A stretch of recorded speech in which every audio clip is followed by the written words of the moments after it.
Our wallets are in danger. To save them and our finances, we must find the 4 ATMs before our loved ones see how much we've spent. It is our mission.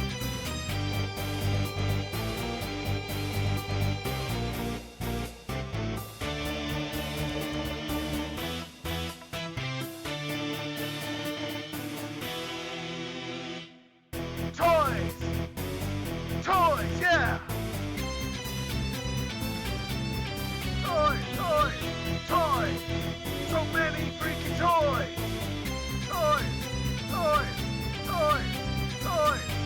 Techno wages his battle to find somewhere to display all his toys! No shelving space!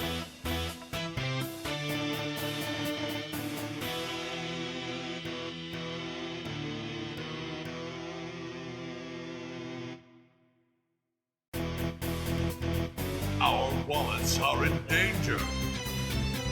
To save them and our finances, we must find the 4 ATMs before our loved ones see how much we've spent. It is our mission.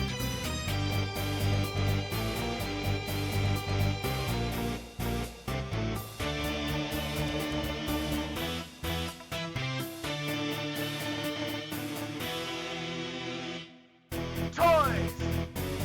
Toys, yeah! Toys, toys, toys!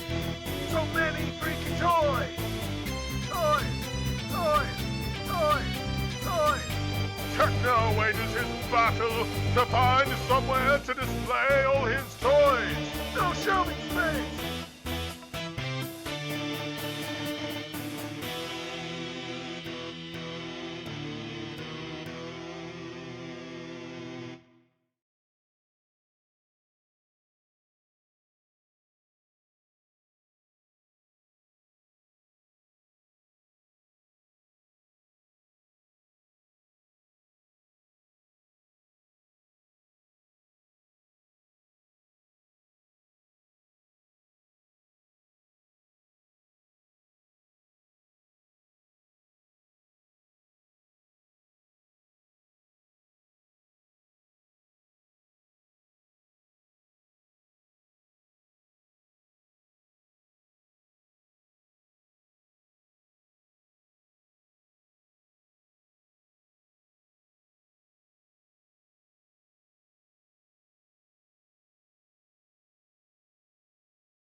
wallets are in danger.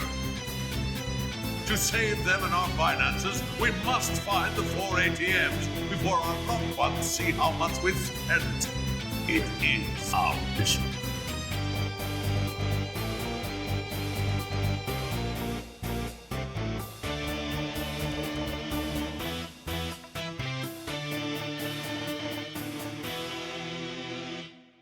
Toys!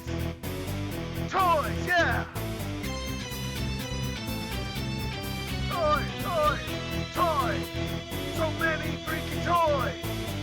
Toys, toys, toys, toys!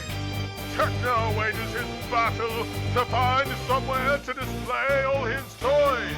No shelving space!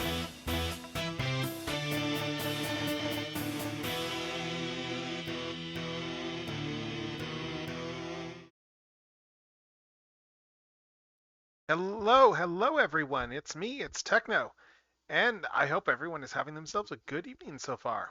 It's shortly before Halloween, I guess, and I'm adjusting my headset because my headset needs a little bit of adjusting.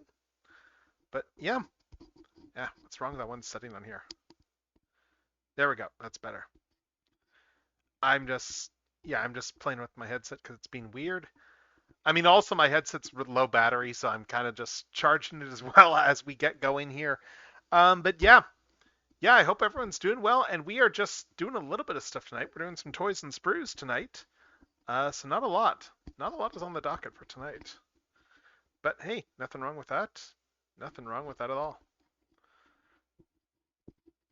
I'm just trying to figure out which setting it is on this headset that lets me hear my own voice. Let's see. Yeah. All right. Anyway, though, we are going to be doing a little bit of stuff tonight. We're going to be opening up a couple of toys. So let's, before we start on that, though, I probably should talk about some of the stuff that we have planned in terms of for birthday stuff. Because, yeah, we are doing a whole bunch of stuff for birthday stream stuff. So, with that said, here is the current docket and the current list of plans that we have going on here for the birthday extravaganza. Yeah, as you can see here, we have we're doing Magma stream in the morning on Sunday there. Then we're doing some blockies with Sono. It's the blocky stream that got delayed and pushed and that we're finally getting to do. Stuff finally managed to line up, which is great. Then doing some Jackbox stuff at 3, followed by at 5 doing an OC Yap and Share, which is going to be a good time. It's going to be a great time. And then after that, we're going to be doing some more Magma, I guess. So that's the plan for the docket here. Anyway, with that said, I should probably actually plug the link for the Blue Sky thread there, where I'm collecting all that stuff. Day 2, because my actual birthday is on the Monday, so we're doing a day 2, and day 2 is going to be a lot of toy unboxing. It's going to be so much toy unboxing. It's going to be a good day. It's going to be a good day. I'm just putting a quick pin post here.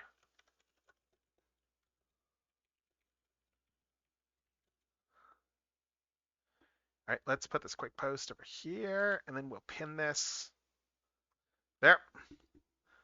And manually pinned. There we go. Anyway, so we are going to be, we're going to be doing a whole bunch of toy unboxing tonight. So, and when I say a whole bunch, I mean we're going to be opening a few things. And then we're going to be doing a little bit of model kitting stuff. So with that said, let's ship.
Okay, I'm just switching to this scene. Okay, so this scene has the mic in it.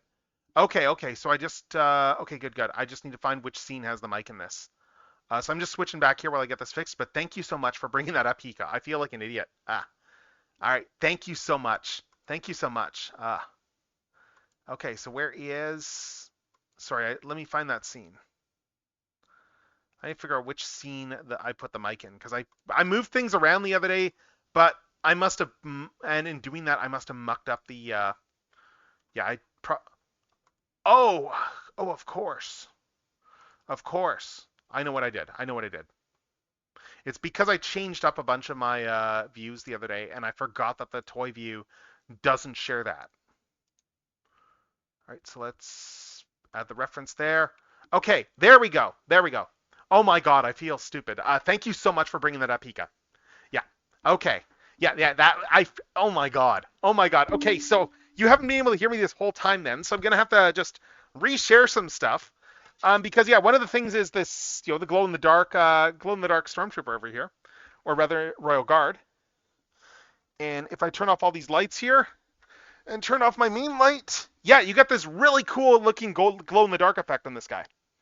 Like, it looks amazing. But yeah, thank you again so much for bringing that up, Pika. Oh my God. But yeah, like this thing looks incredible. Yeah, glow in the dark. I did not even know it was glow in the dark when I bought it. I found that out when I actually found out it was glow in the dark when I was looking up reference images for just putting in my banner. That's how I know it's glow in the dark. Okay, but yeah, anyway, so Flatline. I guess my entire preamble of Flatline was not heard then, so I should give my preamble again about Flatline just for his bio. So Flatline began as a character in the IDW movie comics back in 2008 when they did the Reign of Starscream sequel comic. He was created by Chris Mowry and Alex Milne. He was created just so that they would have an evil Decepticon medic who was like actually was more of a mad scientist in his original story there, who worked for Starscream. And he showed up in a few stories. And then several years later, John Barber brought him into the mainline IDW G1 continuity and brought him in as a Decepticon medic. So he predates Knockout as being a medic. I don't think he's technically the first. He generally is, but I think one of the Constructicons is technically a medic. I think Hook technically is another Decepticon medic, if I'm remembering right. But yeah, anyway, we have the really cool head on Flatline. We have the gun that can go in his hand. It can also go on his back here, like as a shoulder cannon, like with Red Alert, who he is a retool of. He has two hands, unlike Red Alert, who has the gun hand. So you can't, so because of that, the only real negative with the lack of the gun hand is you can't use these hand attachments as guns. So again, all my really clever bits all got lost because I didn't have audio working. But I was saying there that, so for instance, if you want to have Flatline, like it's now my headcanon that Flatline likes Vocaloid concerts and that these are his glow sticks. Because that's more interesting as far as lore. That's more interesting than seeing their tools. It's more fun to say he's a Vocaloid fan. But yeah, they store down there. And yeah, I guess you can move the shoulder pads up. You can move them down. I think moving them down myself just helps differentiate him from Red Alert a little bit. Just to give him a bit of more of a unique look. And I'm just going to put him on the spinner here so you can get a whole view around him. Like, he looks great. Red and black for like an evil Decepticon medic. I even like here the touch too on the back. I will get into this a little bit later. Just with how it very much looks like a heart. It's a standard Autobot heartbeat thing that they do on medics these days, except it looks like it's a flatlining heart. Like it is like on its way out. But yeah, so let's look at articulation on this guy. We have ball jointed head. Good ball jointed head here. We have shoulder articulation. It's a really tight mold. So pretty nice in that regard. Let's see. Swivel over there above the elbow. We have double joint here, and this is actually, this is kind of scary tight here, this double joint. Like it's not even it's at the pin where it's scary tight too. Like the screw's a little tight. The screw's not that bad actually. The pin is crazy tight. The pin is very, very tight there for the elbow pin joint. Like, holy cow. What else we got? He has waist articulation. We can bring the waist around like that. What else? Out like that. Swivel. We have a knee bend over here, 90-degree knee bend. And then we have ankle tilts. Ankle tilts up, ankle tilts down, ankle tilts around. We have another bend here that is just a transformation bit there. And we have these ankles, which these ankles were really, really tight when I first got this open. Since I transformed it the first time, they have absolutely loosened up a little bit, which is good. They were like way too tight on the first transform. Even this one's still a little bit tight though, I will say. This ankle is still a little bit tight considering it keeps popping off when I transform it. But it's better than it. Yeah, it's loosened up a little bit, so that's good. It's gotten a lot better. But yeah, Flatline looks really nice here. Flatline looks really nice here. I'm going to do a quick comparison with Red Alert as well. As soon as I get this weapon back in his thing. Let's get the minigun back in there. So anyway, he is a retool of Red Alert, as I mentioned, and who I just put down a moment ago when I got up to fix my audio, right? I took him with me when I fixed my audio. So, anyway, yeah, so we have Red Alert over here. This is the mold that Flatline is based on, and he's got the same thing with these things being tight. So yeah, Red Alert here, you can see, yeah, very different colors. The main difference is that Flatline has the hand there, and Red Alert has a gun there. And actually, I'm looking at this, and I'm now wondering if these hands do pop out at all. Oh, it does! Okay, so the hand does pop out. The hand is on its own peg. So yes, we can actually still use all these little weapon attachments. Cool. So if you want to give your Flatline a gun hand, you can. That's awesome. That is really cool. And then, of course, we have full wrist articulation still. It's not too loose either, so because that would be a little bit of a concern. But yeah, no, so you can do that. I mean, heck, if you really want to for the Halloween spirit of things, we could do this, and we could just put his other hand up there, and just have a hand just reaching out from like the top of the car. That's kind of fun. But anyway, though, yeah, Flatline looks good. Again, just to compare with Red Alert here. Yeah, like, just... Yes, I did get Flatline, yes. And hello, Strideways. You missed the, 30 minutes or so where I did not realize that I didn't have any of my mic audio in my toy view. You missed that hilarity. But yes, I did get Flatline. And yeah, they look really cool together. Like, again, I really like just the look of the whole, like, just doing the EKG readout here on the side for Flatline there. It's, they do that more with medic stuff these days, but this one really looks like an actual, like, heartbeat there. It's great. It fits the whole character of Flatline. And again, like, just, Red Alert is good. I really like the Red Alert, but, like, Flatline is just singing here. Like, he is just rocking these colors. Oh, also, the wannabe Grand Wizard over there is actually a glow-in-the-dark one, too. Like, the Royal Guard actually does glow in the dark. It looks really cool in the dark. I was showing that off a little bit earlier. I might show that off again a bit later. But yeah, so Flatline though, transformation time. Let's henshin this guy. Look, Flatline actually has a medical license. He is still more of a doctor than Omochao. Ever was. Because as we all know, Omochao is on the lam for medical malpractice, as we all know from Murder of Sonic the Hedgehog. And yes, I know it's a cheeky little joke, just putting that in there, but look, as far as I'm concerned, that little guy is a medical malpractitioner, and that's canon in my view. Oh, yes. I mean, he is a doctor, yes. But I mean, like, he's more of a doctor than Omochao is. Omochao, I don't think actually had a medical license. That's my point. Flatline did. And then, of course, you got Knockout. Although Knockout is less of a doctor, I suppose. Knockout I would consider less of a doctor and more of a mechanic, more of just like a aftermarket mechanic. Like, he's the guy who soups up rigs. I would see him as. like, and you know, like just pretties them up and stuff. Like he's the cosmetic surgeon. Knockout is Dr. Nick, and Flatline is Dr. Hibbert.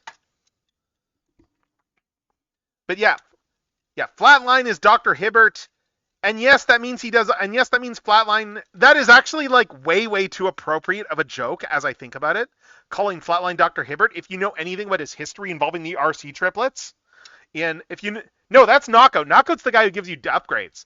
I guess Flatline does too, because Flatline made the RC triplets into like a 3-in-1. But again, considering my Dr. Hibbert Dr. Nick joke, it rings even more when you consider all the non-consensual crap that a Flatline pulled on the RC triplets, which is actually really creepy. Like, just now that I've thought that through. It's like, okay, wow, I kind of like just made him that... I just made him more villainous in the awful way. And I know I'm sounding cheery, but that's entirely just because I've just got stream energy. It is horrible. It is absolutely horrible. And it's not really stuff to joke about. But anyway, yeah, I'm just remembering how this all transforms. Yeah, so we need to fold these in over here. Again, very tight. Very tight joints on those elbows. Like, apparently we learned from from MCM Expo, just in an interview, they mentioned that part of the reason like this mold is so tight is because the EP1 was really loose, so they overcompensated a bit.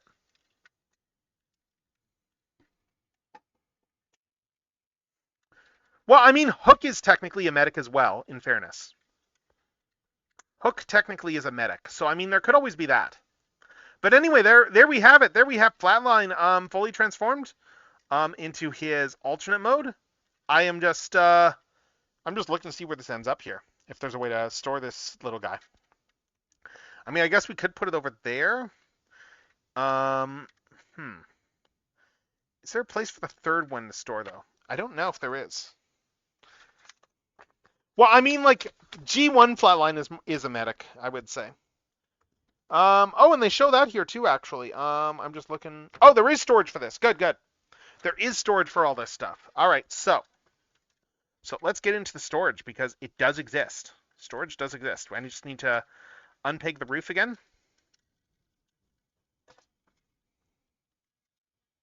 I just need to unpeg the whole back area here, because that guy does have weapon storage. This thing, in fact, pegs in back over here. I think it's just this little 3mm peg. Yes, like that. This just stores in there nicely. It might store a little better if I swing it around. Let's find out. There we go. Yeah, this just stores in like that there. And then it actually does bring up, and I think this fits for a Decepticon, so I'm gonna follow this because the instructions do bring this up. That we can take the if we take this leg kibble back out, if we take these little guys back out here, and yeah, bring the guns back out, and close it all up. Yeah, Hook is a medic, yes, but Hook doesn't really advertise it. As usual, I see. Yes, snooping, I see. All right, so anyway. And it's always appreciated when people use some of those like cheap redeems and stuff like that just to get audio in here, because just that always helps. You know, if you're not active in chat, like that always helps. To Twitch just let you know that you're watching, that you know you're being like Sting or Weird Al in a couple of his songs and just watching me. So anyway, we can take these guns back out, and they do actually peg in up here as well too. This is a feature on Red Alert as well. And, oh, okay, I guess we need to peg this one in by holding that down. But yeah, so now we have these two guns just up the top here on his alt mode, which is pretty cool. I think we can get one of them in the middle here too. It looks like we should be able to, but I can't actually seem to peg this in. Like there is a little 5mm port. Okay, there we go. I guess we can get this one kind of in, but again, it doesn't really go in very well.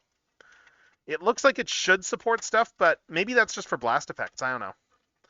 Anyway, though, we can replicate the original Minicon effect, though, on this guy and still fold the gun up for his alternate mode and just bring it out like that. And then we can peg these guys down here. You'll have to hold this down, as I said, to peg them in the front there. And Oh. I know. Oh, we got an Archie Sonic fact. Okay.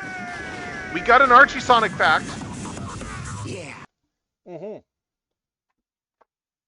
So let me go refill my drink and I will think of something. What do we got for Archie Sonic facts here? What do we got that's Halloween themed? What do we got that I can think of for Halloween themed stuff? What do we got? I'm just trying to think of like just if there's a spoopy story that we can do there for the Archie Sonic books. I mean, it's not really a spooky one. I'm just trying to think of ideas for stuff right now. But one we could talk about is the time that is one of my favorite coconut stories. One of my favorite coconut stories from the Archie books. I mean, like, because Coconut's got a few stories. Coconuts is probably the badnik that kept showing up the most out of all the classic like Adventures of Sonic the Hedgehog badniks. He probably got the most screen time out of all those guys. Because yeah, Coconuts. When he originally there was a story, backup story where he showed up where Robotnik was upset because, and this was a Spaz drawn story too, so it was like actually like some A tier art in the backup story. And anyway, Robotnik's upset because someone keeps stealing his Chaos Emeralds, and he thinks it's just going off the the silhouetted security footage. Snooping as usual, I see.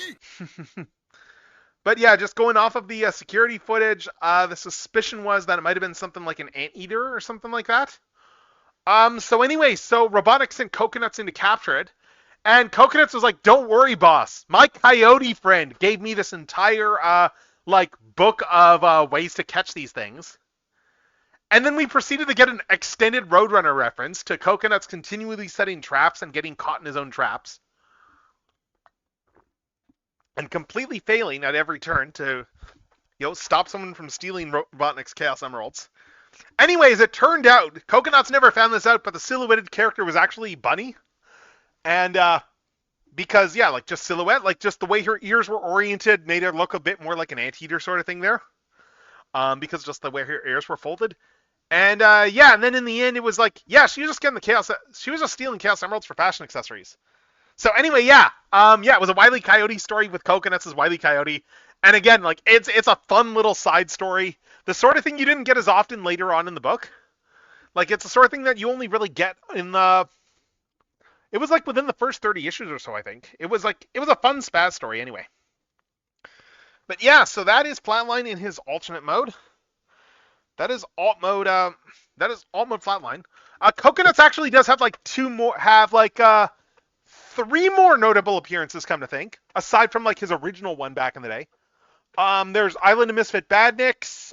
There's what was the other one? There's Island of Misfit Badniks. There's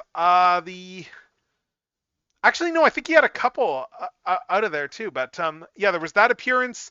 There was then he showed up again later working for Mammoth Mogul, and then post Super Genesis Wave he was in the same role, but he was working for Breezy instead as her monkey butler.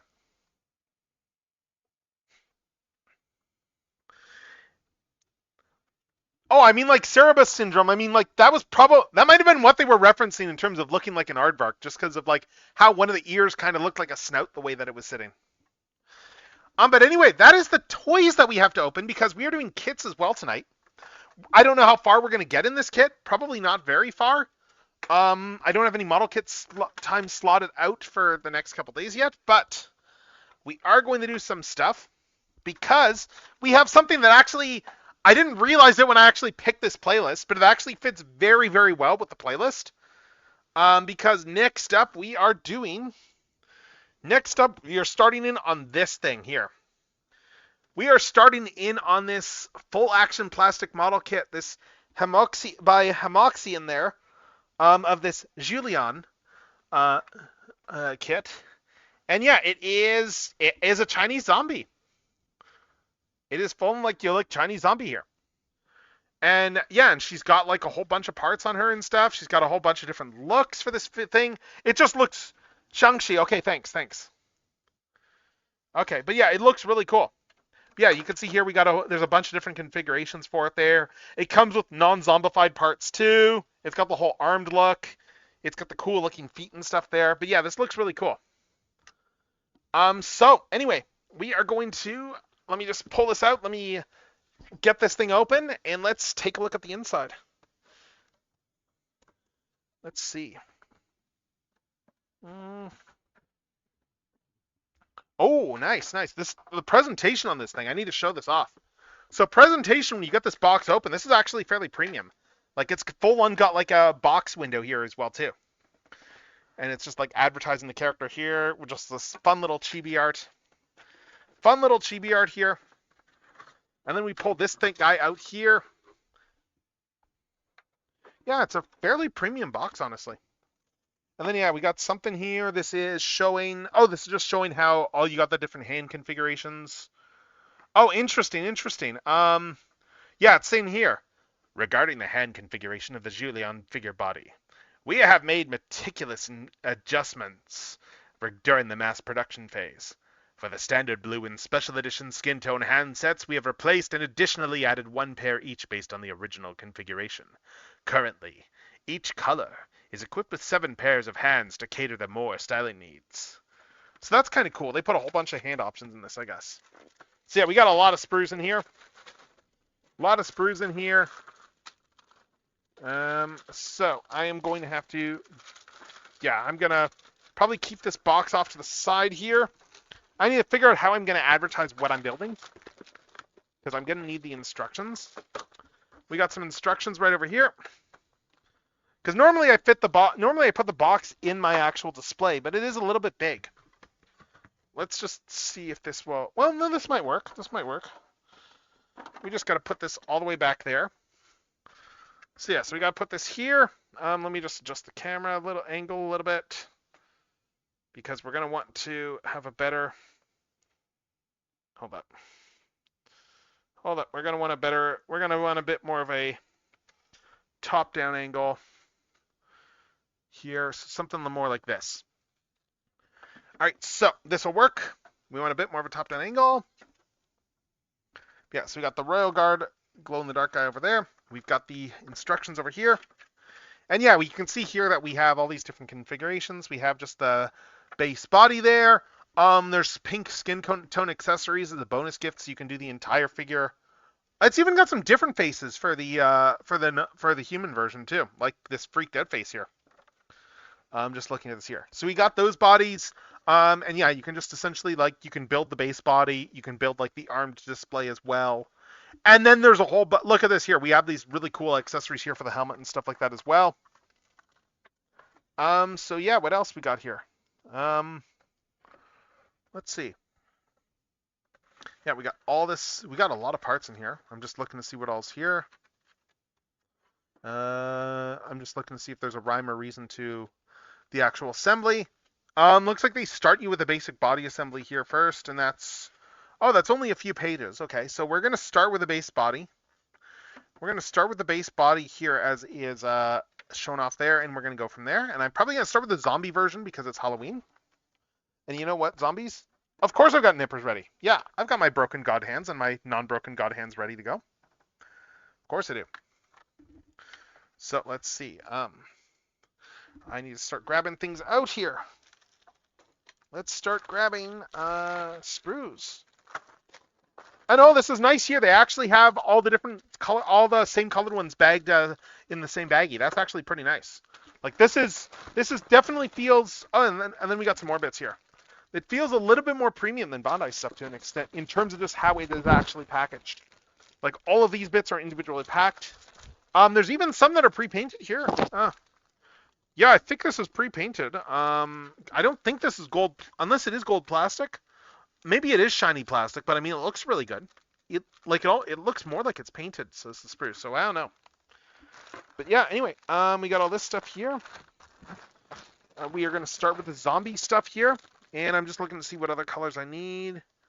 I need G, I need H. Let's see, F. H is in here. There's an H guy in here. We got some C's over there. We've got some D's there. And where's the G's? G's are over here. Okay. Like we're going to be going on ad. Actually, we're going to be going on ad break really shortly. we're going to be going on ad break really, really shortly. So you know what? I am just going to, yeah, I'm just going to put this stuff off to the side here, and I'm going to just go and pre-trigger the ad because we may as well. We may as well go and we may as well pre-trigger the ad before we get into this build. So let's do that. We will be back in just a couple of minutes. So bear with me. Bear down for midterms. As soon as I find the, here we go. Let's start an ad, and then we will return.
Ad there because, yes, we are back from ad, everyone. And in the intervening time, Strideways has hopped in and is now joining me in just general chilling, hanging out while I build this kit.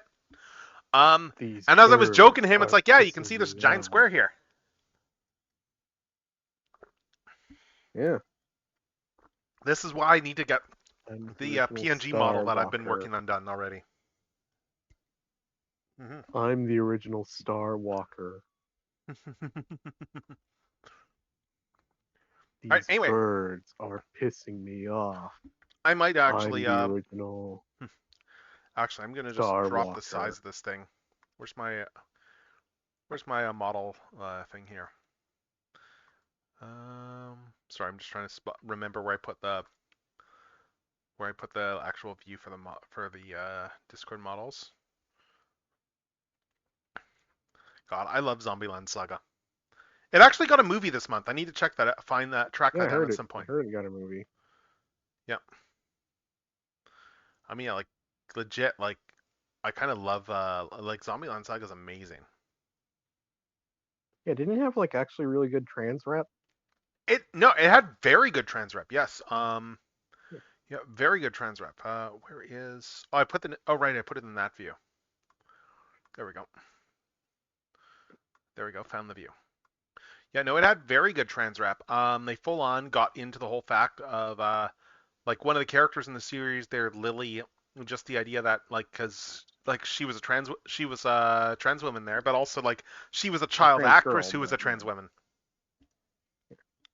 And like that's revealed near the end of season 1 when we got some of her background and I like the whole bit. There's a funny bit there where she is like all nervous. She didn't really want to tell anyone, and they're all kind of like, yo, don't worry about. We all kind of figured it already because we all like spend time in the bath together. We all figured it out. We just didn't say anything. But it's like, yeah, it's sad though because it's like because in the actual story, like she passed away from a combination of just being. She was like very heavily worked. Her dad who was a rep was kind of like working her crazy hard. And then she started to, and then of course she started to approach puberty there and getting nervous about all that stuff there. And then of course the actual catalyst for her passing was a combination of the stress, and then what pushed her over was dying from shock at seeing her first facial hair. Yep. Which is sad. And then you got the whole bit there, like in the episode there, like her dad turns up in there and stuff. And at first, and like everyone is like, this guy is scary. Like he looks like he's like this big beefy like yakuza or whatever there. Because it's like he's just this big giant like presence of a guy. And it's like makes people nervous. And and it's like, what's he doing here? Like at this idol thing there. And we find out that's like, yeah, no, it's because of the fact that it's because like he has regrets because of what happened to his daughter. So. And that has been like eating him up, like it's like he never really recovered from that, from just the trauma of losing his kid. And she's like, she reminds me of her. And then we got her solo song in that episode. Yeah. Again, Zombieland's like a fantastic series, and I really hope I can find the movie at some point soon, online. So. Speaking of movies, I actually did see the. I think I mentioned it to you, but I did see the Chainsaw Man movie.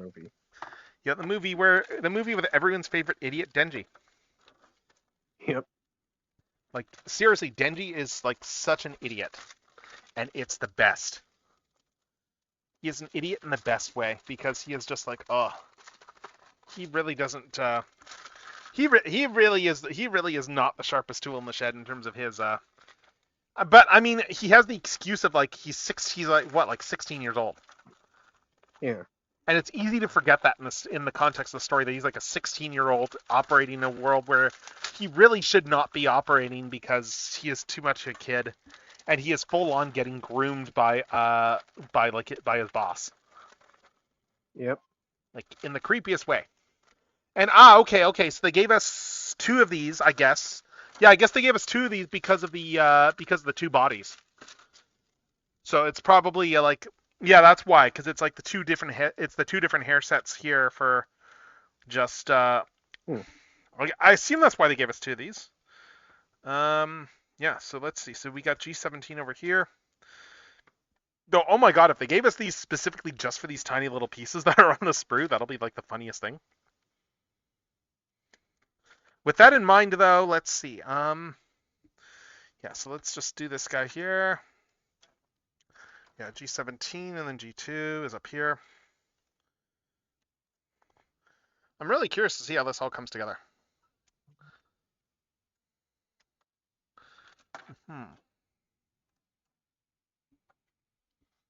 So let's see. I really should replace these god hands. Yeah, birthday stream stuff is going to be fun, though. I am really looking forward to that. I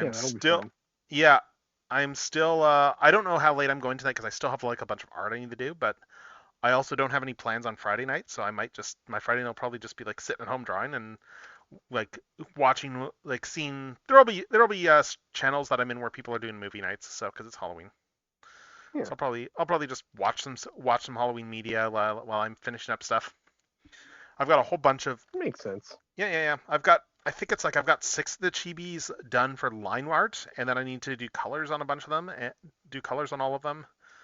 And I've got 2 more I need to. I've got 2 more I need to actually what you call it, ink, like finish the sketch art on, and well, no, one of them has the sketch art done. I just need to actually ink that one, and then the other one I need to actually properly sketch out beyond like just drawing the base model. But let's see. And then I've got another thing I need to do too. So, but I've got some redeem art I need to do. So let's see. So take this guy here, and then.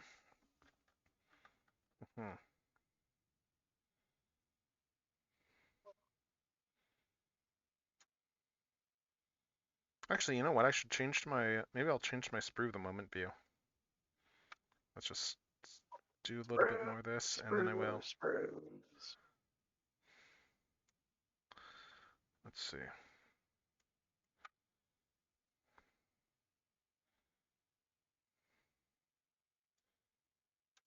God, I love how they start out doing like metal stuff, like for this stuff, just because that's where they can get in. And then because most of them are still zombified, they're like perfect for like death metal stuff, because all they can really do is like scream. Yeah. All right, anyway, where's my sprue view? Let's just switch out to. Let's switch the overlay.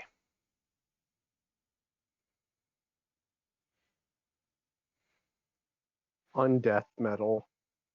There we go. Let's switch to the sprue of the moment overlay. Because we are doing model kit stuff right now. So. Yep. Anyway, so you got these little guys, G17 and G2.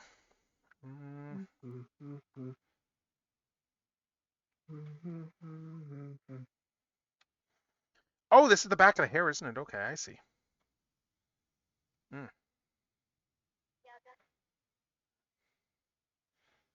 Oh, I think this will only go in one way. That's good. And then this one comes around here. And let's see. Yes, that guy goes there. This one slots in over. Oh, I see. There's a slot right over here. Ah, yeah, it tabs in right there. I see. This tabs in right over there, like that. Yeah, and then this goes in over top.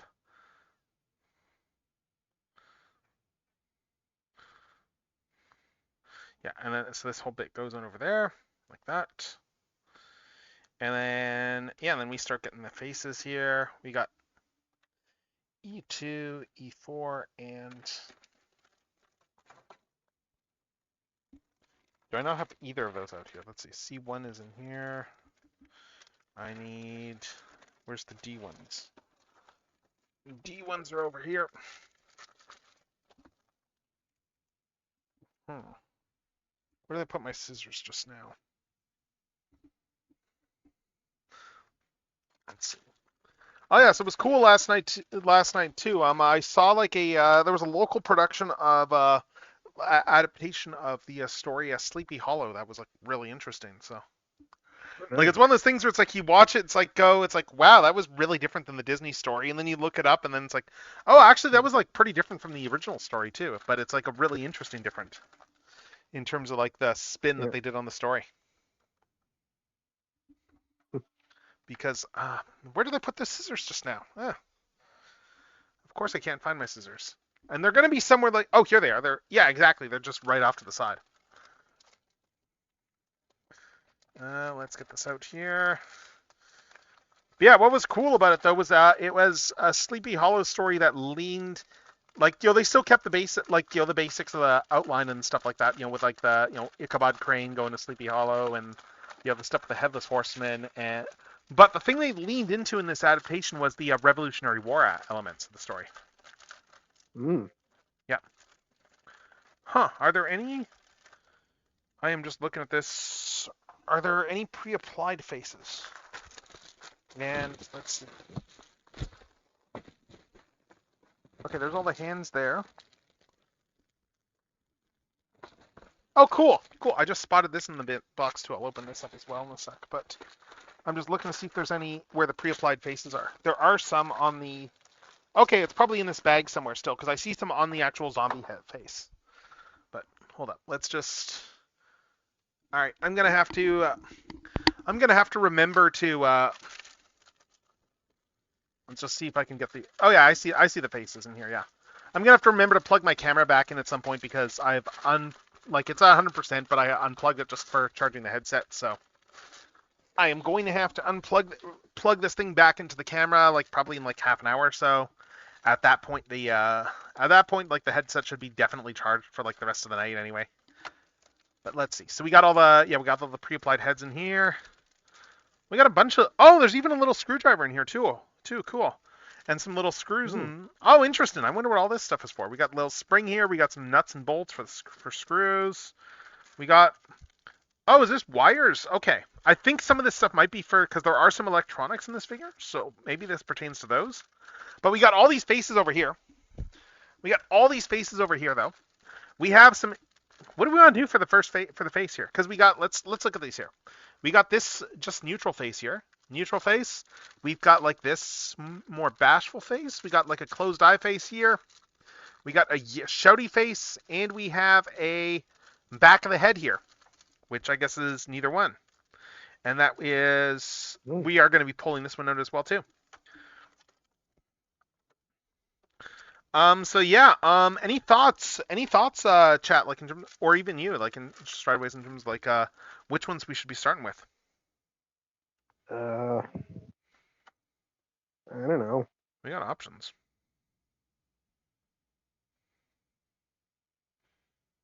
I'm just looking. The subsequent body parts can be chosen either blue, the special edition color. Okay, yeah. Sorry, I'll bring these up again just a sec. Because yeah, we have a bunch of options here. We have, again, we got the shouty face. We have the closed eye face. We have just the more bashful face, and we just have a neutral face. Let's do the shouty face. All right, I'm debating either. I'm debating. The problem is these three faces all work really well for a zombie too. Yeah. Neutral face works for zombie too. Yeah. I'm just thinking based on the effect. You know, Jiangshis are more like vampires, though. Sorry? Jiangshis are more like vampires. They don't drink blood, but they consume qi. Okay, interesting. Yeah, feel free to fill me in on their lore, because I know nothing about their lore. All I know about them is that Chi-Chi and Genshin Impact is one. Do you remember Shenko from Darkstalkers? No, because I'm not super familiar with Darkstalkers. Oh.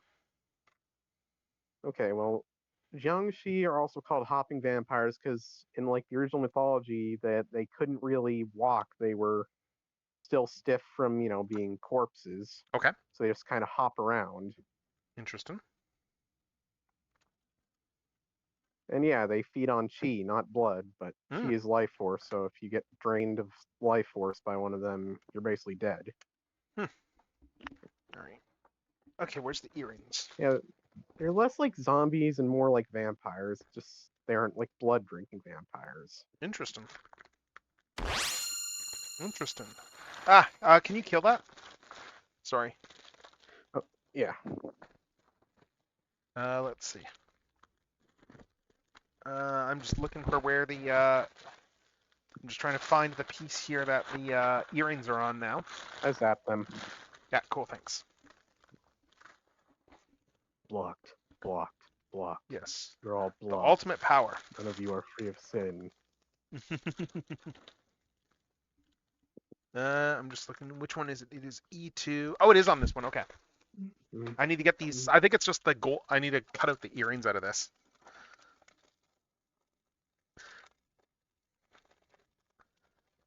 Let's get this open.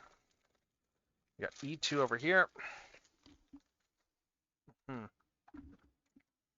E2, which one's... Oh, interesting. There's a whole piece wrapped in here. Oh, it's because it's... Oh, I see. They put this whole bit here because this is pointy. So they wanted to make sure that this piece didn't, like, rub up against things. That's cool. Again, like, there's a lot of thought and attention to detail put into the actual assembly of this thing. So you got E2, 3, and 4 here, these tiny little earrings. I'm going to cut these off individually here. I'm going to do them one at a time just to make sure I get to do the right ones on the right sides. Mhm. Oh, it's gold plastic. Oh, it is gold plastic. Interesting. Cool. It's nice and shiny. It's really shiny. Is it It's shiny swirly and gold plastic? no, there's not really any swirls to it. It's just like a lot of shine. Oh, okay. Then it's probably good. Yeah, it's it would not be out of place at like a I don't know Firefly convention. Oh no, maybe it is painted then over top because I'm just seeing a little bit of stuff stuff showing through like just from where I cut it. But anyway, let's just make sure I cut the right stuff here. So this is E3. I'm just making sure I cut the right bit. Yes, this comes off here. 3 goes in over here. And oh, this goes in over here, I guess. Okay.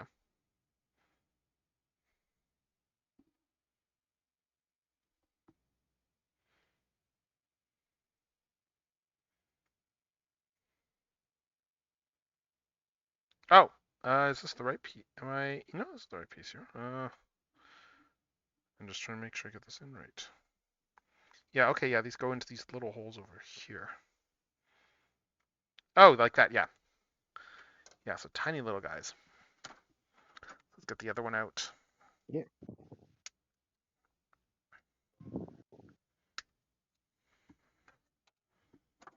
Mm.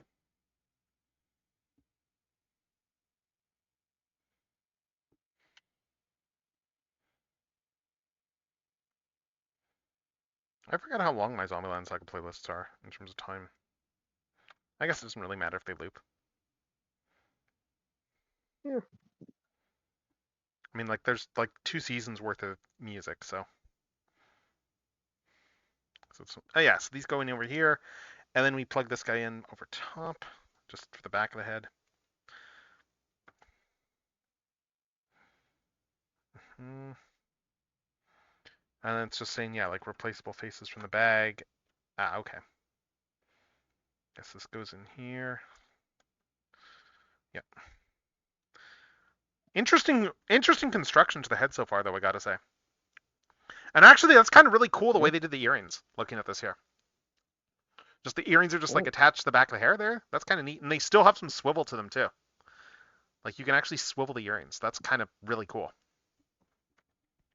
Yeah, now I need to cut out the other H ones here.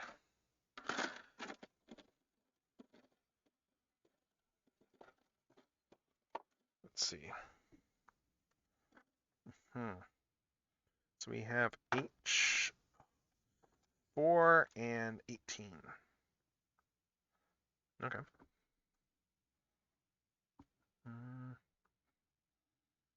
Also, yeah. Also, speaking of like Halloween and spoopy stuff, there. So yeah, Zombieland. So Has Been Hotel season 2's out now, and that's good. Oh, yeah. I thought it was coming out until next year for some reason. No, no, no. It's late this year that they're doing it. You're thinking of Hell of a Boss, maybe. Yeah. I think people were. I think it was supposed to be like 2026 originally for this, but I think they moved it up, and maybe they were done earlier. I don't know. Like they're working on. I think they're on production season 3 right now for like the show. So.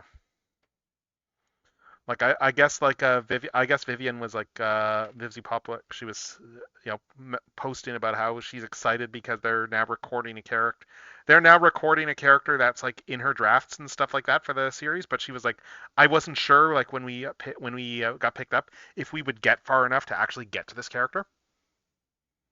And she's like, and we're recording them now, and this is great. So I mean, good for her. Good for her. Like legitimately, like there is so much cool stuff happening in indie animation right now. Yeah.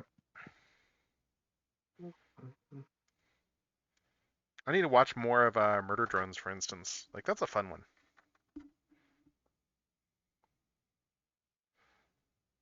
I don't know if you've seen any of that one. No. or heard of that one, like Murder Drones. I've heard of it. It's by Glitch Productions, right? Yes, it's another glitch one. Yes. So how's this slot in here? I guess this goes in over here.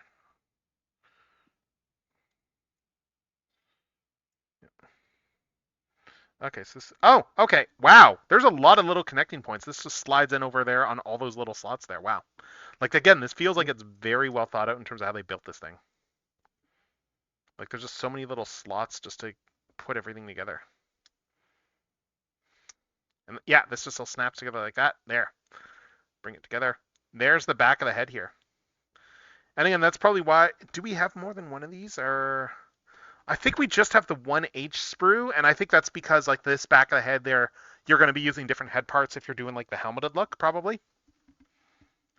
Because like they did make this set such that you can do like assemble both like a zombie body and a human body. Mm. So yeah, so then we can, once those are in, we can put the face in here. And that's just gonna slide on like that. Face just goes on there. And then we get to do the front, the hair. 1, 15, and 7, okay.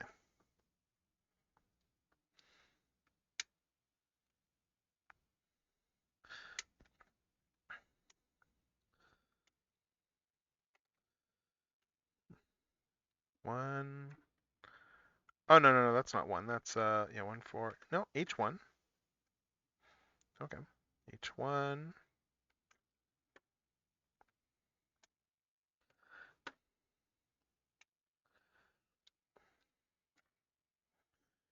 H1, H15. Yeah, the Sleepy Hollow production I saw there, like it was dealing more with the idea of like just with like superstition and loyalty and stuff like that, and leaning into that aspect. Mm. And also made like Ichabod like the shiftiest person out there. Like you really don't like Ichabod by the end of it there because it's like because he doesn't really stand for anything. He's just like he is just like a complete opportunist who is like willing to say whatever he say or do whatever he thinks will like save his own save his own skin.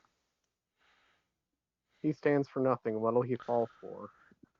Kinda, yeah, because it's like set post-Revolutionary War, like the story there, and it's like, and then like the village he goes, like Sleepy Hollow there, it's like a place where it's like, oh yeah, like there was the war was nearby there and stuff, and there's a whole bit where they get into the whole thing of like with the idea of like characters who are still loyalists, like post-Civil War, like they're In still loyal. Revolutionary War.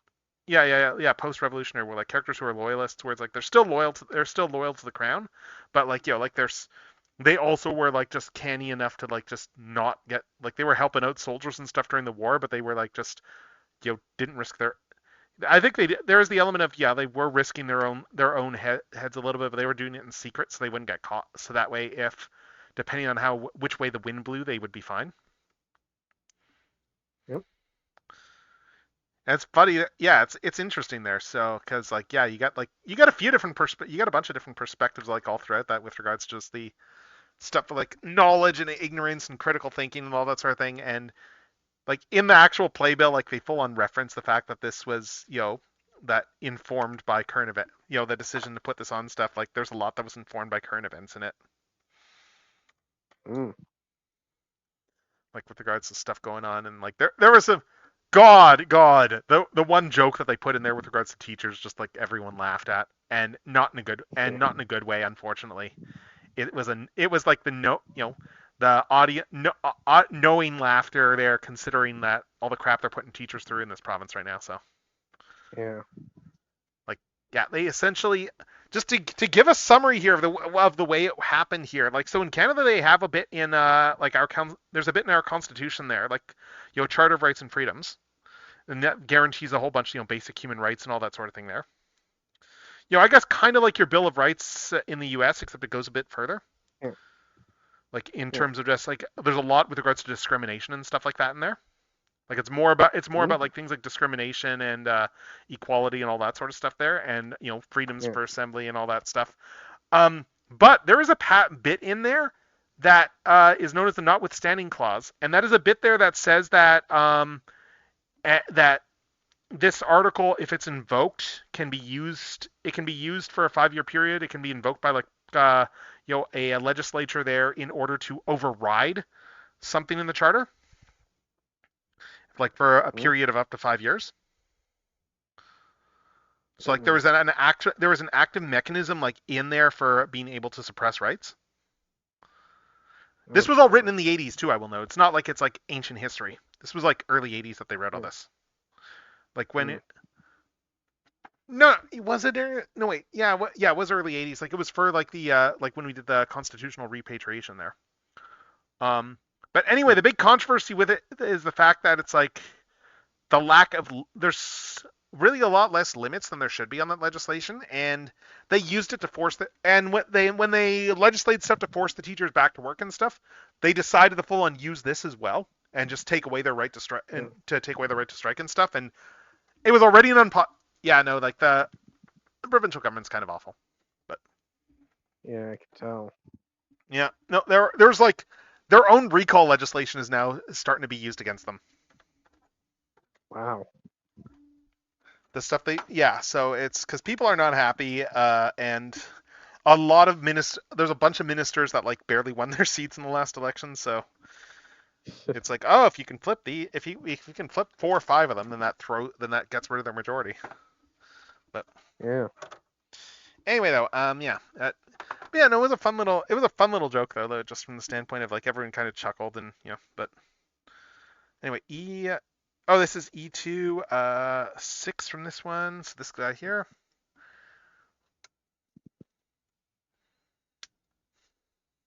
God, I love the one. I forget. I think it's the season 2 intro for Zombieland Saga where there's like a full on like Super Sentai style fight, like in the intro that they do. Like it's just a very actiony intro. Oh, did you see the Super Sentai news there that said? Yeah, I heard that it's not ending, it's just being rebranded or something. Yeah, it's more of a rebrand, it sounds like. But I've also seen people pointing out that, you know what? It's probably not a bad thing considering that both Rider and Ultraman went through like some levels of hiatuses and they came out of it stronger. Yeah. Yeah. All right, so I need the braid bits there, and those are in their own bag, really? Okay. I still think part of it's a rebrand to get around Hasbro's death grip on Power Oh my Rangers. God, that's it, isn't it? Yep. I didn't even think of that. That's absolutely why they're doing it, isn't it? To just get an easy out from the contract. Oh my God, how did that not occur to me? No, sorry, that's like I think you nailed it. I think you hit the nail on the head there. I think that's I have a friend who's a big Super Sentai fan, and that's her theory. No, I think that's a very good theory. Where is the... I'm just trying to find the head braid here. Oh my God. Yeah, that's a very good theory. Okay, seriously, where is that head braid? Like, it's implied that it's in its own bag the way they wrote this thing. But it's like not on. It's not. Toei can start localizing Super Sentai the way they want, like subtitles and stuff. Well, also I suspect that I really think they aren't a fan of like the way how Hasbro's been handling the stuff. I mean, like it doesn't take a genius to realize that. Yeah. It's pretty obvious that they're like not big fans of like the way everything's been handled there, especially with how Hasbro's not doing anything with it right now, really, except just like doubling down on MMPR.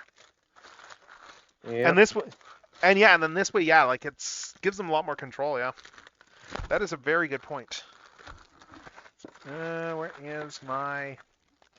Seriously, where is this head braid? It references it as it's full on its own piece here. Like there's just braid A and there's braid B. So. Like I don't think Mighty Morphin Power Rangers reboot is gonna take off with today's kids, to be honest. I really don't either. I don't think they know what they're doing. I think that there was probably some will. I think if I were to be honest, I think there were people who knew what they were doing who were working for Hasbro, who were handling all that stuff. Those people are no longer there because they went and shuttered all the Power Rangers stuff. Yep. But like honestly, the production team for the last few shows has been really strong. I feel in terms of like just doing the whole like how they've handled the adaptations and stuff. and just doing their own spin on it. Mm. Like, Yeah, I no, just think it would be best to just end the whole Power Rangers thing and just let Super Sentai be brought over as its well, that's own what'll happen line, you know? if they loophole out of the contract. So that's absolutely what Yeah. will happen. Because Toei's, You know, it's funny, Hasbro. especially if Toei's looking at this and looking at Ryder and sees actual results there from the international localization. It may well be they are. I I don't still know. think I still think it's funny that like Disney, when they bought it, they like unwittingly bought Power Rangers. They tried to kill it, but they couldn't pull it off. And then Hasbro actually bought Power Rangers because they wanted it, and then ended up just screwing up so badly they ended up killing it. I don't think that Hasbro. I don't think that Disney was trying to kill it, because I think Disney got Power Rangers back when they had no Boys Toys properties. Yeah, So but they didn't really want it. That's the thing. I From what I guess. understand. I Like mean, like they kind of like sold it they back just to wanted Saban when he expressed interest, but they still did stuff with it though. That's what I mean. And of course, I can't find the part that I need for here. And watch as I'm gonna just let's put these sprues somewhere else. I'm fully expecting that. Oh yeah, of course. I picked this up, turn it around, and there's the braids right there. That's how this goes, isn't it? Yeah, there's the exact parts I need. like basically Disney just wanted Fox Family, and they ended up buying like all the Saban stuff, and they didn't even want that stuff with it. They just wanted Fox Family, and then they tried to make Power Rangers work, tried to do something with it, and then they just kind of gave up on it. They did a good run of it though. Like it's not like they just gave up. They actually put a good amount of effort into it. To be perfectly honest. I liked Wild Force and Dino Thunder and SPD, and Ninja Storm was all right too. Like Ninja Storm was a little too goofy. Like I guess it was kind of a throwback to the original in the sense that it was a lot goofier. All right, there we go. Anyway, this thing we just put this thing on there, and then back this to Mighty goes Morphin. over here. There we go. Mighty Morphin is cheesy as all hell. Yeah. All right, so we got the whole braid over here, and then we need to pull out H, and we need to assemble a little ball joint. I'm just glad that like basically every attempt to Americanize Kamen Rider has failed. So basically Toei can just do what they want with it now that they're like, hey, we can actually make money off of people outside of Japan. The sad part is that the last attempt to Americanize it, I've heard, was actually fairly well done. Yeah, it's just that it was Dragonite was pretty good. Yeah, I've heard it was very well done, and it's just their problem was they aired on the CW run when the CW was doing a format change. Yep.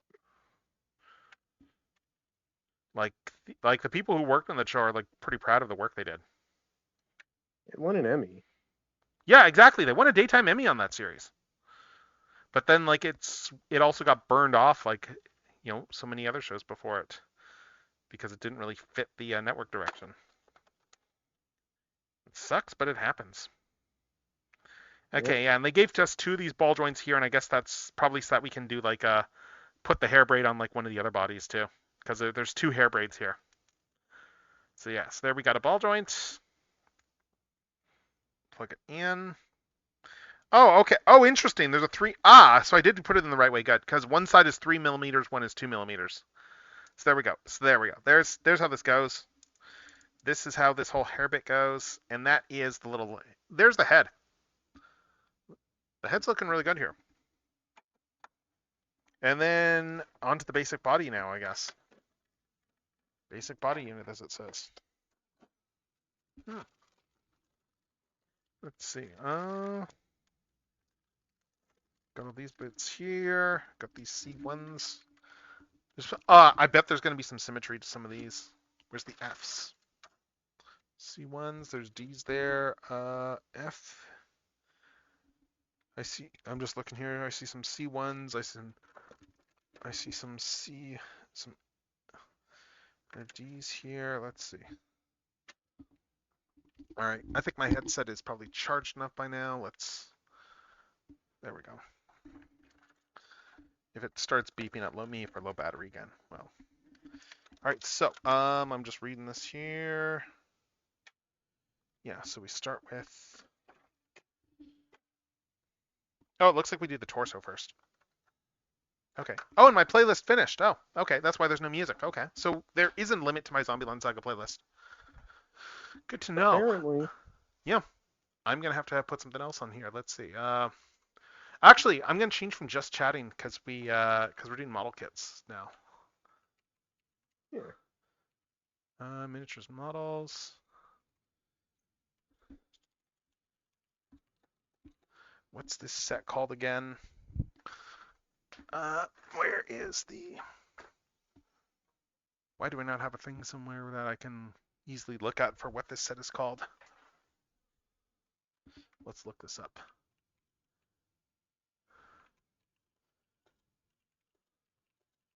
Fortunately, all I need to like do is like search up zombie model kit girl sort of thing there. Let's see.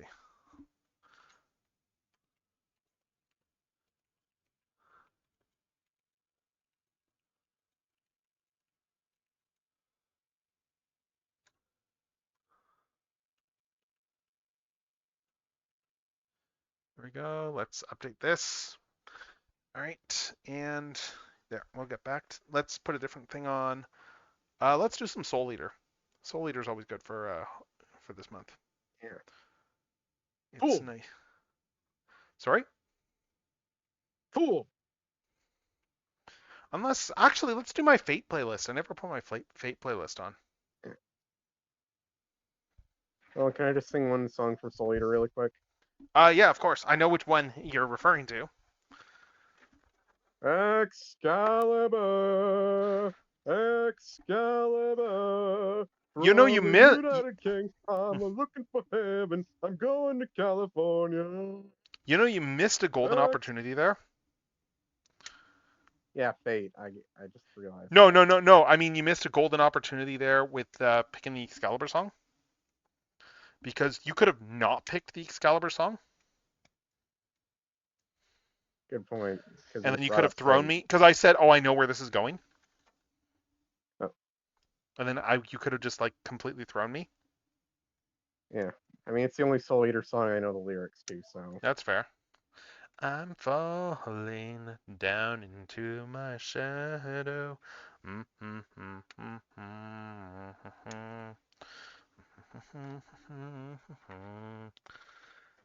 Hey, you know what? Maybe I'll do some of the other body parts while I'm doing this. Just build some of the other body at the same time. But let's see. Let's keep building this here. I'm gonna need a lot of transforming parts, Six Shot. Oh, is that the dub? Yeah. But I'm gonna need a lot of transforming parts. Let me show you something, Six Shot. This is Unicorn. The Earth will soon be a part of me. The best part is that with the whole unicorn talk and stuff there with Galvatron is that it is not out of character for Galvatron to be like just that loopy. Yep. It is entirely in character, and that's kind of awesome. Let's see. So we got this. Yeah, let's build these parts at the same time. Galvatron is unhinged like that. Yeah, he is without hinges. So we need C8, 9, and what else?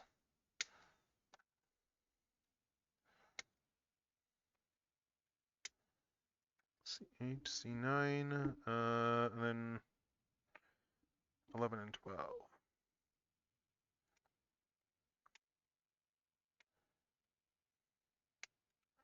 Yep.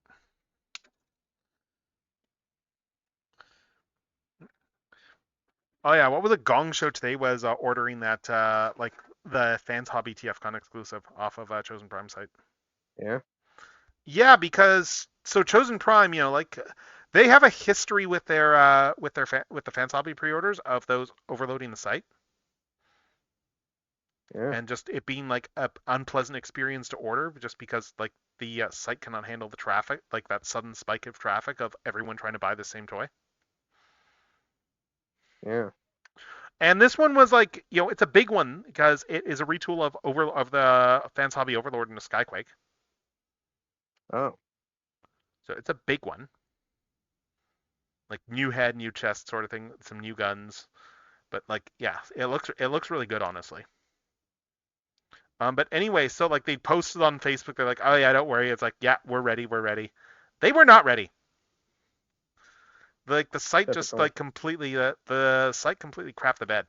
Like they did eventually switch Yeah. over. I guess that was a case. They were like, it's like, yeah, like they were on the phone with their ISP and stuff, and they got switched over to like a new thing, to like a dedicated thing. And once they did that, like you could tell at what point they were able to get that, because then suddenly the site was working again. But it was still a bit of Mm. a. They have never been great at handling the deluge of pre-orders for like their exclusives. Like it's Yeah, I one saw that that wasn't going to user sell out crazy very quickly, time. to be fair, because again, it's a retool of Overlords. It's not cheap. Yeah. The important thing is I got my order in, so.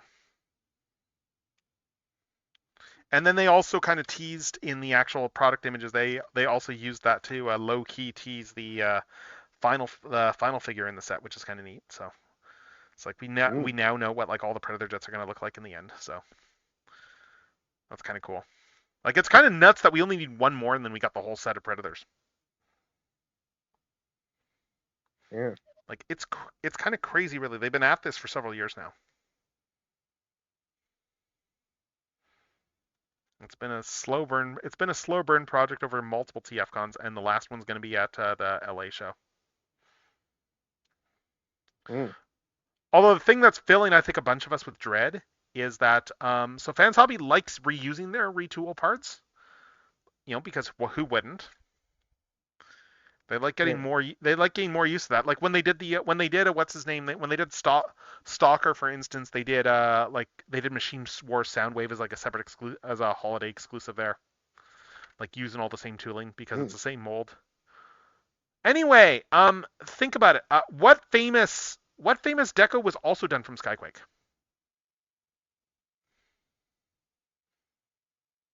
Actually, there's two, but Uh.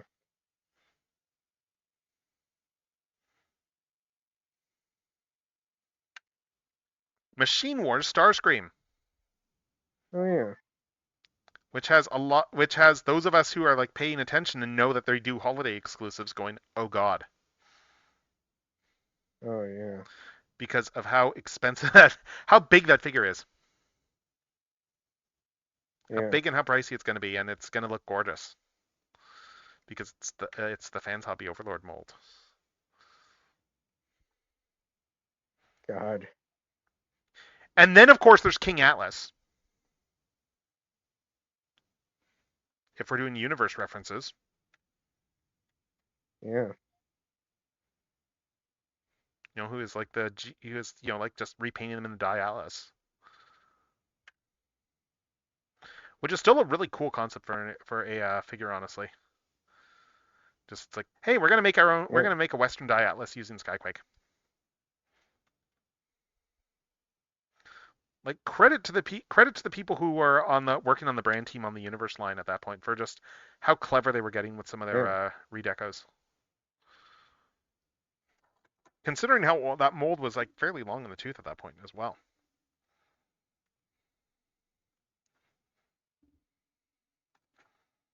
Hmm. Let's see.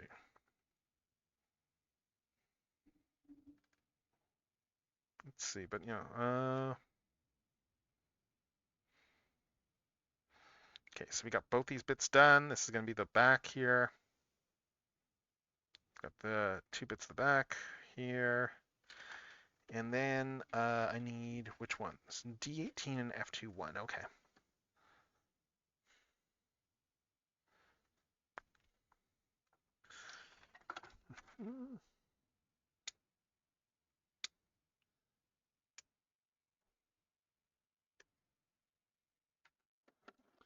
Yeah, I'll be honest. This like tonight's stream is also a little bit of a trial run for me just to see how well I can do, like say how well a sprue kit stream would do like on a weekday, because I have a lot of sprue kits to get through. Yeah. I have a lot of sprue kits I need to build still. So many. I mean, like hell, like there's one I need to build there, which I am also going to have to do some customizing on too before I build it. Like I need to figure out how I'm going to do that. That one I need to figure out how I'm going to do, because I have that Optimus Prime girl one that they did, that Kotobukiya did. Mm. But I want to do it up in shattered glass colors. Mm. So that means I'm going to have to like figure out like what the best vector is for painting that whole thing.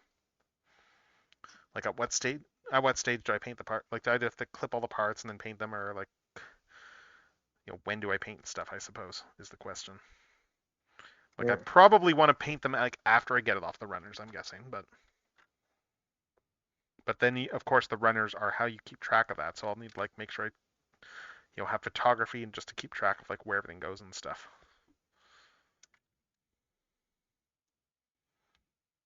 But it's also a thing of, well, the runners are also going to be the easiest way to paint it.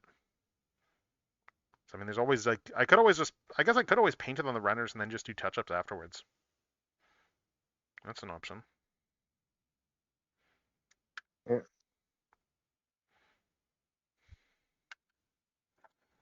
Let's see. So we got this here, and then right. So these plug in over here, and then we got that F2 one as well. Let's see. So this sits in.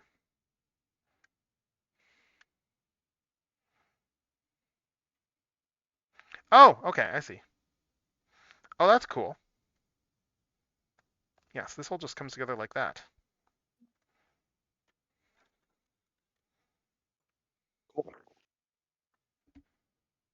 Hmm. All right, so this all comes together like this here. So you got these two back bits there, and then I need, where's F21? Huh. Okay, let's see what that one looks like. It's really weirdly written, that whole entry. B2, F1. Must be in here. Let's check. F in here. Let's see. F1, F1, B1, B2. Maybe F2 is these ones up here. Let's see. F2. Here we go. Yes, F2 is over here. Okay, so F21 is over here.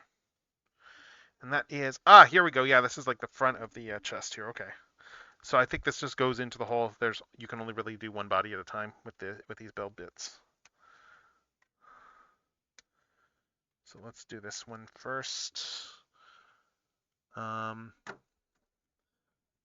I'm just building the zombie body tonight, so we're just going to start with doing the bits on this. I might change that stuff out later because I think the zombie bits will work better on the actual armored up body. But so we'll probably change this a little bit later, but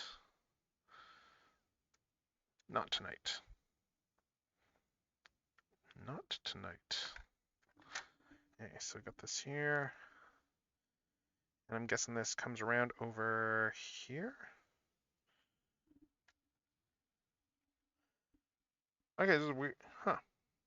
This is weird because it shows it reference in here on the actual labels, but it doesn't actually show the actual piece. That's really weird.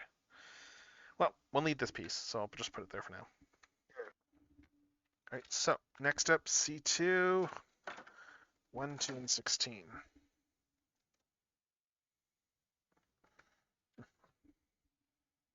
No, this is C1, C1, C2 is up here.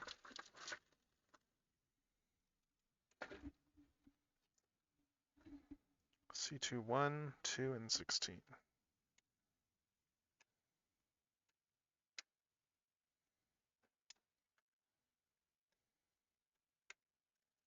One, 2, and 16.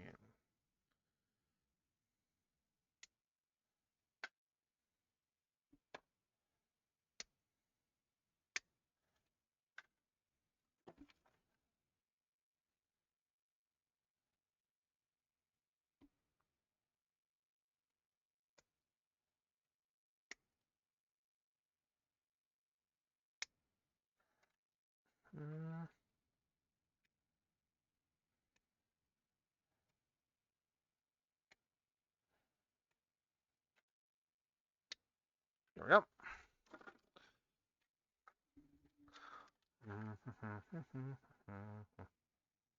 All right. Let's make sure I cut this at the right spot.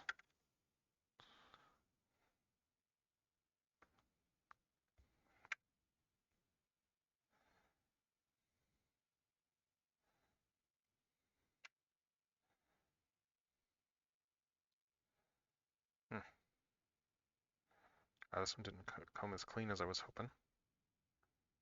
Yeah, that did not come off very cleanly. Got a little bit of flash there.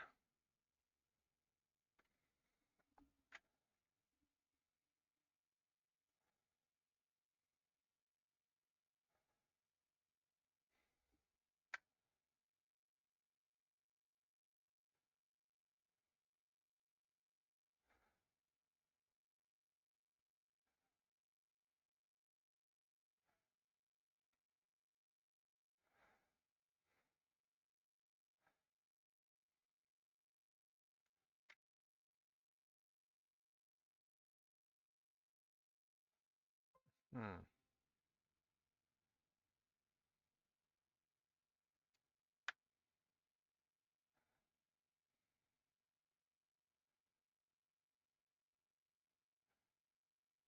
Okay, that one came out. I got that one pretty smoothly there. Let's see. So that's the trick for this. Okay, just come at it this way, clip it there, and then let's see.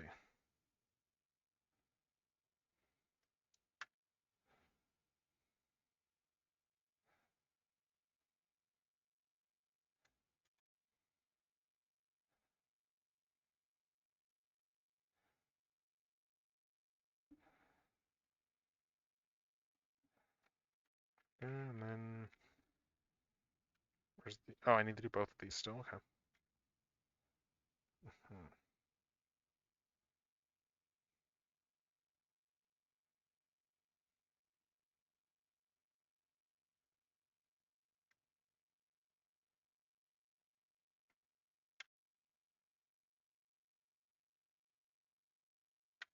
Oh, that came off nice and smooth. Nice.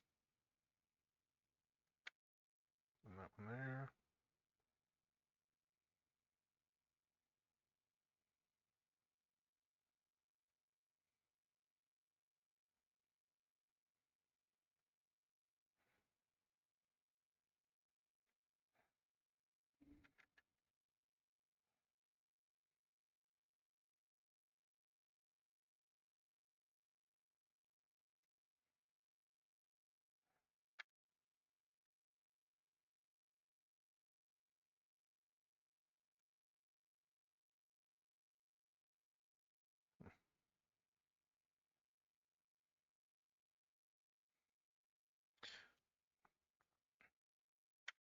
Yeah, I need to decide as well too what Eggman costume I'm doing tomorrow.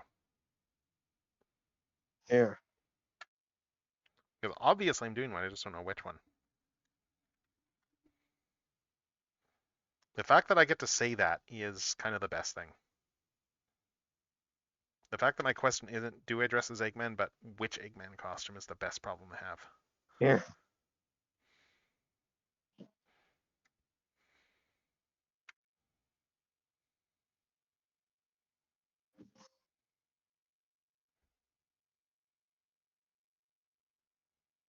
Seriously, it's a freaking amazing problem to have. Yeah. Where'd that piece go? Hmm.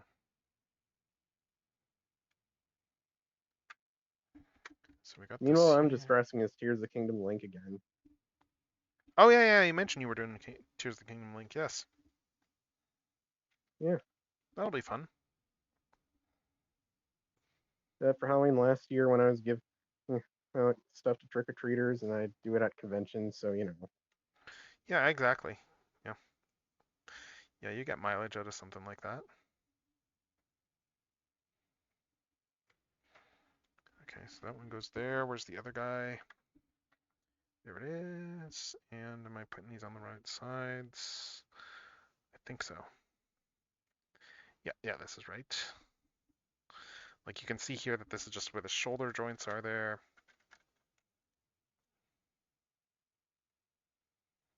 Wrong side again. Let's see. So get the shoulders in.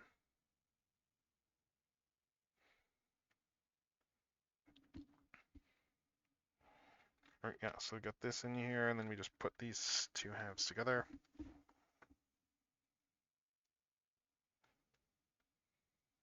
Got it. Hmm? So glad that Tron Ares bombed. I hope, God, I'm so glad Tron Ares bombed. I hope it ends like Jared Leto's career. I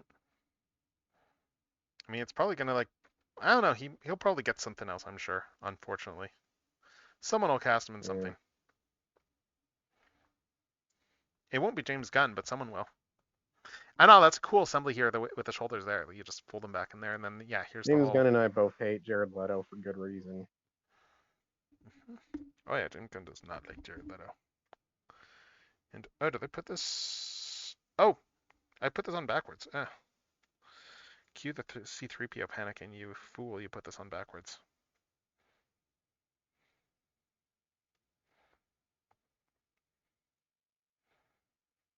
Let's get this back out.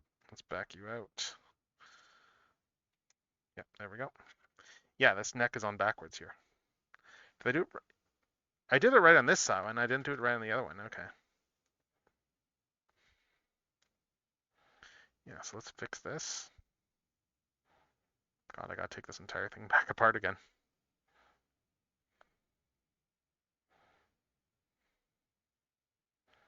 There we go. Yeah. All right, let's try this again. Let's try doing a properly assembled neck this time.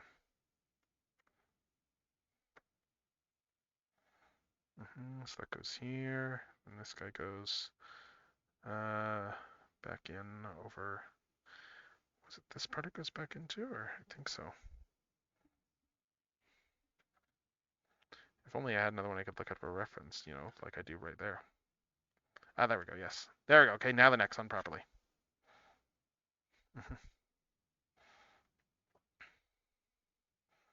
I guess we got some confirmation as to what's going on with Doctor Who recently as well too. Because there's been a lot of internet. I suspect that they said something just because of all the rumors that have been going around that people have been making up. Because the official comment was, we can't say anything until the we can't say anything for now until all the Disney stuff is aired, and then talk about the future of the show, sort of thing. Yeah. Because there's still a few Disney things that need to air, and they kind of just went, yeah, so Disney's not renewing. And they're gonna be, and they pushed up like the air date for like the last Disney stuff. So is Doctor Who over? No, it's not over. BBC has straight up said, it's like, we're not ending Doctor Who. It's just we're not doing the Disney's no longer going to be like partnering with us on this. So, and like from what I remember reading like about the for the actual like production from the production side of things, a lot of money, like the Disney money, went into things like they put stuff into like some of the standing sets and stuff like that. So like things like the TARDIS, it's like like they put a lot of money into that new TARDIS set, and they have that set built now. That's just a cost right there. Yeah. Like once you got that set built, you've got it built.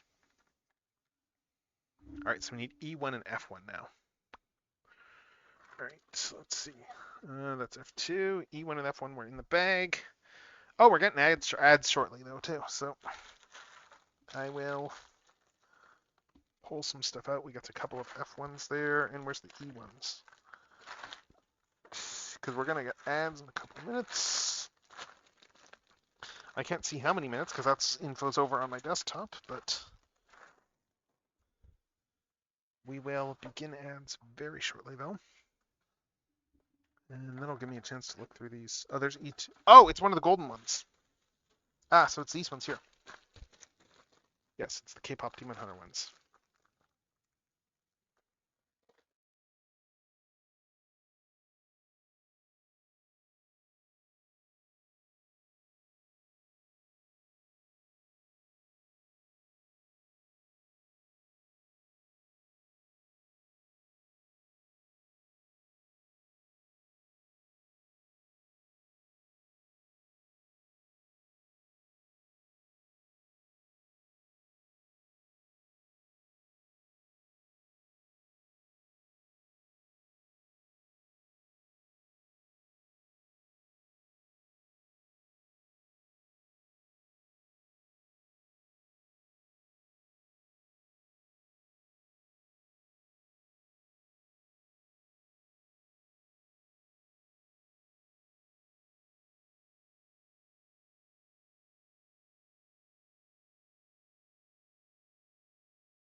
All right, and we are back from ads. We are back from ads, everyone, and we are still building this Hamoxian zombie girl model kit here.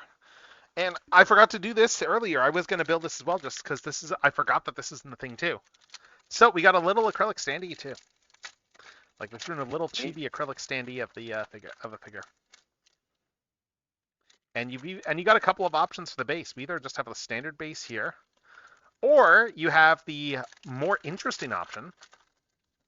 You have the much more interesting option here, which is a spring-loaded base. Oh wait, no, hold up. Is it? Oh no, I think this is actually a. I'm looking at this and I'm realizing, no, this is actually like sticker here. I think this is adhesive underneath, so you're supposed to like stick this onto this guy. Interesting. So let's get the acrylic standee in here. Let's see if I can actually slot this in first. It's a little bit tight. It's tight like a tiger.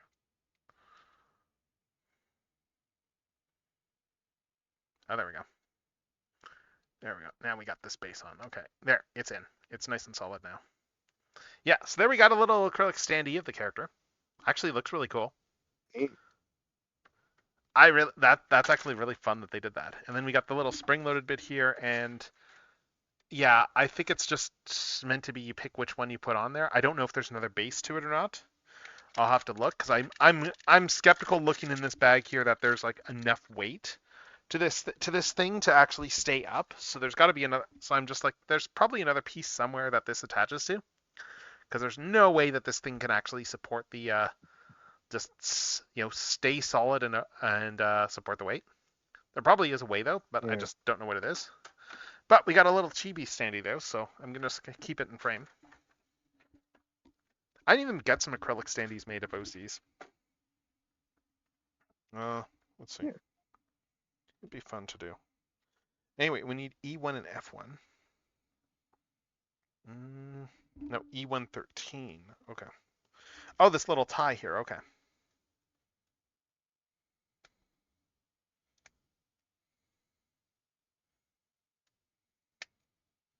So I'm going to do E113. I've got enough to do 2 of these. So I'm going to do 2 of these.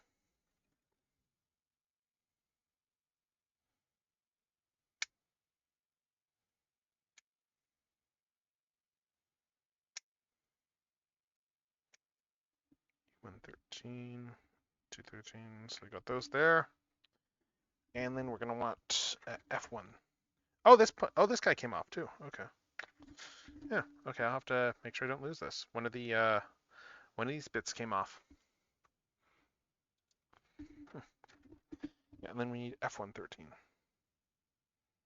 which is it's a collar.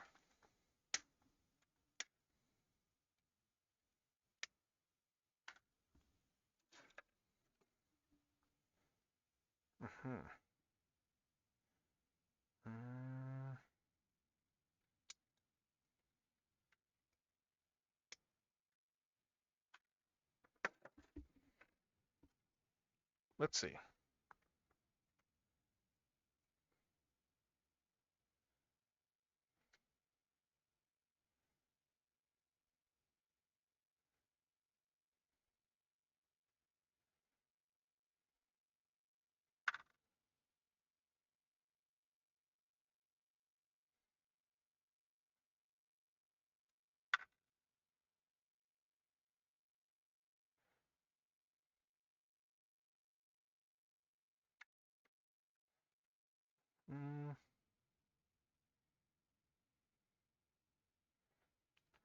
Okay, so get the indentations here and just snip.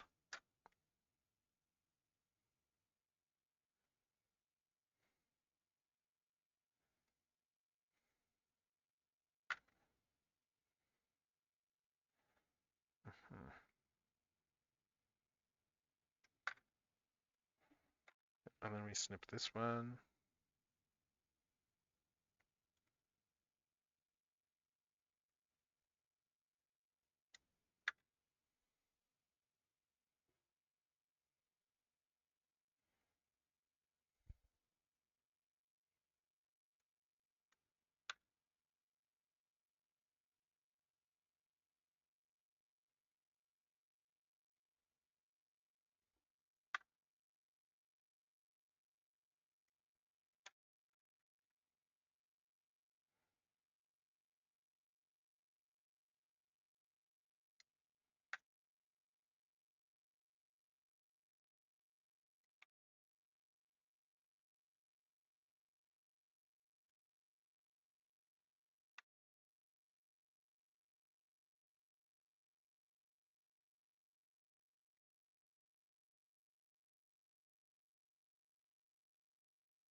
Alright, so these guys come out there, and then we just plug the tie in.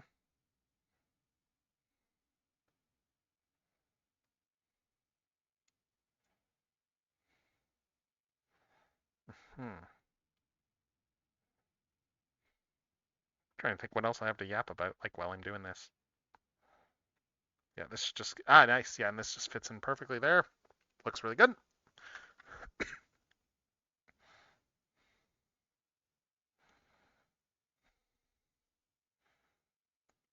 Yep. That one goes in here.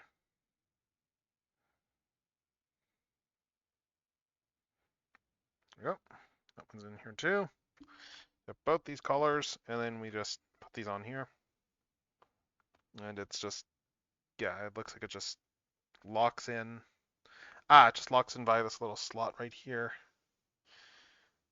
And, oh no, there's another part I need to put on too. Okay. There's a D2 as well. I guess that's going to be the, okay. Oh, I see. We need to do D2 and plug that in, and that's probably going to be like the upper breasts or whatever. Let's C2. Here we go.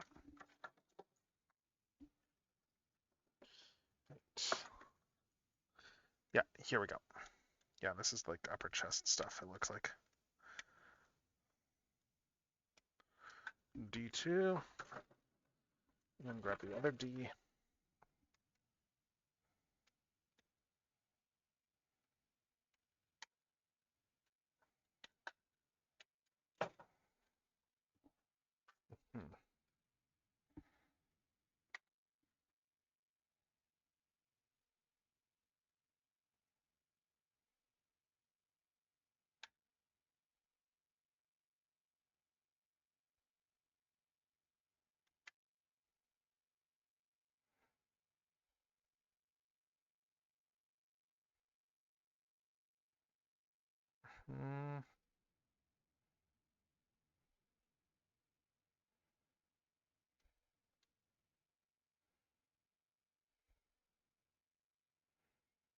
God, I'm listening to this and thinking about just how I keep telling myself things like, it'd be fun to learn like Japanese or something. Because every so often a word will come up that I do recognize. Yeah. Just listening to this, it's like, yeah. Yeah, it'd be cool to learn probably. Yeah, it would. I mean, it's never too late, really. Yeah. It's only too late if you decide it's too late. Yeah. Or if you're dead, but Yeah. I mean, can't really help that. You've got bigger concerns if you're dead. Yeah.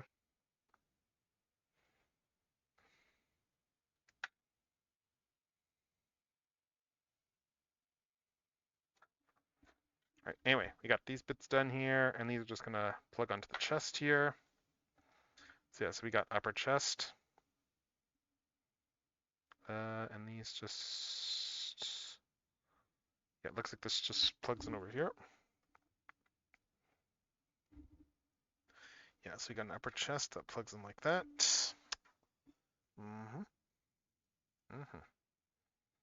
Let's see, so we got all this here, and then yeah, then we just, oh, okay, and then it looks like that we put that F2 one in the top one too.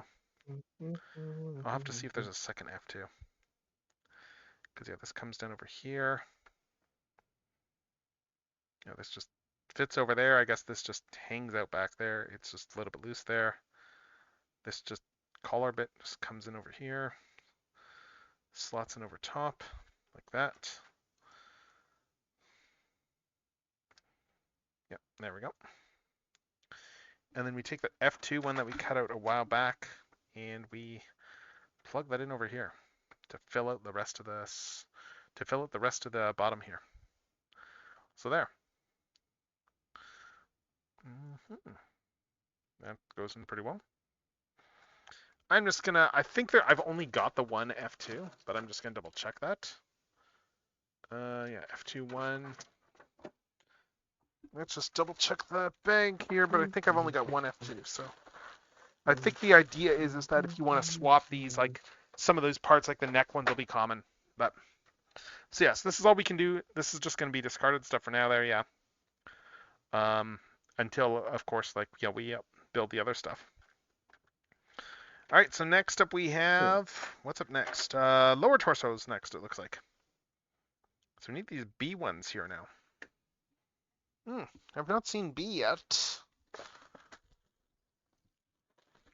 Are B among the ones that I checked out, or are those like a different one? Let's see. Oh, there's B. Oh, here we go. Here's B1. Okay. So B is in here. We got B1 over here. Bees, my god. Yep. Mutant bees. An Amazon attack. A deadly bee weapon. Bees. Oh, we got two of my these god. sets here. Nice. So I can do two of these bits. Good. I want to hear that with forget that. Look. Forget that Batman. I want to hear that with like Diedrich Bader's Batman. Like honestly, like it would work An really Amazon well. attack. A deadly bee weapon. Bees. My god. An Amazon attack, a deadly bee weapon. Bees. My god. Like honestly, I think it works better with the Diedrich Bader Batman. Yeah, it does. Bees. My god. Like it fits Brave and the Bold.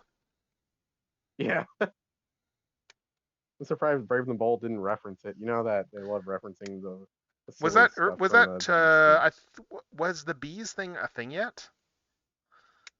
I don't know if it was. I think Amazon's attack was like came out in like 2007 or something. Yeah, it might have been too I don't even recent. know. I don't know. Yeah. Okay, so we got all these ones here. Okay. 4 and 7. All right. So we're building two sets of these. Interesting that we're doing the whole inner column like with a different plastic, and then just building up a torso around that.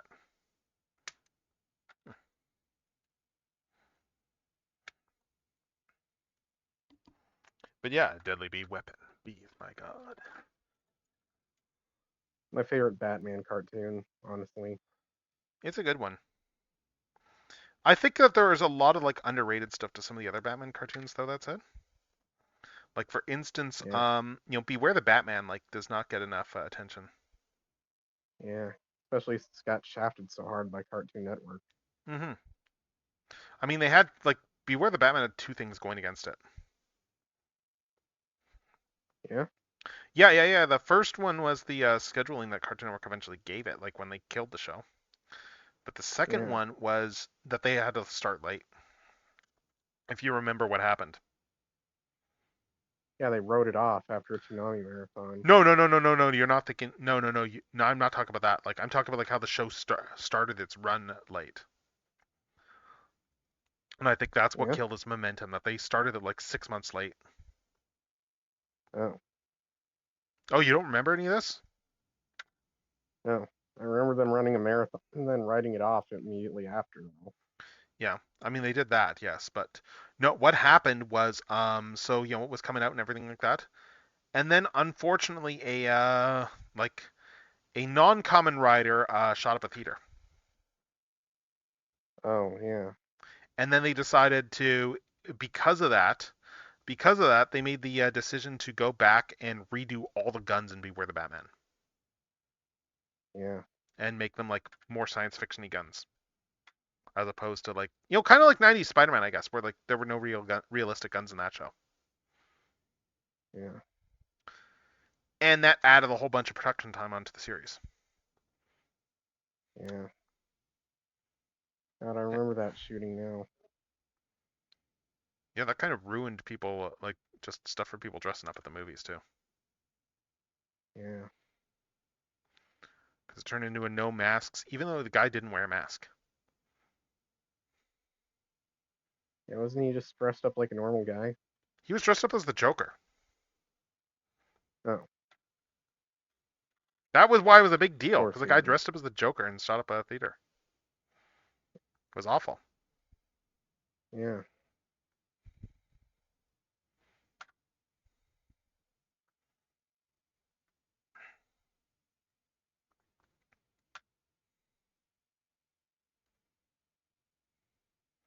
Did he get killed after, or like? No, I Did he think he get got stopped I by think he cops? went on Or... trial. Yeah. I don't think he was I don't think he was stable. So like, if I'm remembering correctly. But, yeah. Let's see. So anyway, we got these guys here, and we need to wrap these around these other parts here.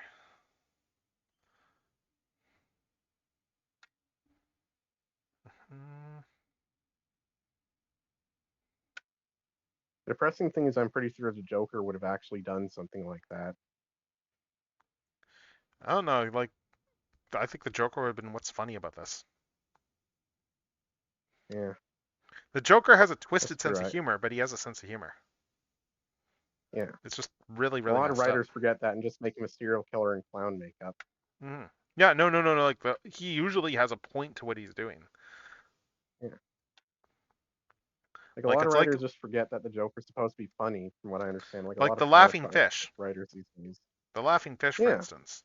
Like, the joke there it is, makes sense only to him, but yeah. It's a really silly joke. Like, the entire joke is, look, I'm gonna make all the fish laugh, and it's gonna be funny. See, and then I'm going to go and patent these laughing fish that you all have to pay me to use this. So that's copyright infringement. yeah, Like, no, that's a legitimate like bonkers Joker scheme, and I love how it fell I apart know because they it's went my on favorite Joker that's not scheme. how copyright law works. I think that's my favorite Joker scheme, honestly. Just the laughing fish, just because it was just like, what? Mm-hmm. It's a proper I'm sorry, what scheme? Mm.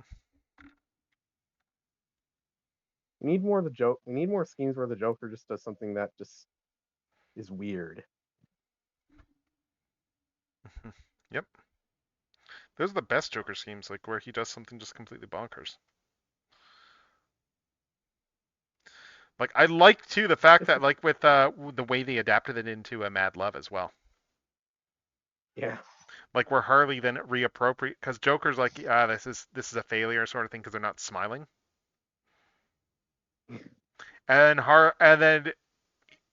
And then just how mad he gets when like Harley decides to try and kill Batman for him and like salvage his plan because she's like, see, look, if I'm you have hanging to him explain upside the down. joke, there is no joke.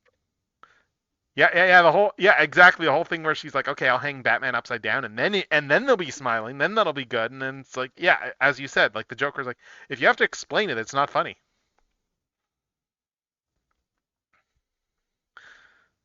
And I now mean, it's he's not reminding me, exactly wrong.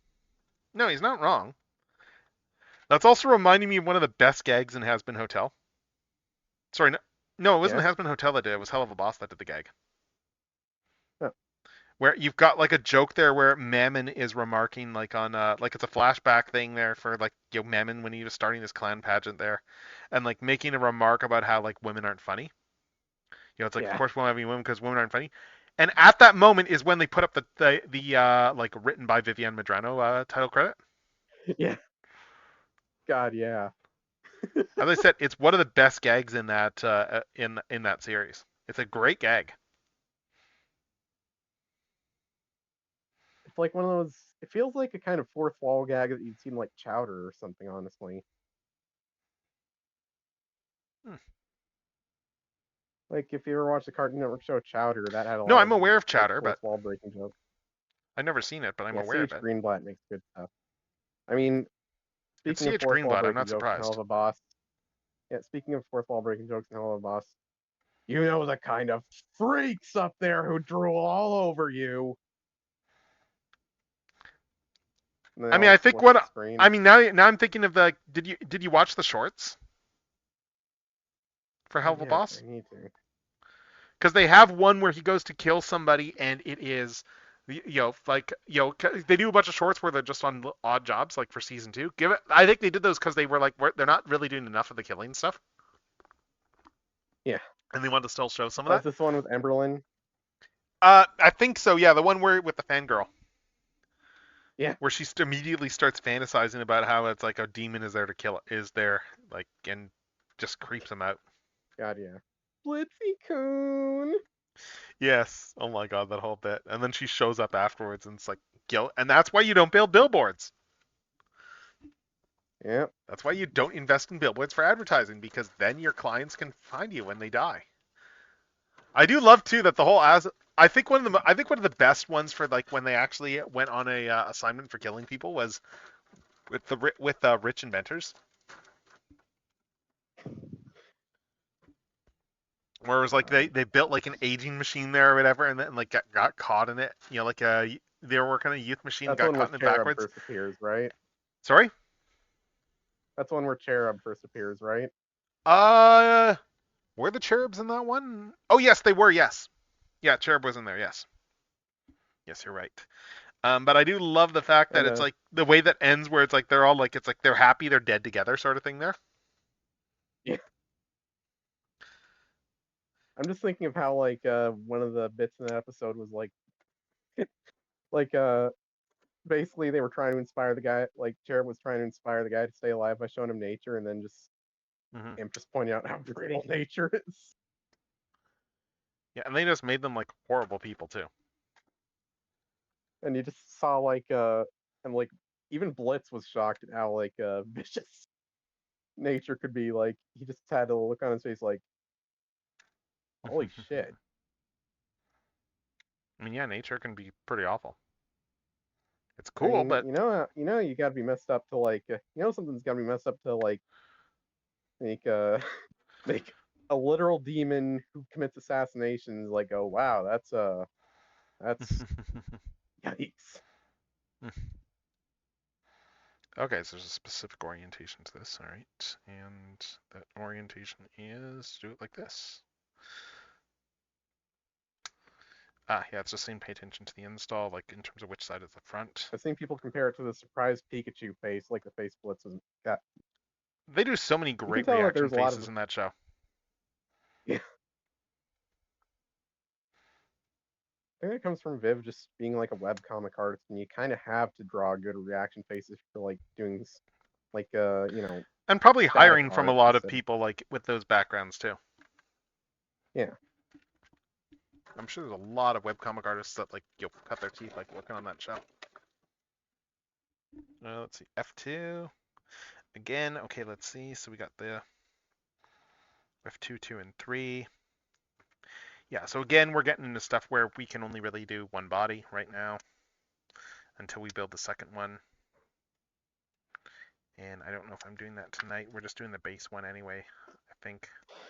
I don't think I want to do the whole. Unless, well, I might do some of the parts there for the armor. We will see, but let's see. So we got F2, F3, 17. Okay, so yes, we got some butt stuff here, I guess, to phrase things poorly.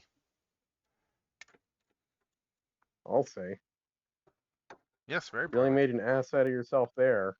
Oh, absolutely. Yes, yes, yes. Yes, I'm wrecked.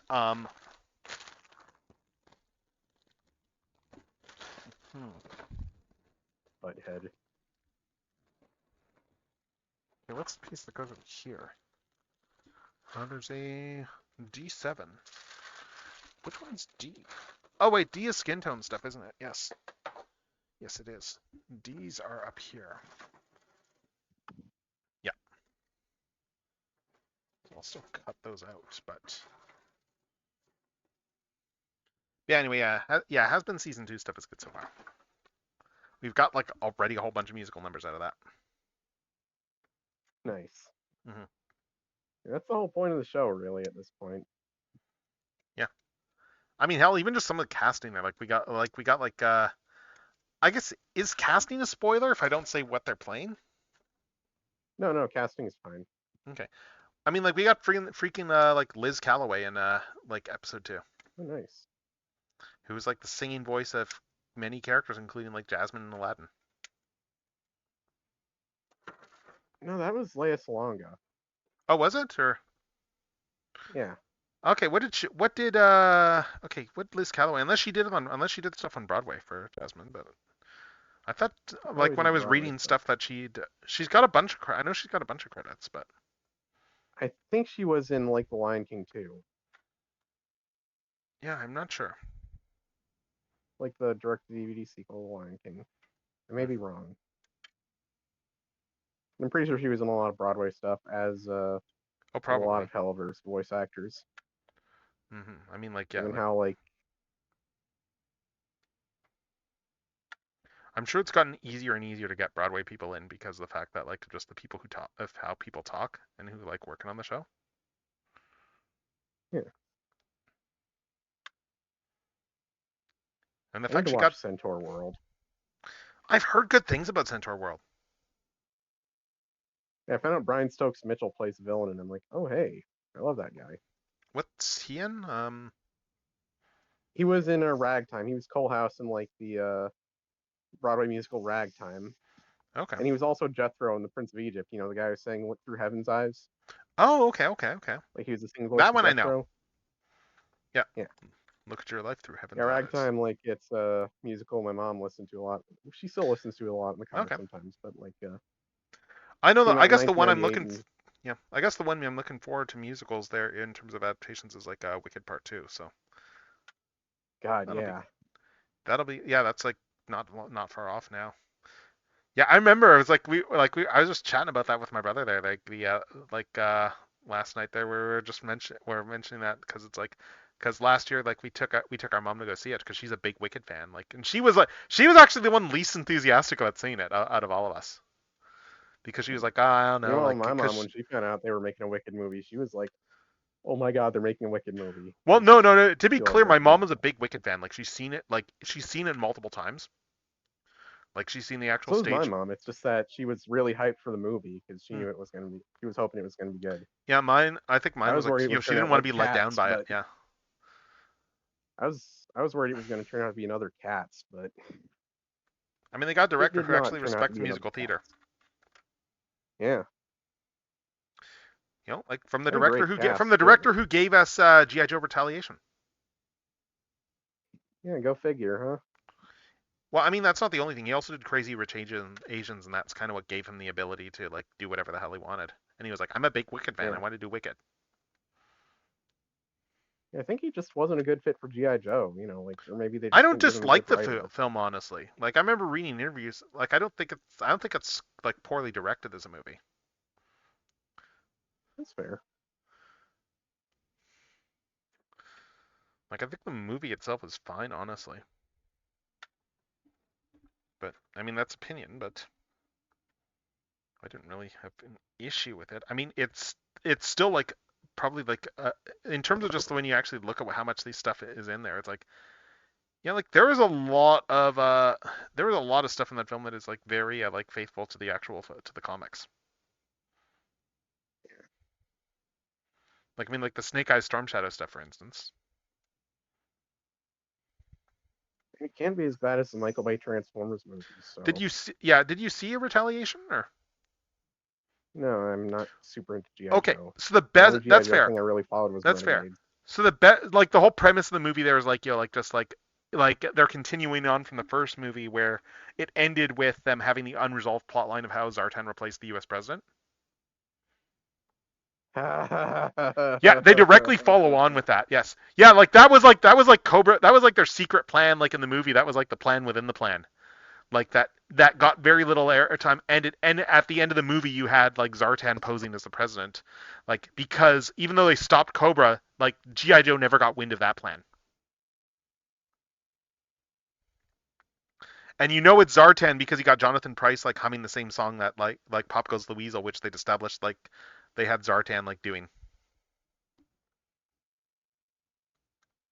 The sad And thing is Zartan would be an improvement over what we have now.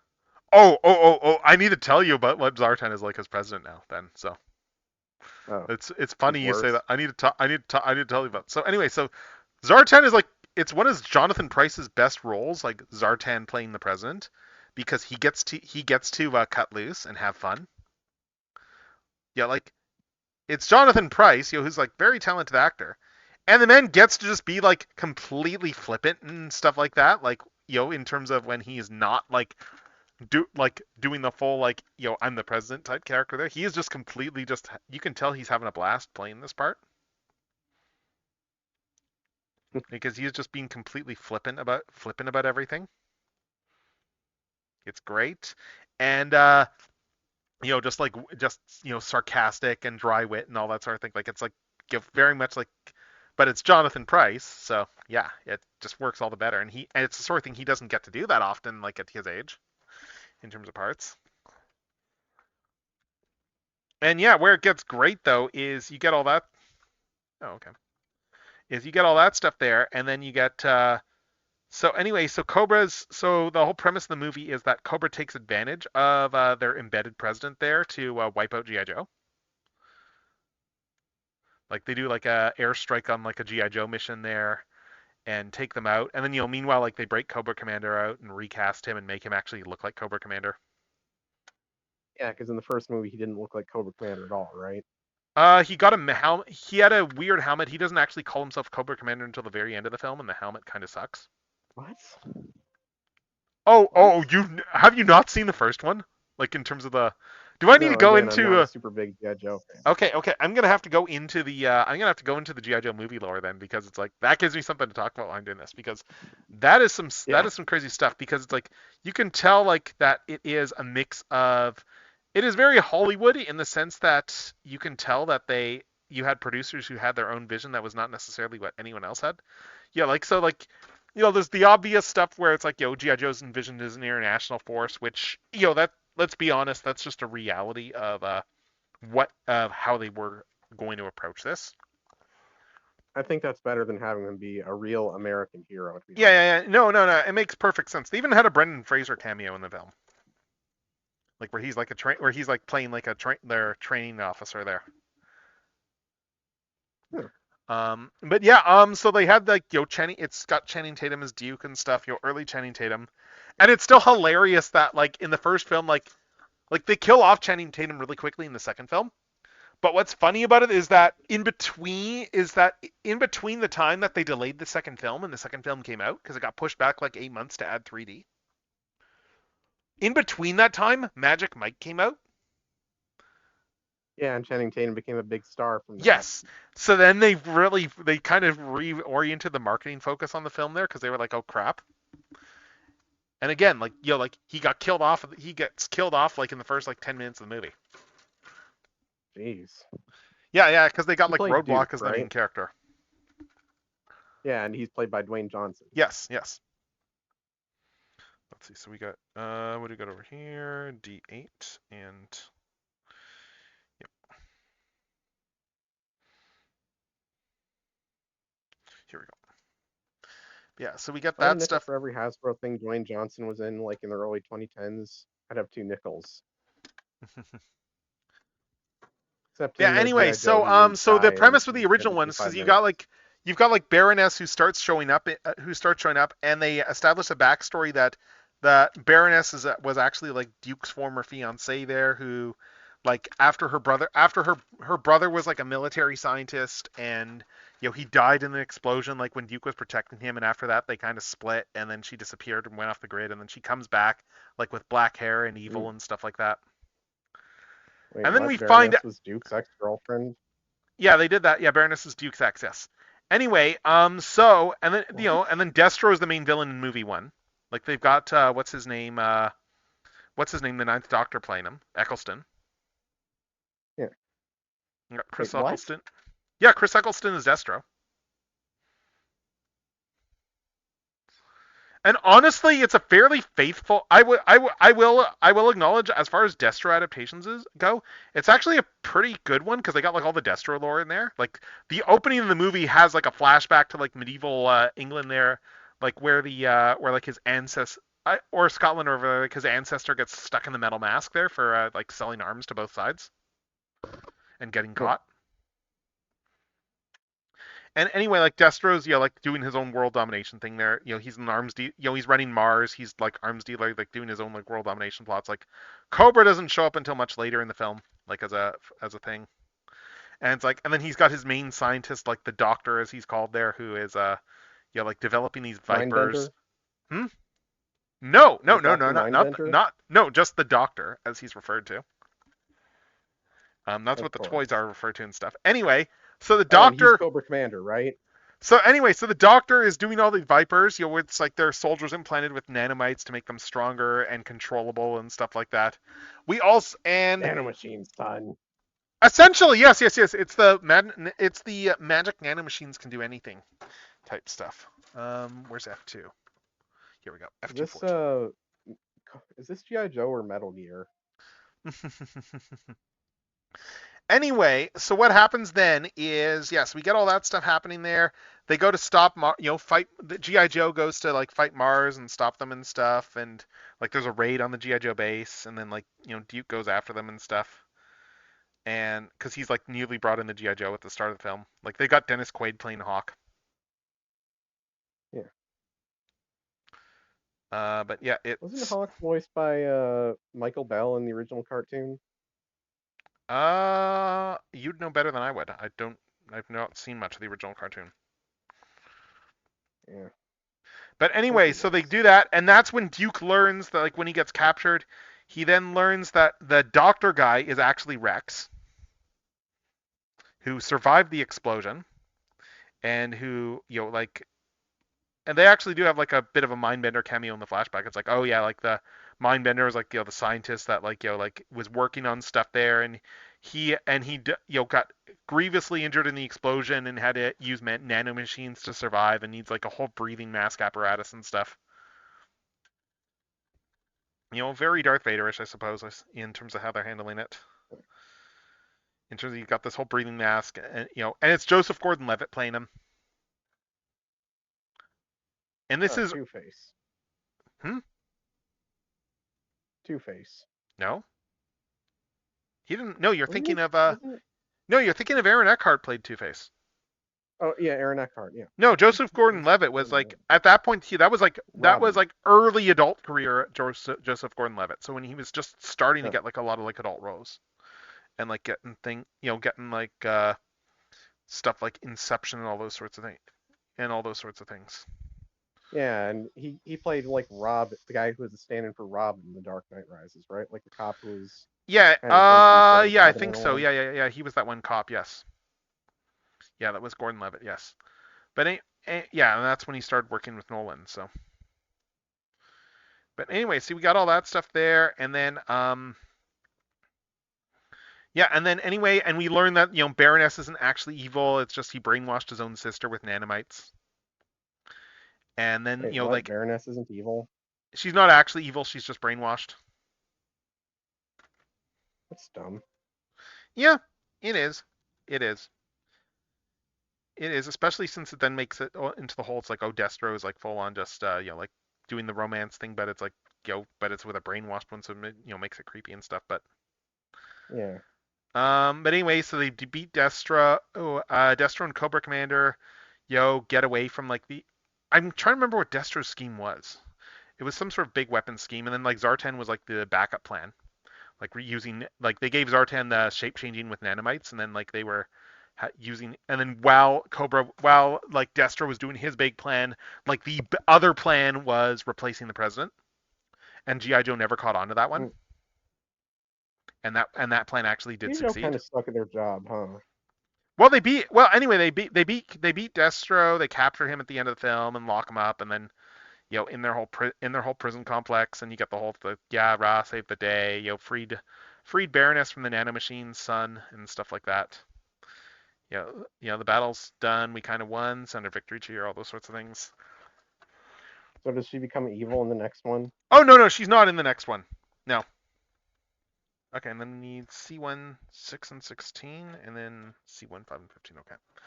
But yeah, anyway, so then, and then, yeah, they capture Cobra Commander and all that.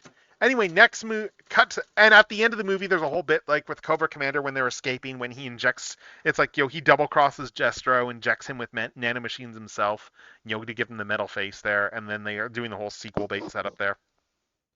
And, he changes out his mask for, like, an uglier one, and is like, and you will call me Commander. And stuff like that. It's dumb, but and then they get captured immediately after, but which is probably like a reshoot thing, but because I don't think that was in the original like script leaks. But anyway, so that happens. Movie 2, Anyway, you got Zartan as president. You got Cobra Commanders. Cobra Commander gets broken out by Storm Shadow, who died in the first one, but then got brought back. And it's essentially it's like, oh yeah, no, he didn't actually die. He's just been like off meditating all this time. Oh right, no, he didn't die. He was just captured there, and then they they captured him, and then like they did the whole thing with like Firefly breaks them all out, and He was in a coma like Duke. Well, no, it was like Storm Shadow, 1980s. Destro, and Cobra Commander were like in a high security prison, and then Firefly broke them all out. And it's what's his name? It's Balin Skull. That's like Firefly. Hmm? Like Ahsoka. Like what's his name? Oh, yeah. Ray Stevenson. They had good Ray casting. Stevenson? Yeah, they had him as Firefly. Anyway, so Nice. it's like, yeah. So it's him, breaks out Cobra Commander and Storm Shadow, and then they leave Destro behind because they weren't going to recast. And then anyway, it's so Cobra Commander's latest scheme there. So like Cobra launches satellite in orbit for the latest scheme. And the physics of the satellite don't make sense, but like in terms of for actually launching it, when you actually stop to like look at the math involved with like what it would cost to like launch that payload, and I'm getting to why. Because so Zartan's doing a whole summit like as the president, like an international like arms summit, like just like peace summit sort of thing. And at this point, I think they know that the president was replaced, but I don't. I think they know that Zartan's replaced the president there at this point, and they're trying to stop him. And like GI Joe, like they were all taken out. They were all betrayed, but they were also like like framed too. So like they're all fugitives. The survivors are all fugitives there. So renegades. Kinda, yeah. Yeah, they're all fugitives from the law there. They're hiding out, and then you got Bruce Willis as Joe Colton. But anyway, yeah. It's better than casting Chuck Norris as Joe Colton. I guess it's better than casting Chuck Norris as Joe Colton. Yeah. Okay, what else there? So we have all that stuff there, and then so after we get that, sorry, how's this plug in? I'm just figuring out how these two pieces plug together here. Like this. Yes, we got that stuff there, and so like there's the whole disarmament summit. Like all the world leaders show up to this thing, and like they get their invites and stuff, and then it, of course, Zartan as the president starts playing nuclear chicken with everyone in the room. Yep. Like when I say nuclear chicken, I mean as in he is like, he's being completely flippant this whole time. They're all like, "What the hell? You're insane!" Like for the president, because he launches all of the U.S.'s nukes. Wait, what? Yeah, he launches the entire nuclear arsenal, and obviously everyone else responds. And then he is like, we could all die today, or we could blow up all of our nukes. So Zartan actually Zartan is part of the scheme. Is responsible for nuclear disarmament because he brinkmanship chickens everyone into like blowing up their nukes. Because he does the first move. He's like, all right, we'll blow up ours, and now you guys are going to be responsible for World War III unless you blow up yours too. And they all do. So nuclear peace in our time. Then Cobra Commander enters the room because that's when the Cobra super weapon is revealed. Because the satellite they put up in orbit is a. Are you familiar with tungsten rods? Yeah, rods from God. Yeah, they put one of those up in orbit. And their first move is to blow up London and then like threaten everyone else with ransoms. Like it's like just to show that we're serious. We're here. Let's launch a tungsten rod at London, and they just blow up downtown London.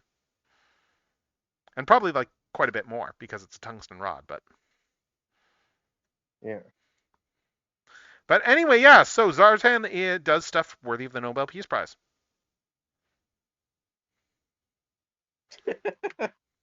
And then Cobra just ruins it for everyone. Well, no, because Cobra's defeated. Their thing is destroyed. Like, end of the day, Cobra still is responsible for nuclear disarmament. Yeah. They were evil about it. It was an evil part of an evil plot, but the fact remains that Cobra still did more for world peace than anyone else did because they got rid of the world's Yep. nukes.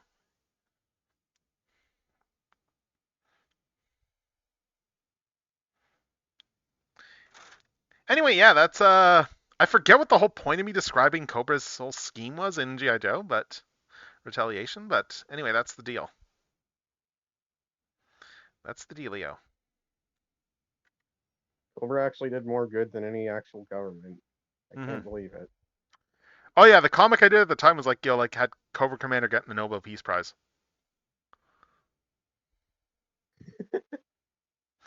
It sounds like the kind of cheesy thing that you'd expect from the 80s cartoon, honestly. I mean, hey, like even Draken saved the world. Yeah, but Draken is like, he barely qualifies as evil most of the time. He's His more sidekick evil. is He's more more evil evil than than he is. Heinz Doofenshmirtz. Fair. Draken actually has tried to take over the world, rather successfully, might I add. Yeah. He's still less evil than his sidekick, though, or at least way less competent than she is. It's one of those things where it's like I'm torn on calling Shigo evil because it's like she is much more aggressive and she works for a lot of bad guys and stuff too, but I don't think she's a horrible person. There is, Yeah. I don't know. It's like I think it was in. I think one of the most interesting episodes was like the the one with the one where we got Her the brothers? the reversal, like when we got more with their family stuff, but specifically when they all got their brain swapped. Yeah. Okay, so I need E2 5 hero chem. Yeah, she's not really evil, she's just kind of a jerk. Oh yeah. She's more of a jerk than evil, but I mean like I think the one where like where it was like what? Oh, crud. Okay, I'll fix that in a sec. It was like one of Team Go's old villains like used like the mind swap device on them, and it's like I'm gonna turn all of Team Go evil, except that on Shigo it did the opposite because it's Shigo. Yeah. Like, and it turned her into like just a really goody person there who was like like just became like Kim's teacher and stuff in that episode. And like she even dates like like Kim's teacher there, like Patrick Warburton's character. Now that's funny. Mm-hmm. God, I remember when Patrick Warburton was in basically every cartoon. Oh yeah.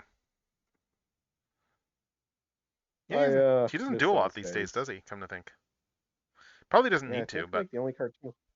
Yeah. I mean, he's gonna be the mayor, the horse mayor in the new Zootopia sequel, so you know. oh okay, that's a good part for him. But I mean, like And yeah, he's had like a successful enough career, I think, where it's like yeah, and I mean he's got the Family Guy money too. yeah. And also like I think it's obvious like they definitely want to get Patrick to voice the horse because he looks like a Patrick Warburton character. Yeah, Like, obviously. if you've seen the horse mayor from Zootopia, he's got like Patrick Warburton character vibes. I believe it. I not paid too much attention to Zootopia, but I do like. And he's probably not as stupid as Kronk, but I still think what I found. Kronk is like, Yeah, I think one of the most interesting things in like for Patrick Warburton for like his background is that he's talked about like his parents are fairly fundamentalist yeah. Christians, and like they're like when I say fundamentalist is in they have actively been involved in like campaigns to try and like get Family Guy canceled, stuff like that. Like they're those types of people. Yeah. And it's like yeah, it's like he's like yeah, it's like for him it's like it's a job is a job sort of thing there, but it's like yeah, it doesn't quite see eye to eye with them. But I mean, it sounds like he gets on okay with his parents still, but it's like it's just kind of funny. That's all. And I remember in Seinfeld, he played a guy who was like kind of religious wingnut, like Putty, like had kind of a religious streak. Hmm. So Patrick, like he's sort of conservative, but he like makes fun of himself for it. I guess. Yeah. You know, Okay, so there we go. We got this little back bit that broccoli. goes there, and then is that the whole torso there? And then I guess Yeah, I guess that's it. No, there's the He kind of F2 plays bit. the ultimate himbo, so you know. Yeah, yeah, yeah. Right. So anyway, so all that noise earlier was because I accidentally dumped all these pieces behind the box. So I need to dig all those Damn. back out. Because all these sprues that I needed just fell off the top of the box. And inside. Yeah, I always think of Patrick Warburton as Kronk because he was basically perfect for that role. I mean, Kronk is like one of his finest roles. He's done a lot of. I mean, he's done a lot of great stuff. I mean, like there's the Buzz Yeah, Lightyear cartoon. He did that. There was the. God, yeah, he was great as Buzz. Honestly, I kind of like him as Buzz a bit more, just because like the Buzz Lightyear Starkman cartoon was like so good. Well, I mean, you know what? Like I will say this with Patrick Stewart. I suspect that he is probably like a better person than Tim Allen. I mean, better actor, obviously, but Patrick Warburton, you mean? yeah. But I mean, I say this, and I know that that's a low bar, considering that considering Tim Allen was like a bunch of people's coke dealer who like sold people out for a plea bargain. Wow, Yeah, I this didn't was in even the know that. 90s. Yeah, yeah, like he was like yeah he was apparently like dealing coke and stuff, but like in Hollywood, and then got caught, and then like sold out some of his customers there for a plea deal. Jeez. Like whatever. I'm not a fan of I'm not a fan of drugs and narcotics there and stuff. Don't get me wrong, but that is still like a scummy thing to do. All Yeah. right, so we got this bit here. And If he this sold one. out like the people giving him the drugs, that would have been like. I forget I don't know. I'm who not he's. really a fan of the Yeah. villain. But... Yeah. I mean, I don't think those. I mean, the whole thing of the war on drugs is stupid because you know. The war on Yeah, drugs there are is. some drugs that are dangerous. We all know that it's 100% was propaganda as an excuse to arrest people they didn't like. Like Yep. that was like they Yep. straight up said that. Yep. Anyway, so that's the speaking of things that are like like just get people excited and such because of when they imbibe them in. So we got this torso. Got this torso here, zombie torso. We got all these other parts here too that we are going to have to. Yeah, it's gonna be one. I see why this is a one or the other type build. In that, like you either you can do the human parts on the like on this body, or you can do like the zombie parts on that body, but you can't do like but it's like an either or type thing.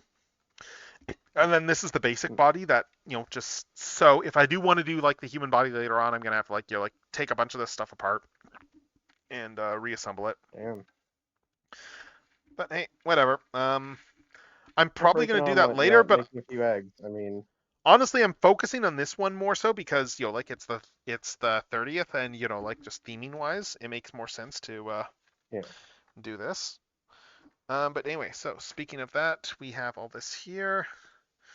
I'm just gonna plug this in.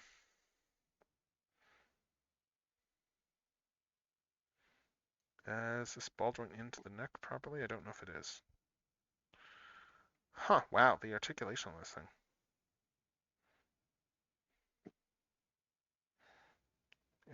It didn't go in quite right. Weird. Yeah. Just to put this on here. Yeah, so anyways, there's the body so far. Here's what we got so far for this body. I think it's looking alright so far, and then we just got to do the arms and legs. Why is her neck so long? I don't know. Maybe it's not, and I just see like the spine. Like I think I see like part of her bones or something. It's not like it's super long, I can't. guess. It is a longer neck, don't get me wrong, but yeah, it's probably a longer neck because of like all the armor bits and stuff like that she has. So yeah, fair. So they probably did it like that just for the sake of giving enough clearance for things. Yeah, I think that's what they usually do. Yeah, makes sense. But let's see. Anyway, we got ads coming up again shortly, so I'm going to use that and to go and boil more tea in a sec. But let's see. Sounds good. Once ads kick in. But yeah, so we'll have ads on very shortly. And meantime, let's see what else. Yeah, so we got all this here. It's going to be the arms and legs, and those are probably going to be pretty fast. Yeah, those are going to be pretty fast builds, the arms and legs, it looks like. But I should be able to do both builds at once for those. And then we'll have just this, the zombie girl here. And then we'll probably swap in the human part. Actually, let's take a look ahead. Let's look ahead in this thing for a sec. Let's see what we got while we're waiting for ads to start. Okay, yeah, we got the whole head unit thing. Okay, yeah, so there's the head unit there. I'll probably do the zombie. Maybe I'll be able to do the head unit. Let's see. I think that looks easy enough to do. So yeah, because there's a whole bunch of stuff like batteries and stuff in the head unit. And then there's the body. Batteries? Like there's electronics? Oh yeah, there's electronics in the helmet. Yes. Okay, and then you build up the arms. Okay. Just actually looking at it. Actually, yeah, we're not doing it all tonight, but it actually doesn't look like too bad of a build overall.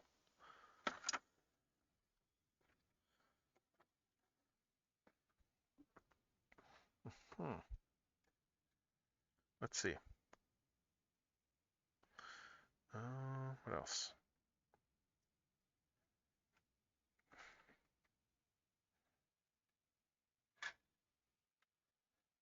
Next up, I'm going to need C1 and C2, so let's start getting stuff down while we're waiting.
Quite enough of the accent in there. You require a bit more of that accent. And I believe we are now back from the advertisements.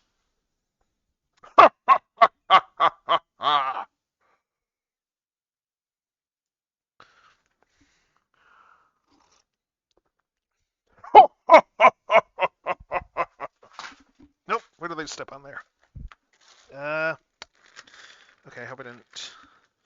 Sorry, I'm just like, oh, I just stepped on the thing. I'm just like, oh, Hope I didn't break anything because that was like a clear plastic sprue here. I think I'm good. Whew. Let's put that back in the box. All right, anyway, we are back and we are doing more work on this zombie girl. I am going to get like the basic torso done tonight. I'm building the zombie torso right now. I'm probably going to swap this out for the human parts because I want to use the zombie parts for the main build, I think. Because, it's a zombie girl. But we'll see. I might change my mind.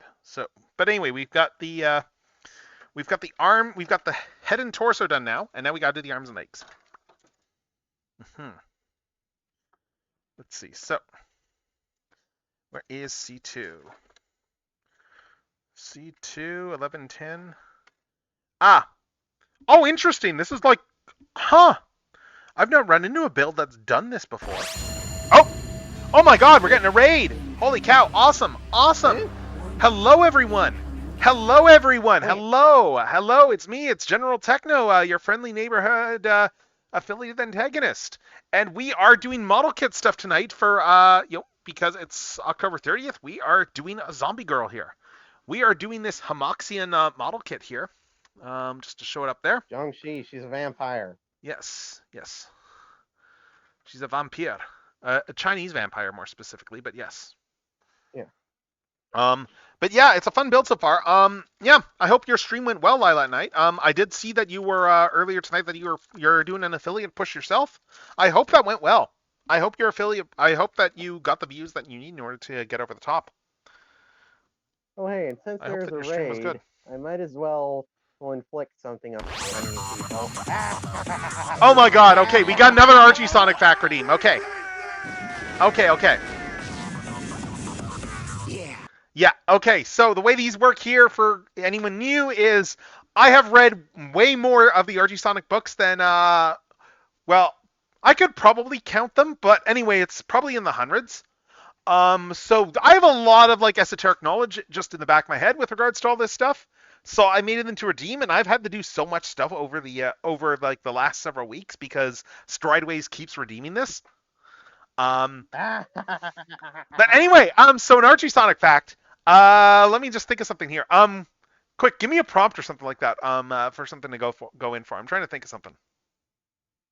Well. I'm trying to think of something too, but yeah, like anything like Halloween related. Let's go with Halloween. We're talking zombies. We're building zombie stuff here. Well, before I go into that, I'm just gonna say, Lila at night, if you need to head off, if you need to do your your bedtime preps and stuff like that, get ready for Halloween tomorrow because a lot of stuff going on. I'm sure around the city and everywhere and all over the place. Yeah, if you need to do your post-stream care, by all means do so, and thank you very much for raiding in. Actually, let me just give you a quick shout out. Let me walk back to my thing and give you a quick shout out here.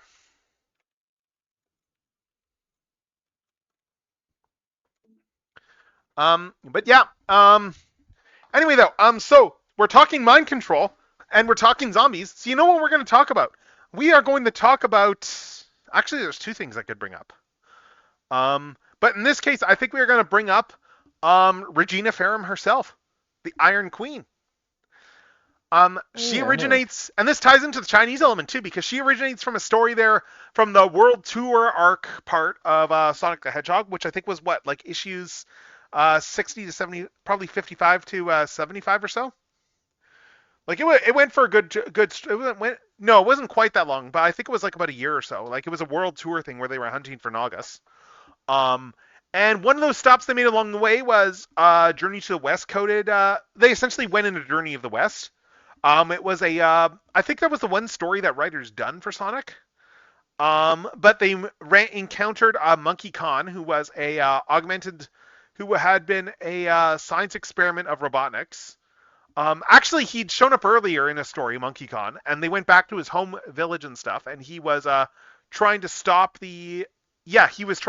stop the Iron Queen and the Iron King, who had conquered like the mountain there, and they were lording over the village. And Iron King was just like an ox, he's an ox king, obviously, in armor.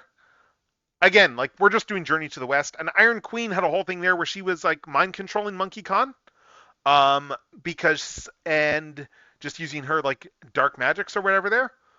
And Sonic freed her from the control. They then went and stopped Iron Queen and put out the fire on the mountain and stuff. Read him, Monkey Khan's a guy. Oh, nice, nice, nice. Dressed as a shrine maiden. No, that'll be fun. That'll be a lot of fun. Eh? But yeah. Anyway, I'm just reading Oh, chat cool. there. Yeah, that'll be a fun costume. it's Yeah, fun. sweet. Yeah, and then there were, and then yeah, and they defeated her, and then Iron Queen fell into disuse for, but what, like 100, 125 issues or so?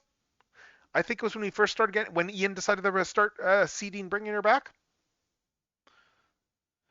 But yeah, anyway, that's Sonic Fact though, just talking about the Iron Queen, and I can go into it more if we And get she more was a Sonic human, Fact. but early on they tried to pass her off as a badger because they thought it was, well, she's married to an ox. But then, it was just like, they're not really married. They're like, it's a convenience thing.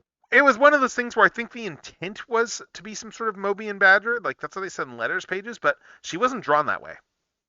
And I think that's where the Yeah. confusion came from.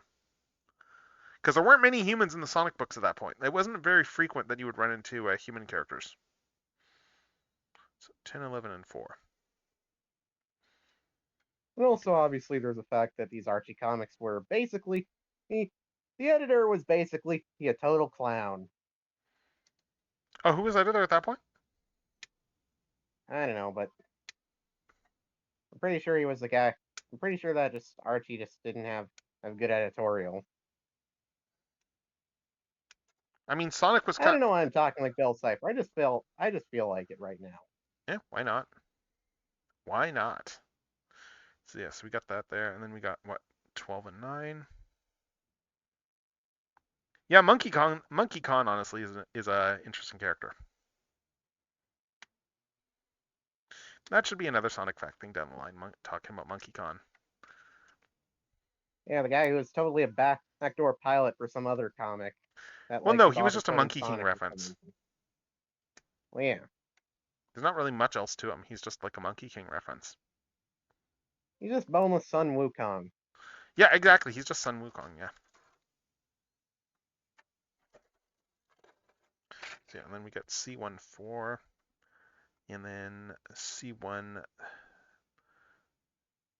Okay, C113 and C14. Okay. Let's see, C14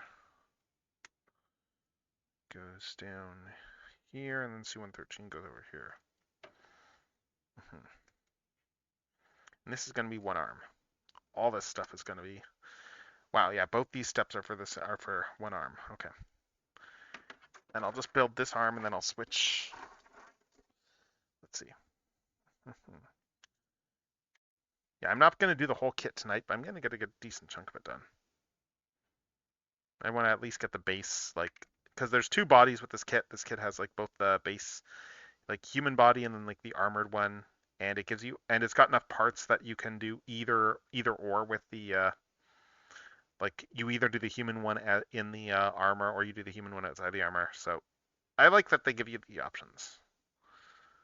Let's see anyway. Let's see, get that there. From this here.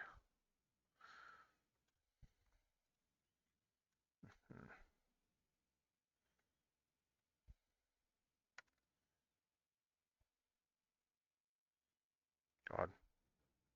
I don't know why. I'm listening to this one track here, and I'm just thinking about how great it was that they, like, how great it was, like, unrelatedly, that they quoted so much Sonic game music in the score for Sonic 3. Yeah. Just Now, even like if only stuff like Junkie quoting XL the ending for Sonic Adventure 2, like at the end scene there. Now, if only Junkie XL could show that much respect to Godzilla music. Yep.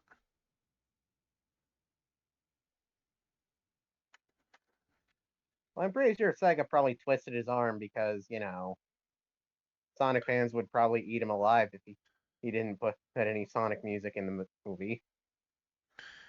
Oh, yeah, Especially Live and Learn, obviously. considering that they full on like spent money to make sure they could use Live and Learn.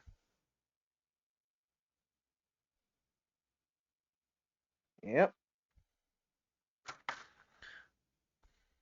They knew the fans wouldn't take it well if Live and Learn was left out of the movie. Look, the director is a fan, so the director knows Yeah. Jeff Fowler knows what he's doing.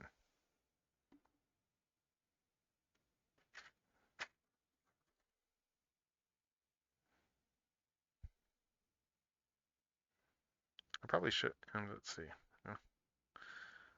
Hmm.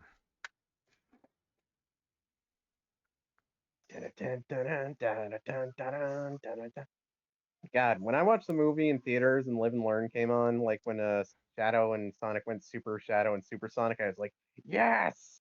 Oh, and then they did and then they did the pose. Yep. But I think the thing that sold me on how they used Live and Learn was how they actually like used it throughout the movie. So like it doesn't come out of nowhere. Yeah, it was like Shadow's theme But I mean, like they full on had in the like movie. Maria playing it on the guitar. Like that was just genius right there. Yeah. Like it's such a good like it is easily like I think it probably is Chris Forty's best work. Yeah. And they even left lyrics in too, importantly. Dun, dun, dun, dun, dun, dun, dun.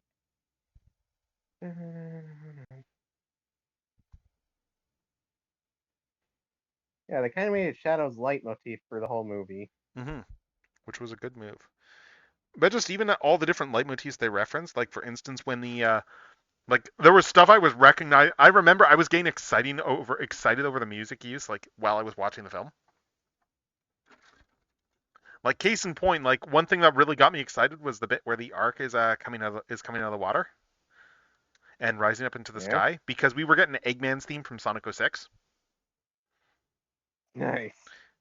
Yeah, yeah. Did you not pick that up? That we were getting that they were quoting like Eggman's Sonic 06 theme in No, that bit. because I was I've getting never really played excited the over that. Like content. while that was going, I was like, "Oh my god!" Like I was legitimately like excited for that. Like while it was playing, I was like, "I Oh know yeah, you're the this." biggest Eggman fan in the world. Oh no, there's some big Eggman fans out there. I'm not going to claim the crown. I'm a big Eggman fan, but I don't think I can claim to be the biggest Eggman fan.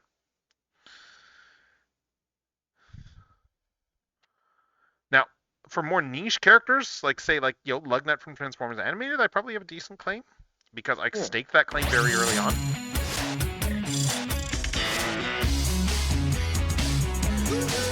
Oh yeah. You weren't the guy at BotCon who screamed out "glorious" when they revealed the shield Lugnut. Well, no, because I wasn't That at was me. BotCon. Yeah. But I will say I just to blew your out my throat redeem. yelling that. Look, I will say to your redeem though that as you all know, the story begins with who's going to win and knowing what danger lies within. Before the arc, good genius at heart. Was sorry, I'm just trying to remember the exact lyric here. Was wanting to something the mysteries of life. Willing to Wanting, unlock the mysteries of yeah, life. wanting to unlock the I am mysteries the of life. Eggman. Yes. Mm-hmm.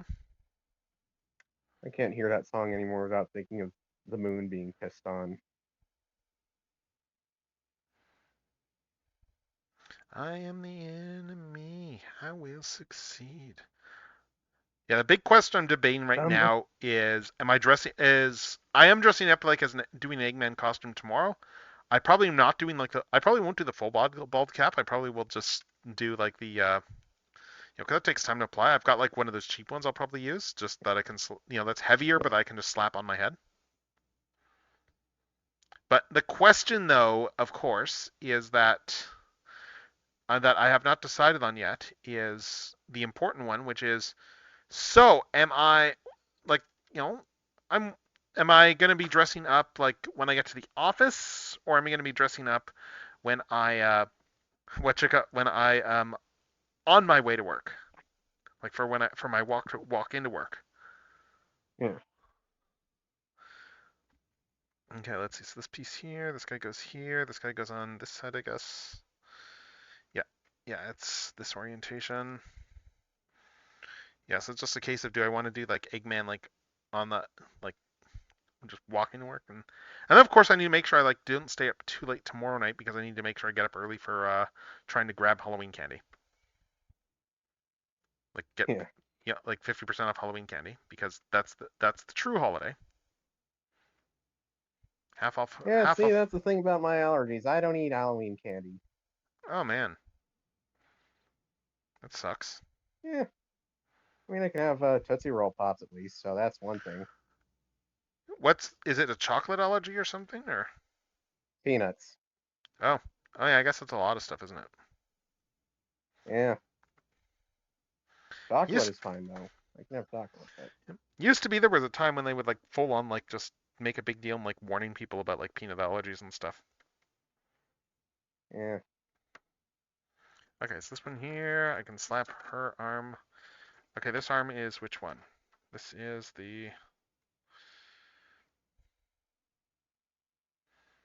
I'm just checking for this arm here. This is the one that goes on which side? Oh, oh, it's obvious which side it goes on. Oh, of course, duh. I just need to look at it. Yeah, so there's one arm.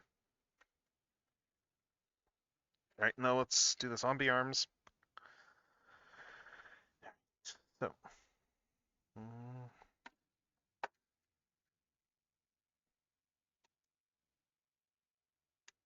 C14, and then C113.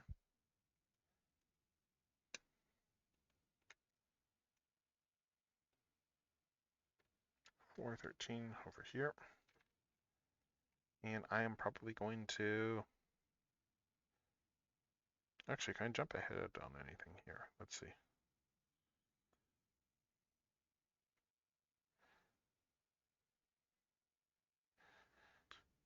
Oh, it's just 4 and 13 I use again. Okay. All right, so let's just put this here.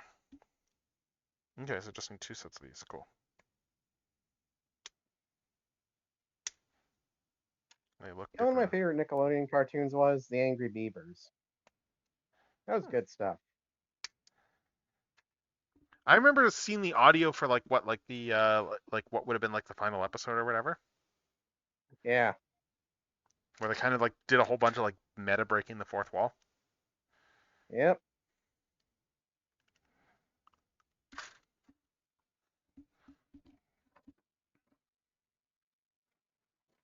Let's see. Where's the other guy here? Here we go. So C2 and what do you need for this one here? C2,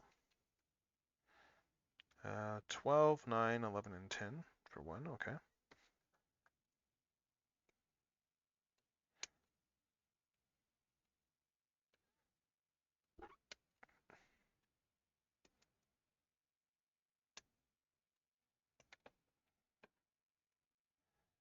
And the other one is going to be what, like 5, 6, 7, and 8. Okay.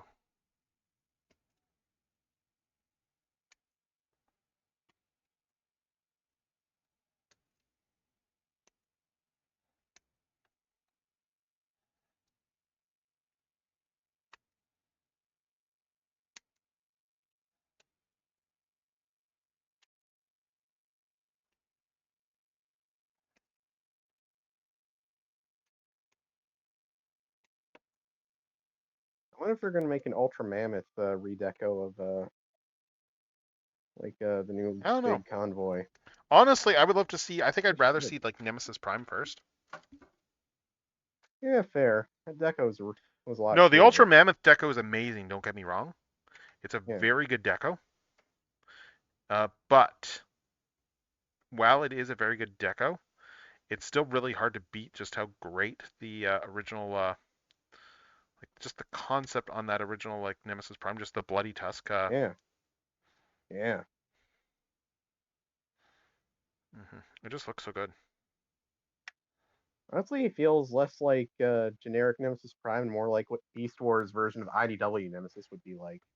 I mean, it also set the tone. Like if you look at it there, that's where they got the elements for Nova Prime's, some of the elements for Nova Prime's design. Yeah. Like that full on, like they pulled the Nemesis Prime face like from that toy. Be like the horns. Yeah.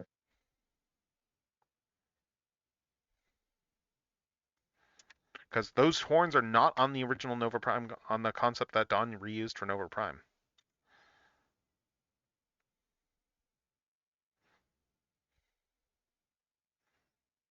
I'm curious, like, that's actually a question what's worth asking. Like, if I ever see him at a convention again someday, EJ Sue, just to ask, like, who, like, where the, like, the horn stuff originated. Like, was that a Dawn thing, or was that him and then Dawn leaned into that when he reused his Nova Prime design? Yeah. Because it's one of those things where, like, Dawn is enough of a nerd that I could absolutely see him, like, referencing that toy on purpose. Yeah. That's the main thing that makes me wonder.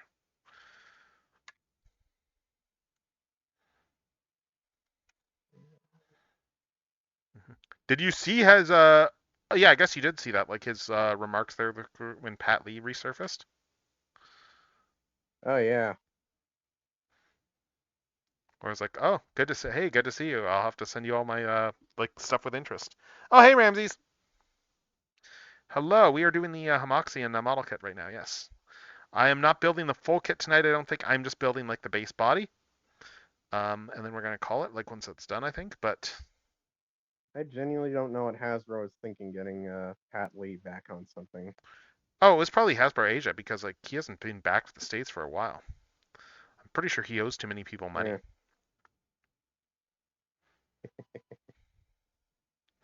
He's more or less been hiding out like in China for like quite a while.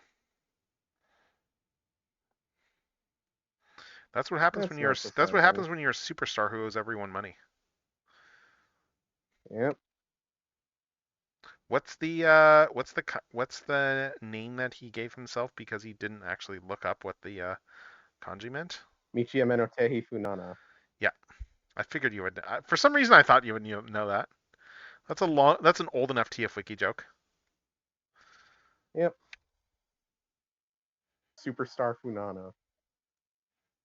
hmm God, I remember when those like when all that stuff was like still you could see that website online and stuff like that. I don't know if it's still there, the GeoCity site.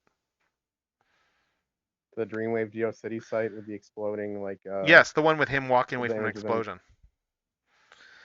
Yeah, like You, that's used as like a picture for Dreamwave on TF Wiki. yeah, yeah, I yeah. don't remember the original site.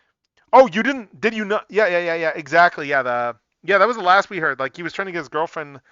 Yeah, and then she ditched him from what I remember when she actually got famous. Ah. Yeah, that's why I seem to remember hearing that like she ditched him. Guess he wasn't enough of a superstar artist for her.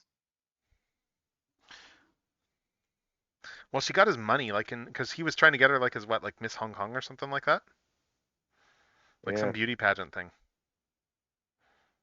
Well, I can't say I feel bad that he got ripped off, given all the ripping off he did. Oh yeah, yeah, yeah, yeah, yeah, yeah. I mean, like Paddock and McDonough are owed a lot of money, I think. Yeah. Pretty sure like what's his name? I'm pretty sure like Alex Milne was owed a lot of money too. But he still worked for Pat Lee, like even after all the Dreamwave Yeah. implosion. I Huh. mean, work was. I mean, he probably. Yeah, I don't know how much he probably was. I'm curious if he's owed like the least because like he would have still had to be. Pat would have had to pay him something. So okay, let's see. Upper bit here. Yeah, I'm a little curious on that. Pat Lee is truly the artist of all time. Oh, I okay. still think Someone. of like this thing's kind Okay. of. I still Someone think of this kill. thing's. Someone kill this. That's a new bot. Yep, I got it. Yeah. Give them a promotion. Banned. Deleted. Oh, see, I was giving you opening for like just quoting. I'll have to give myself a promotion. hmm I just felt like doing a deleted. That works too. Okay, let's see. Anyway, let's see. And this arm goes on here. Yeah, this way. Oh, did anyone see how people were comparing that Pat Lee thing, that Onyx Prime art, with like a I think it was a Digimon card Yeah. I don't think it that was looks. Digimon. I think it was Yu-Gi-Oh. Oh yeah, yeah, it was Yu-Gi-Oh. I think that looks suspiciously like that Pat Lee artwork. design wasn't cool enough to be a Digimon. Like it was the same pose and everything. Yeah. I mean, like it I wouldn't be mean, the Pat first Lee time that plays in artists a have Yu-Gi-Oh referenced card. poses, to be fair, but it's Pat Lee who is like infamous for stuff. Okay, so there we go. We got one arm there. I need to trim some of this stuff a little better on the arms, I think. But yeah, I've got too much mold flash here still.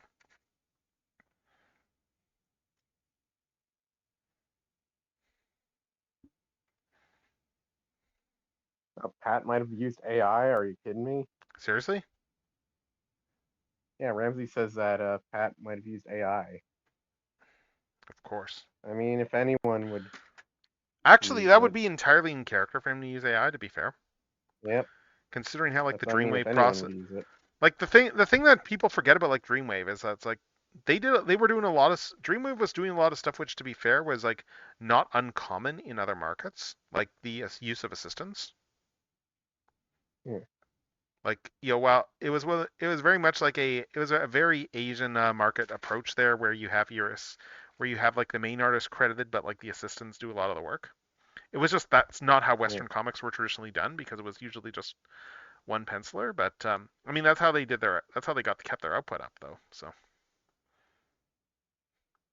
They're really like shitty output. I feel bad defending Pat Lee, but I am just bringing it up from the standpoint of, well, yeah, on the one hand, but on the other hand, like what he was doing was not actually that of as far as the actual art practices. It was actually something that was fairly well established and just not in the Western comics market. And that's because the Western comics market Yeah. probably was like, honestly, it's probably not how it should have been done in the Western comics market. Though even then, I guess you still had like the tradition of inkers like being separate people. Have you Yeah. seen any of the? What was really interesting is I saw like I think Walkie was sharing posts on Blue Sky today. They're just from, I think from some of the black and white like images that we have there for some like the for some of the Marvel pages there, like the original line art, and comparing them to like some of the stuff that's in like the latest trade paperbacks in terms of like for the print quality and such, where it's like, ooh, some of those were not really well done at all. And that's not really on Skybound, to be Yeah. fair, because those masters were never because it's just the masters they're using like predate them. So it's not really Skybound's fault that the masters are kind of trash, but it was like there was some stuff there was like just how unsharp some of those lines were, like compared to the original lines. Yeah. Oh, and there was one bit too where it was like there was an aerial battle with like a bunch of the jets and like Laserbeak and Buzzsaw and stuff. Like there's an aerial battle sequence there where it's like in the original art they're in the sky, like in the actual comic, the way it's colored and stuff. But then when you look at the artwork, it actual artwork, looking at it, was like oh my god, this isn't an aerial view. That's the ground below them.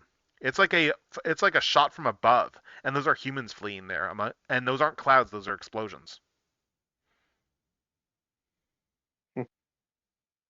Like it actually is like, oh wow, like this actually is like a real, like the composition is just that much better once you realize what the artist was actually trying to do.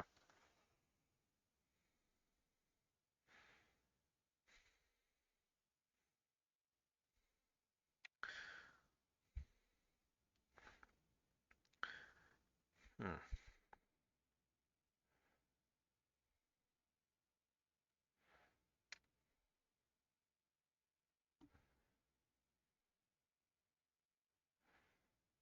Hmm.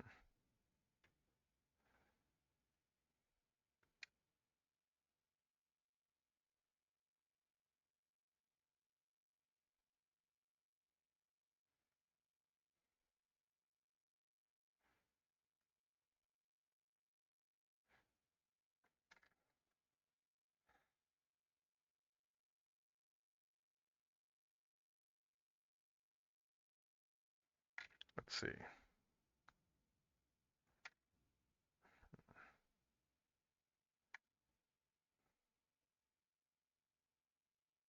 Mm. Yeah, crazy that this year's almost over already. Yeah. It felt like it was going on forever, and now it's just. Oh, see, it went by pretty. It felt like it. It never really like dragged for me. Like it just felt like it's. It felt like it was constantly going. But I mean, it's like, yeah, I don't know. There's a lot that happened this Yeah. year, though. Well, you know what I mean. Like Yeah, I know what you like mean. it was constantly going, but hmm But it went pretty fast, though, like all things considered. yeah, yeah, It's why that's what yeah, that's one of those things I noticed. It's like I care a lot less about spoilers just with age because the fact that's like I can I can wait. Like I don't have that same impatience that I had when I was younger. yeah, It's fascinating just how the psyche kind of morphs in that sense. And my patience is just yeah. more based on the, you know what, there's enough stuff to enjoy while I'm waiting. I mean, I still look up spoilers here and there for things, don't get me wrong. Like, I'm not like a spoilers bad person, but I am a lot less religiously like consuming them than I once was. Yeah.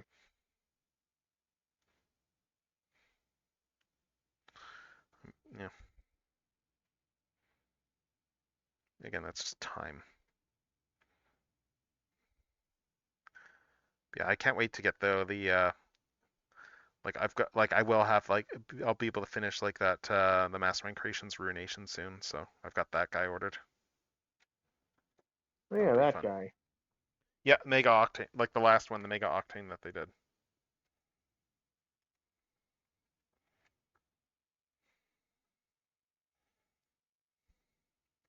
Like God, that whole team they really did a good job on. Like I think Onslaught's the weakest of those of that combiner set to be fair, but like I have some definite issues with like Onslaught's torso design. Yeah. Like they kind of made the torso a little bit long, just it's just as a result of the Bruticus stuff, but like it's very much like a Johnny case of Long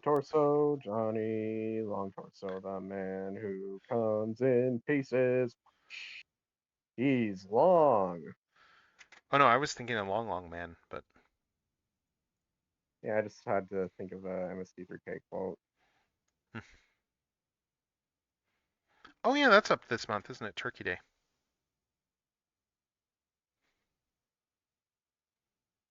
Like the MST3K stuff. Oh, let's be honest. The best Thanksgiving thing, and we watched this year because it is the best thing, and it's a Yeah. good thing to watch for Thanksgiving for like Canadian Thanksgiving and stuff. There, like it's an American thing, but like for Canadian Thanksgiving, it's still no excuse. Is have you ever seen that episode of WKRP in Cincinnati? No. Oh my God. Have you heard of the show at least, or Yeah. okay, like yeah, like just famous It was sitcom. before my time. It was in the 80s, right? Yeah, I think so. Yes, yes. 70s? A bunch of the cast have been passing away, like old age, but Oh, yeah. Anyway, the big thing though is there was an episode in the first season there that was like one of the most famous episodes that they did there for the like which was like Thanksgiving episode. And yeah, I'm not going to say much, but you owe it to yourself to at least watch like the one scene from the episode. It is amazing. Mm. But it's like the episode is kind of the build up to the scene, and it's all like built around the idea of like because the basic premise of the show, like when it starts off, is WKRP. They're like like just yet another like just like radio station among like all various radios, like just low performing radio stations, and they bring in like a new station manager character, younger guy, like refocuses it on rock and roll sort of thing there. So you have like the Mm. younger and older set, and the biggest issue, interestingly, the biggest issue with the show from a like so from a home video release standpoint has been that it is a licensing nightmare. Mm. Hmm. Oh, sorry, you want to get which ones? Oh, the oh, right, the MMC ones, yeah, yeah, those are great. But yeah, anyway though, yeah, so anyway, so the for part of the premise. So you got the whole culture like thing there, like like with the station owner, because the new format's successful and stuff like that. But yeah, the big issue with the show has always been from a licensing standpoint, because of the fact that they used a lot of like actual songs. like just as stuff that's being played in the background, like for like like because it's a radio station that it's set at. Yeah. And that has kind of been the big issue with that series there from why it's like licensing hell, because this was because it aired back in the days when that was not a thing, licensing stuff for home video release. Mm. So like yeah, it was a yeah, the Shout Factory, when Shout Factory did the release, they to their credit, they put a lot of work into that release with trying to get clear the rights to use as much stuff as they could. And that was a lot of work for them. And again, like full credit to them for like putting in the work for that stuff. Like there's some Shout bits that Factory does that. because the thing too is like because previously there had been a season 1 release of WKRP, but the previous DVD release like was somewhat panned by the fan base because they replaced all of it with like just incidental instrumental stuff, like generic stuff. Mm. They replaced all the music, all the like specific songs that were like like just like stuff that would have been played on like a rock station, like a rock and roll station, like at that time. So a lot of like modern stuff, like they just replaced all that with generic, and that doesn't work because sometimes they'll make jokes like around what's playing or something like that too. Like Yeah. that'll be like relate to what's being referenced. God, I've seen episodes here and there. Like it honestly is very good. Like it's great. It's a fun show. WKRP in Cincinnati. Like there's one episode I like where they're getting like boycotted by like just religious people there or whatever there over just rock and roll stuff and dealing with all that. I love a bit there where it's like he's trying to where it's like 'cause they're like, oh, we want to like vet everything that you play on your station, that sort of thing there. The leader of the boycott, the minister leader of the boycott and stuff there. And there's a bit there where it's like they're describing, it's like, well, what about this one song there that's like played there like with Imagine, and he's describing the lyrics to like Imagine, but by John Lennon there, like like the whole like Yeah. it's like how can you with the whole how can you possibly find this offensive? And the guy's like, imagine like no heaven and hell. That sounds like communism to me. Yeah.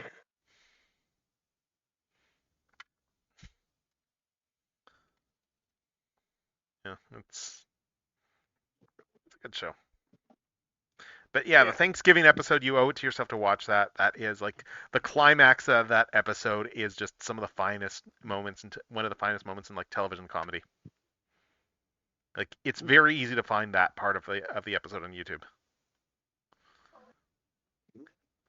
Like the main context you need to know for that bit is that like the whole plot throughout that episode is like the station owner has been like he is like increasingly out of the loop, and he is kind of like wanting to act, feeling like he wants to chip in sort of thing there and and contribute sort of thing there. But it's because he's like just twiddling his thumbs doing nothing, which is the most dangerous thing for a boss to be doing. Yeah. I'll be right back. I gotta switch over to my computer. Yeah, no worries. My phone's low on battery. No worries. Let's see. Anyway, once we finish this slim, let's see. Almost got these arms done.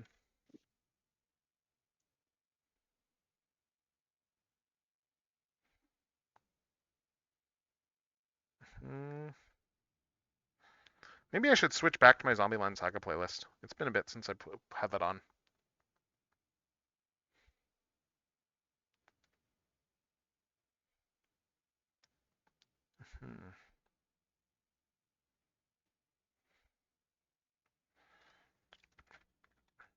Yeah, once we get this arm done, I'm going to do the legs.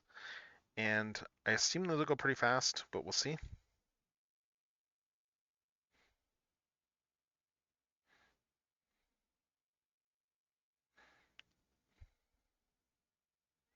I think with the legs, I've only got the one set that I can make anyway, because like the stockings are just going to be for the one body, I think, because the other body has has all the leg armor.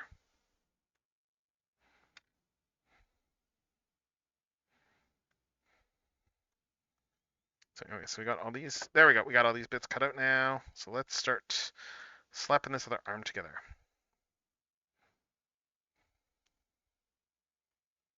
There you go. And I still need to do the wrists, but I will do the wrists afterwards. I'll probably have to, like, honestly, I could probably sand some of this stuff just to clean it up, but then I would need to dig out my sandpaper. That's always a later thing. Okay, let's see. Then for this arm here, take this guy. Oh, did I put this together wrong? Oh, I did. Yeah, I put this in the wrong one.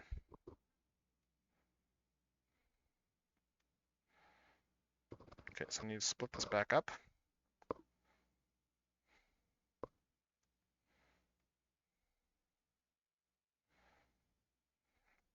You know, there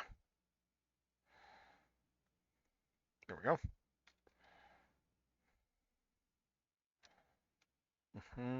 Yes, this guy goes in here. Like this. Yep.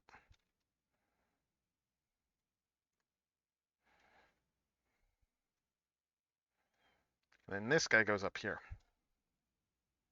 There we go. That goes on the shoulder.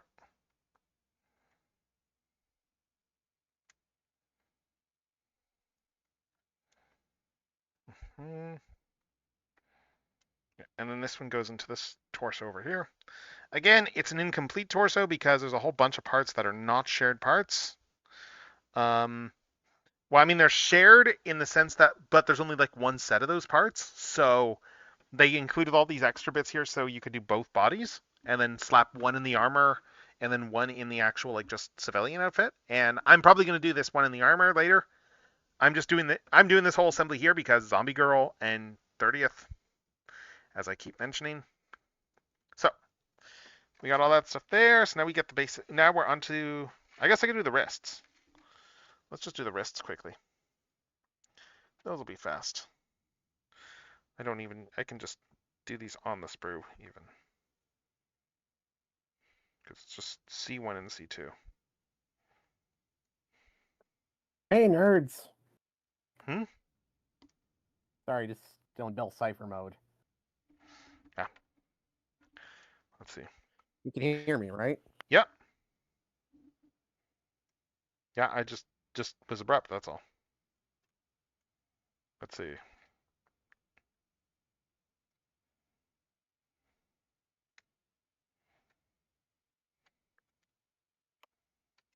I'm just putting the ball joints together for the wrists.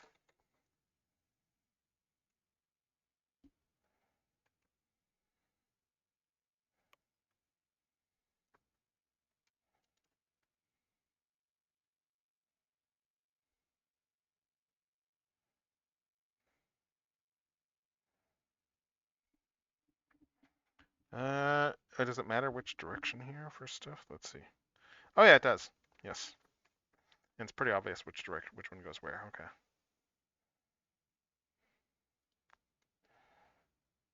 Yeah, these just are not quite slapping together. Let's see. If I take this off camera, if I press down on this, can I snap this wrist together better? Yeah. I almost need like a vise or something for this, or.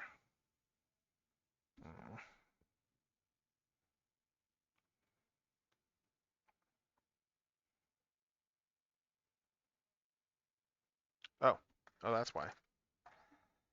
Yeah, it's because I've got some mold flash in here.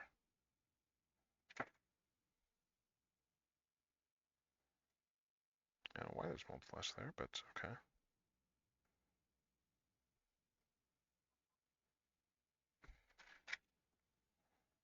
Okay, so let's get the mold flash in here. Yeah, it's my own fault.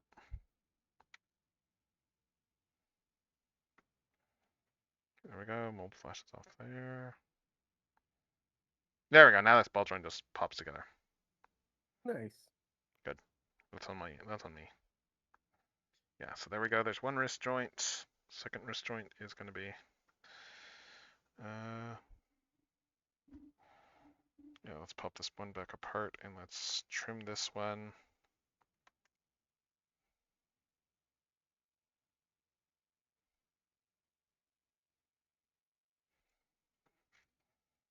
And where's the other half? Here we go.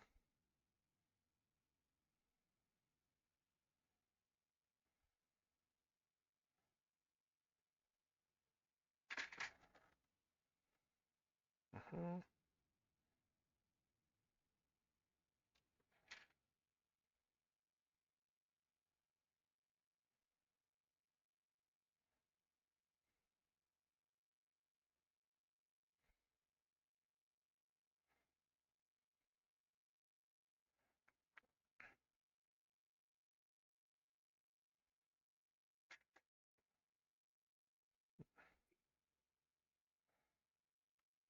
Okay, there we go.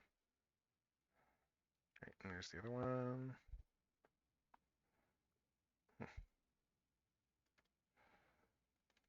There we go. Cool. All right, there's the wrists, and let's do her wrists next. That's going to be on C1 as well. So let's be a bit less cavalier with trimming these bits here. Except that it just popped off, so okay, I guess not. So much for that.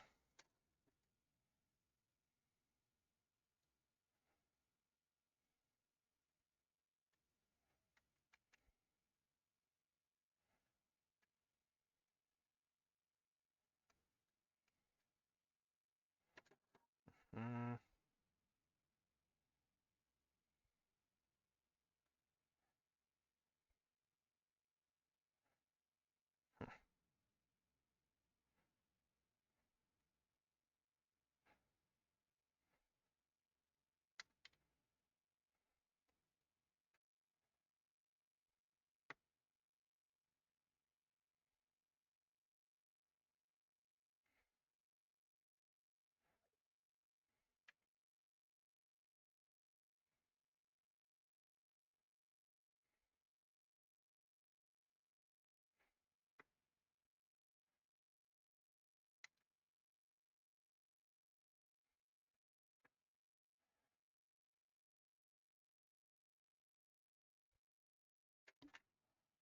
All right.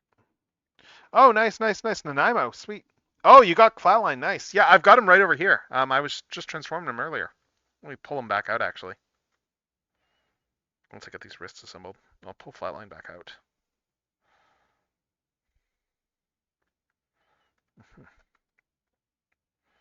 Let's see, so we got this here. There's one wrist. Two wrists. Hands are in another baggie, so I'll do those later. But yeah, there's the wrists. But yeah, so Flatline, just to pull him back out again, because we were because yeah, I got him open tonight. Nice toy, nice toy. It's like it's a good mold, this red alert mold. But yeah, let's transform him again. Quickly, rapidement. Yeah, no, like yeah, Flatline is really nice. I really like the red and black, just really pop as a deco. Yeah. Yeah. I hate how these heels are not very good on him in terms of staying on. Yeah, so we got the legs there, and then just get the arms out. Right, this all comes down. Get the arms out here. Get those really tight elbows into place. Nice and simple transformation, but I mean, like, considering Armada as a toy line, that's not really that surprising. Because Armada was trying to go for a bit of a back to basics approach. Can you imagine the Transformers fandom if Armada came out today? God, yeah. Like, I don't mean in terms of, I mean in terms of how they would have reacted to a lot of like the articulation and stuff like that. That's what I mean. I know what you mean. Mm-hmm. Yeah. Oh, and then I mean, and people then the react that way cartoon. to like Cyberverse and stuff, so you know. Yeah, and then the cartoon though. Yeah. The fandom reaction to the cartoon. God. Yep. They probably would hate it. Let's see. Actually, keeping these little guns back there to make them little like shoulder cannons actually works really well for differentiating them. I don't mind that. It's actually a nice little touch.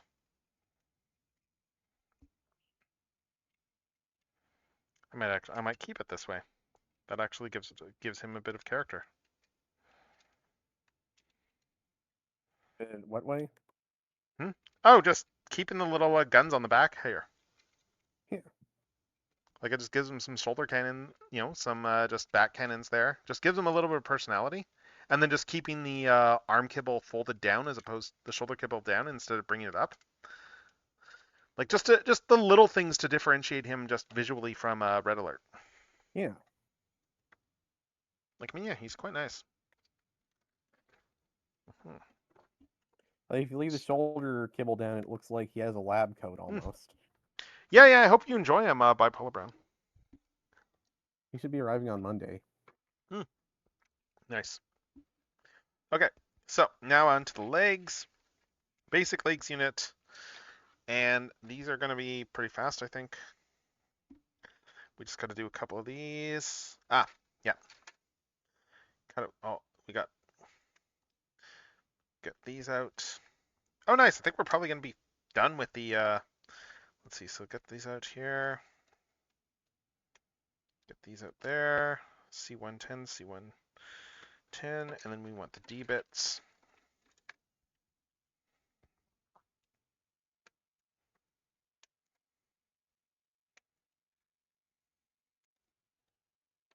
And then C and D are up here. There we go. And then the D bits here, let's see. So we got D 14 and 9 to start. 14 and 9. Yeah, 14 and 9 here, okay.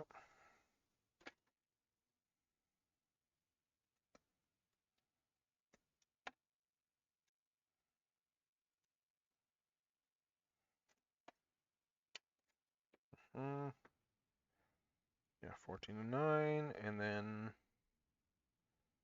Oh, and then I guess the other one is going to be 4 and 19. May as well cut these out now. Build the thighs now.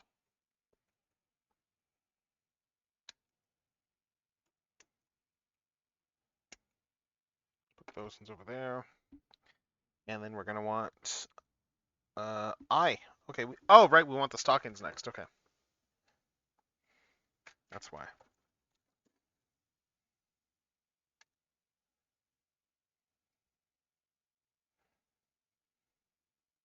Snooping as usual, I see. Nice. And yeah, encourage people. Use those points. Use those points. Redeem some of these fun little redeems here that we have for like just redeems. There's some fun stuff I set up here. Why not? You're in here, you're hanging out. Just make some noise. That tells the algorithm that you're here. That you're watching. Just wait until the ad break ends. Oh, you got that many again? No, just wait until the ad break ends. Oh, yeah, I guess because yeah, we got an ad break coming shortly. Yeah. Yeah, it's telling the audience. Our audience of 1. Oh no, Bipolar Brown's in here too. Yeah, that's what I mean. Oh, yeah, I'm Aside from counting me. you as audience as well. So, but There.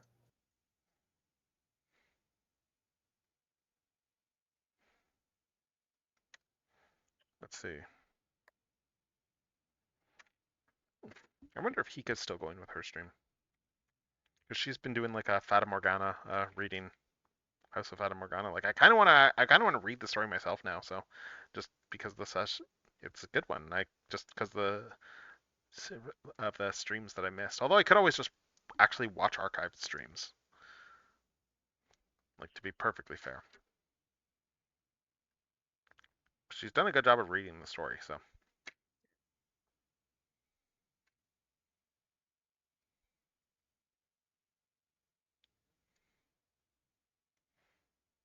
It's fun too when you're getting the story. And it's like, oh, the real villain here is racism. Okay.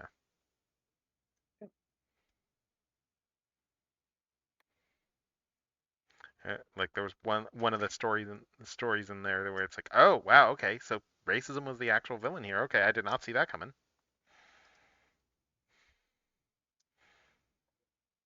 You know, like they did a good job of like kind of like hot. Again, that's the advantage, I guess. It's a VN, so I guess you would still have some of that stuff exposed, but it's like they did a good job of like of disguising that part of the story there to realize where they were going with it. So, but then yeah, like all the hints were there all along, obviously. So, Yeah. but let's see. Anyway, that one's there.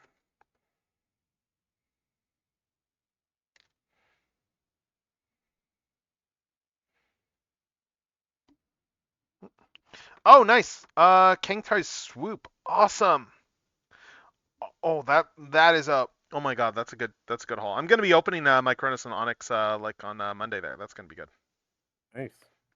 Yeah, like I'm doing a whole yeah, like before you guys come on, like with like a couple of other streamers they're Transformers people into Transformers and stuff like Crystal Cheesecake and Green Beam Supreme. Yeah, like they're doing like I'm just gonna be doing an unboxing like with a whole bunch of my primes.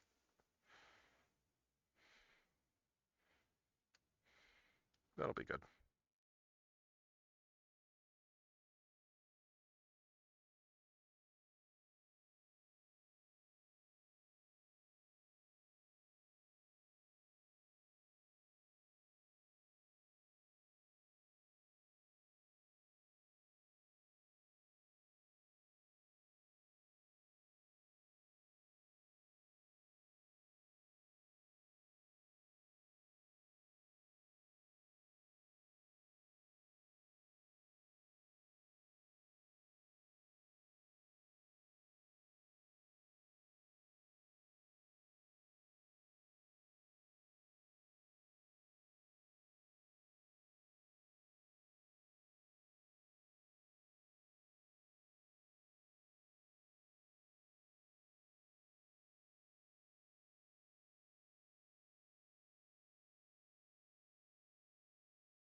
Hello and welcome back, everyone. We are back from ads and we are still building.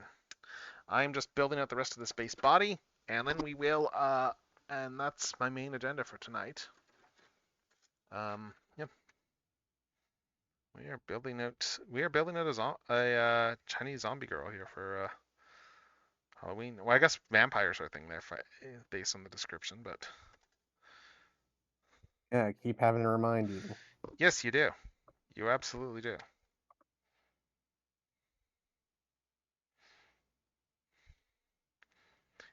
The God. These days, when I think of vampires, the first thing that comes to mind is Nicolas Cage, and not because of Dracula. No. It's because of that other movie where he thought he became a vampire. Which one is that? I'm trying to remember what the name of it is. I've seen clips of it online. Like it's like very early in his career, but he's like a psychotic boss there who gets gaslit into thinking that he's a vampire.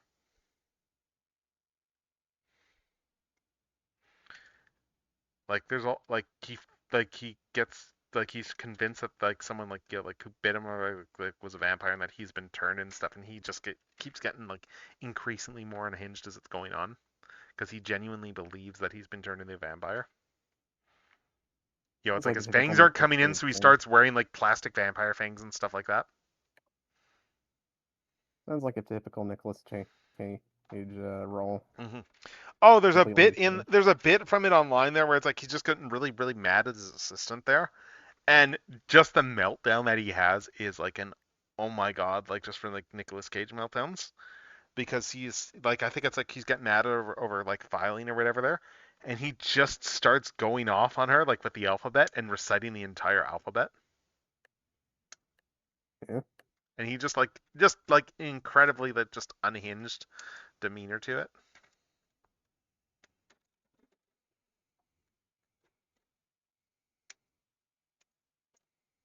Hmm.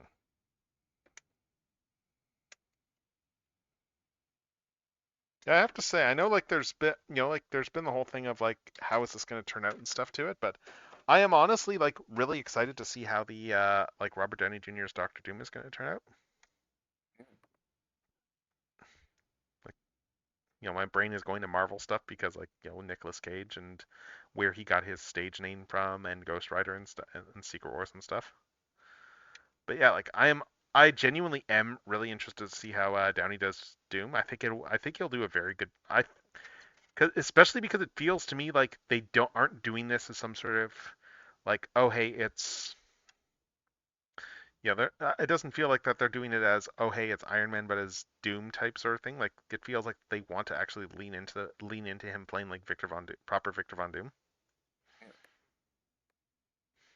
And I've seen like it's one of those things that's, like I've seen in the fan theories that it's like oh they could actually do interesting stuff with that if they use some of like the more recent Iron Man comic lore. Like there's been a lot of speculation in terms of how in terms of like for are they going to like get clever with how they explain the fact that they look the same? Because I've seen people bringing up the like the Iron Man run from what like the early 2010s, the Kieran Gillen run, where they retconned in the idea of Tony Stark being adopted. Um, because the fact that people going, it's like, oh well, what if Doom, Iron Man and Doom are the same person because like there's a timeline where like he was never adopted. And what they do, it's like, oh, he was adopted in the MCU and became Tony Stark. But what if there's a timeline where he wasn't, and and grew up to be like Victor Von Doom? And that's honestly an interesting way to go about it. So,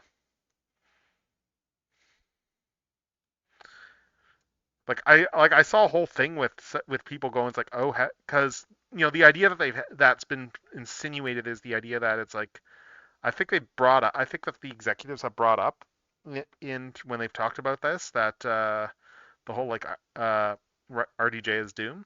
They've brought up the idea that it's like it's not as much apparently it's not as much of an ass pull as it sounds from the standpoint of that this is something that they had actively been thinking of like for a while. Like if they did Doom. And like one thing I saw people bring up is the idea that is which is actually really if this is actually their long game, I will give them a lot of credit for it. I don't expect it to be, but if it is, full marks.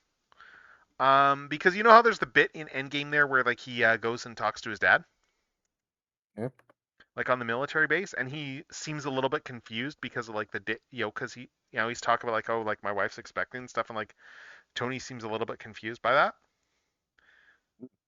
And the thing is that like I saw people pointing at like people were pointing out that if we go off the official like MCU bios, which may or may not be canon, like yeah, Tony is right to be confused because that doesn't actually line up with his birthday. So people are going, oh, maybe that was like a subtle hint at maybe they were subtly hinting at that plot point. like just all the way back in, like all the way back to Doom, all the way back to Endgame. Which, if that actually is what they are planning to do, again, I don't expect it to be. Like, I don't think they're that clever. But if it is, that would be a genuinely clever move, and they would deserve some credit for that.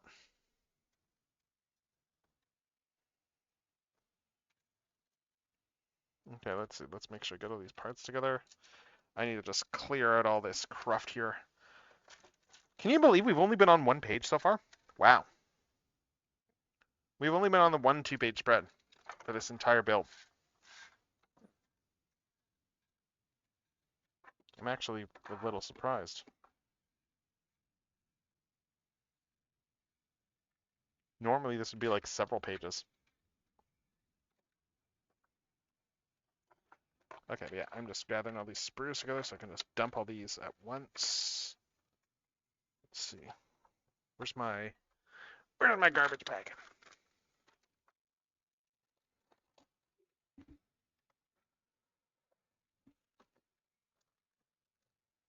Here we go. All right, so I think we should be able to finish the legs. I've got the thighs done. I just need to. Actually, I guess we can start. Even if we wanted to, we could even just clip the thighs on here. But it's pretty obvious which one goes where. Just look for the butt cheeks. Yeah, so one goes in here. This one goes in over here. Yeah, so there we go. Yeah, so we got this whole upper body over here now. And now we just need to, I've got all the other parts off to the side here for the human bits. And now we just need to do the rest of the stockings here. And I think this is going to be, let's see. I'm just looking. Cool.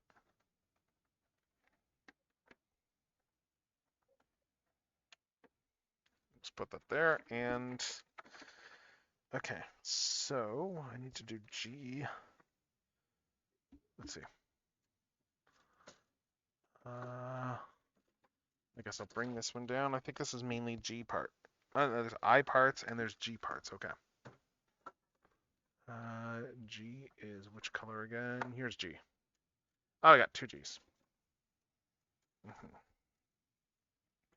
So let's see. So we got G. Do I build two of these things? G14, 13. Yeah, okay, so I built this twice. Okay. All right, that makes it easy. So 14, 15, 13, and 9. Okay.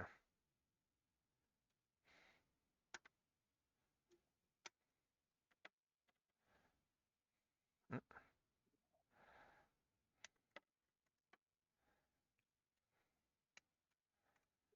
14, 15, 13, and 9. Okay.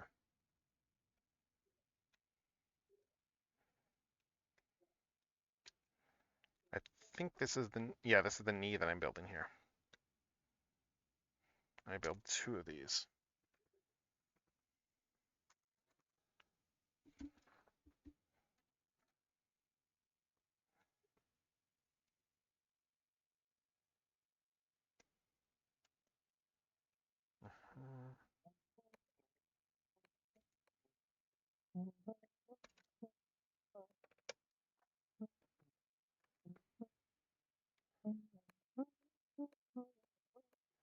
Then 14 and 15 over here.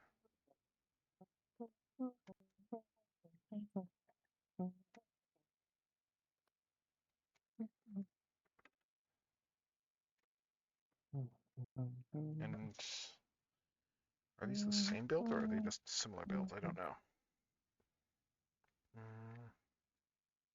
No, I think they are the same build pretty much, so for the knees. Looks like it. Alright, that makes things easy.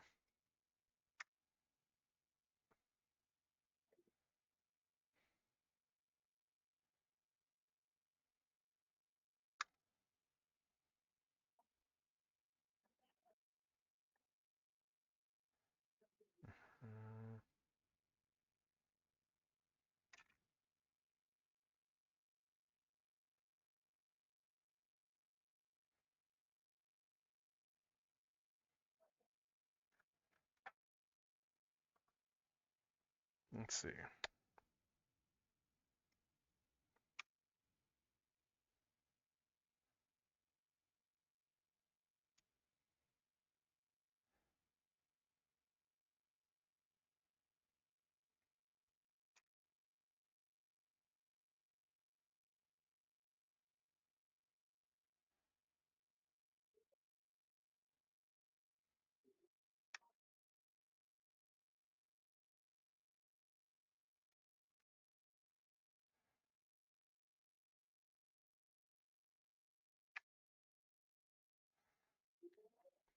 I'm looking forward next week to the new Honkai Star Rail update.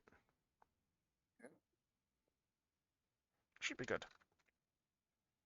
Like I was watching a trailer there for the next update, and it's like, oh, in terms of just like based off of what they're implying for some of the story stuff.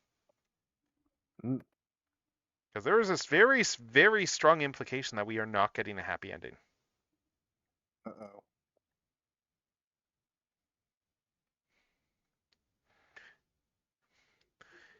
The current story arc, or like the whole game? Oh no, for the current story arc, yeah, that's not going to be it's not going to be it's going like we're going to be getting out of it, but there's an implication that it's like that. Oh, yeah, the best ending is actually not a good ending.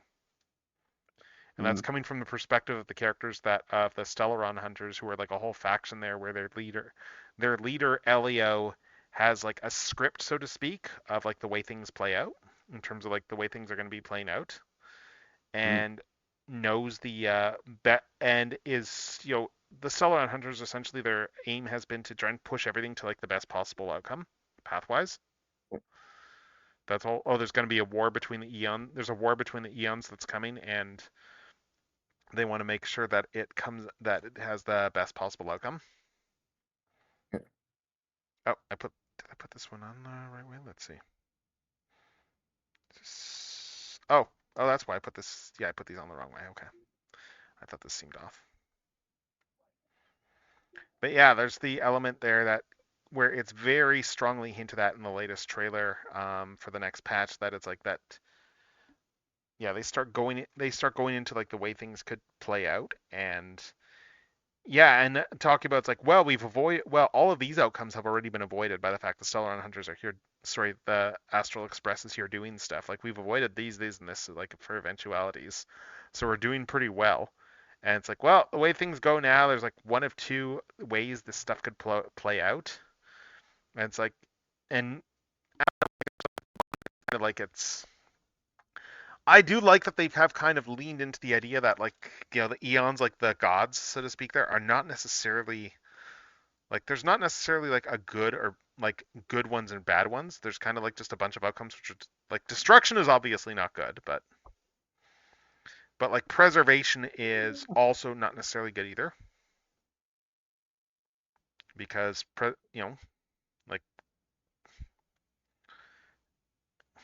oh no, it's Keeping status quo isn't remembrance good. that's the dangerous one, right? Preservation's also not great either because preservation is about like keeping things as they are, and the big followers of preservation are the IPC, the interstellar uh, uh, is it the IPC? Is it interstellar? I'm trying to remember what the P stands for, but like they're like, but the C is corporation, but like they're essentially space Amazon. And so it's their interest to keep like stability in business, and like it's the preservation, so keeping Yeah. things as they are, so that they can grow their returns and stuff like that, and just be space capitalists. Yeah. So they're not. Sounds like a piece of work. Sorry. Sound like they're pieces of work. Space Amazon. Yeah, there's a bunch of characters that are like affiliated with them that are like we've encountered them that are playable characters and stuff, and it's like it's one of those things. It's one of those things. It's like you just have like shades of gray to it all as well. Yeah. Because they'll often do a lot of stuff where it's like there's people who work for like more antagonistic factions in some of the Hoyo games, where it's like these actual people aren't like bad people necessarily, and like you can understand why they're affiliated with certain groups and such. Hmm. Like it's like, yeah, like I mean, like with the Fatui Harbingers there, it's like, yeah, Yeah, the Harbingers are not great. The Harbingers, we've seen a lot of negative, but there's... Hello, Hunter Wolf X. Hello, how's your night going? We are doing model kit build stuff tonight. I'm just working on the legs for this thing before we call it, but yeah, I want to get the legs for the base model of this done, and then probably come back to this at another date for finishing up the rest of the model. Yeah, I guess it is the 31st now, isn't it? Yeah, happy Halloween. Happy Halloween. Let's see. Okay, so there's both knees here. And I'm just looking to see. So then the knees plug into.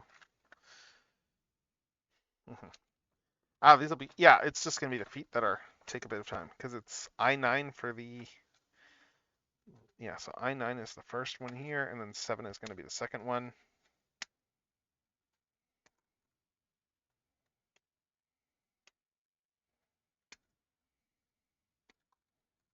Seven goes there.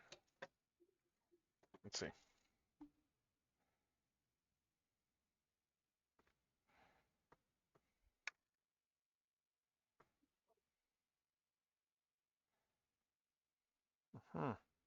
Yeah. It is a like Chinese like vampire type thing there. So like a chi vampire.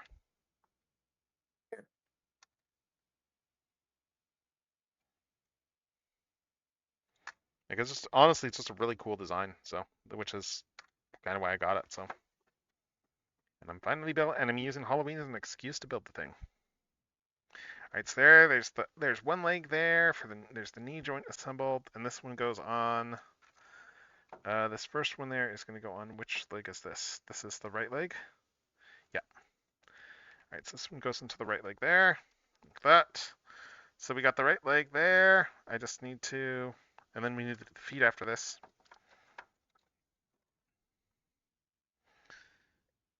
Like we have parts with this kit too to do like a whole like non-zombie body, non-undead body, but I am not using those right now for this build. Because there's the two looks, there's the base look and there's the armored look.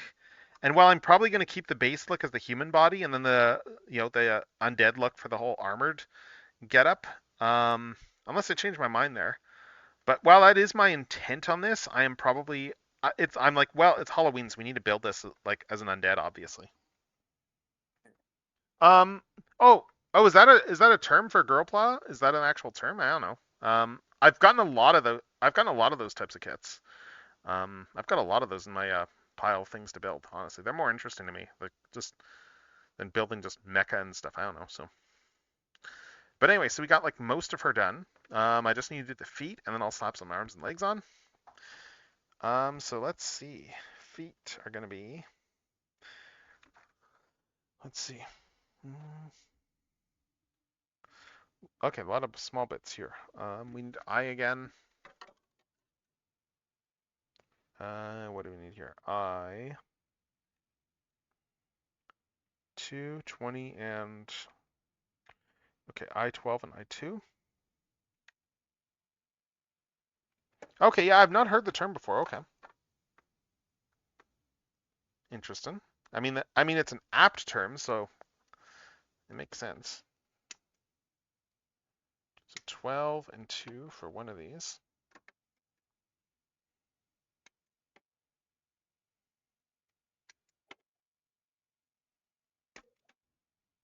So 12 and 2 go over there for one, and then the other one is going to be which ones?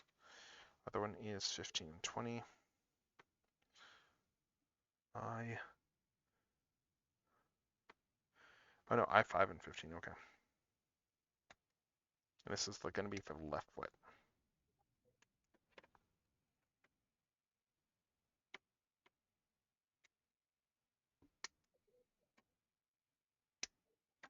Hmm.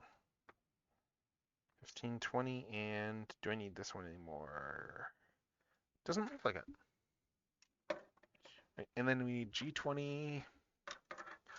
Right, so we need G20 over here, which is over here. Yes. And then we need the other G.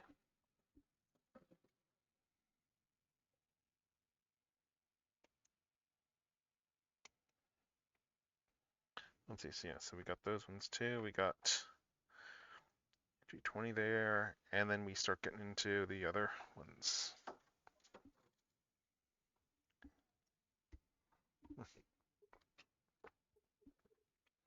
No, I mean the term makes sense because like the pla is like I think from the plastic model kit like element there. I think that's the origins of the pla element of gun pla, and like gun, and then the gun is obviously short for Gundam, but I mean it's Japanese. They shorten a lot of terms. That's kind of just how that's kind of how the Japanese roll.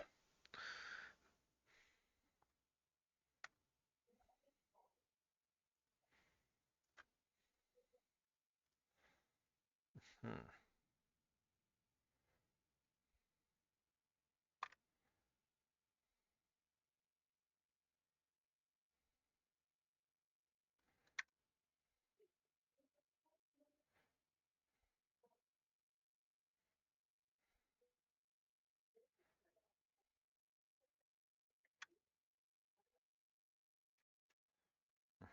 And then this one.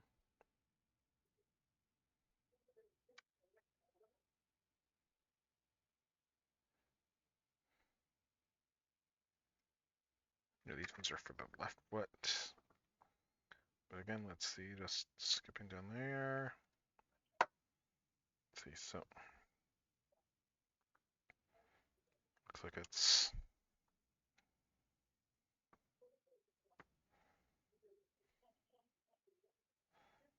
a 15 on this side and 5 on the other side. Yeah, that's right. Good.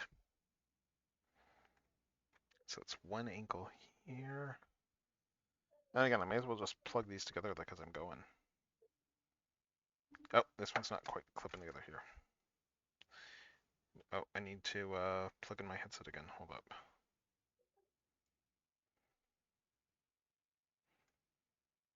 Let's plug this headset back in. And then adjust my camera. I've definitely got enough power to get through the rest of this night with this thing. Let's see, and then, yeah.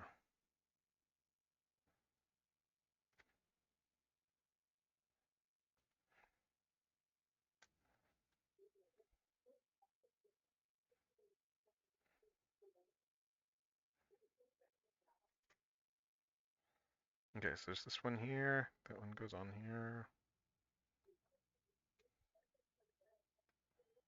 Yeah, that one goes in there.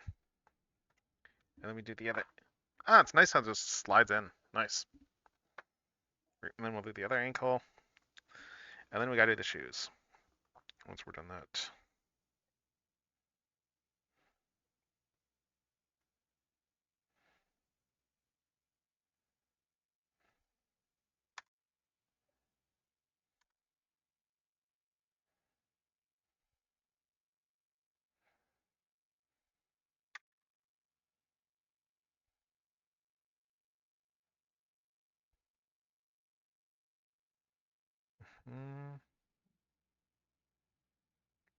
Let's see.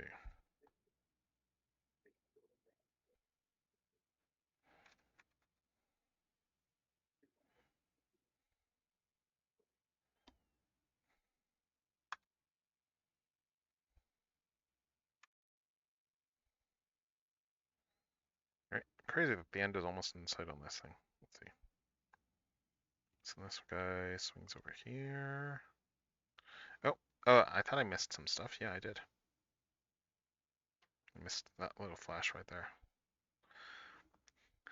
I forget, have I chatted with you at all about like some of the like new anime this core that I've been watching? Or Not yet.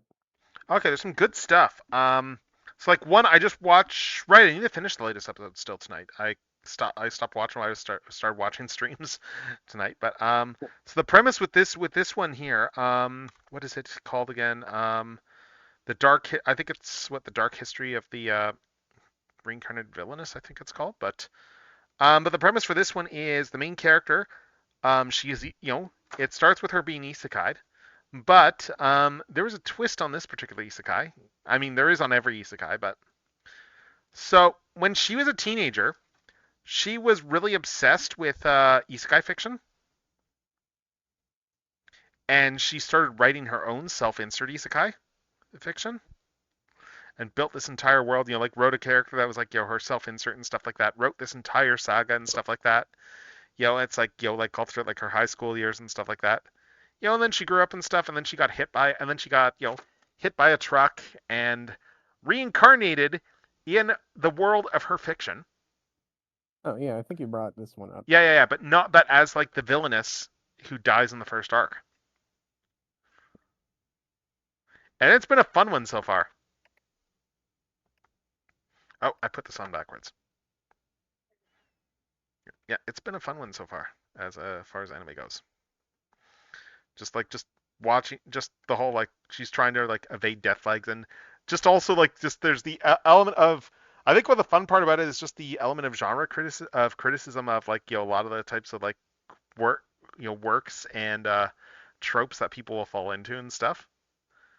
Like it's like like there's a whole bit in this, is it the second episode I think, where she is it's the funniest thing because she like her sister, who like the main character that's like her the her self insert, like gets abducted by a creature, and in this timeline she's like crap because like in the original timeline there's some there's some traumatic stuff that happens to the main character there that causes her magic to get unlocked, but because of the changes she's done, this hasn't happened because that event never happened, that particular traumatic event that set a whole bunch of story stuff off. Um, and because of the Sisters of the Magic, but a lot of the a lot of the antagonists that she's going to be encountering all can use magic because they were all power scaled. And she gets abducted by like this beast creature there that just takes her back to its lair. And she's like, oh my god, like I need to save her and stuff. And then she remembers the headspace she was in when she wrote this creature, and is like, oh god, because it's like she was sexually curious at the time. Oh jeez. Yes. So she is. So yeah, yeah. It's one of those creatures. So she's like, oh god, we need to get her now. And it's like I can't tell anyone why, but we need to get there. We need to like she. It's like it is extra urgent to save her. But it's just the funniest thing there, just in terms of like just when you're doing that, like because it's like anyone who's been like doing that sort of stuff, it's like yeah, like your influence. There is stuff that I have written like when I was like teenager that's like that I was concepting out that like does not hold up whatsoever, and that is largely left by the wayside for a reason. Yep. Okay, so next one here. Oh my god, we have some tiny things here. So we got this H3. Okay. I think I've got H out here. That's I, H. And I need H3 and I guess H17 it looks like. Let's see. Yeah, H17. Okay, so I got H3 here. H17 over there.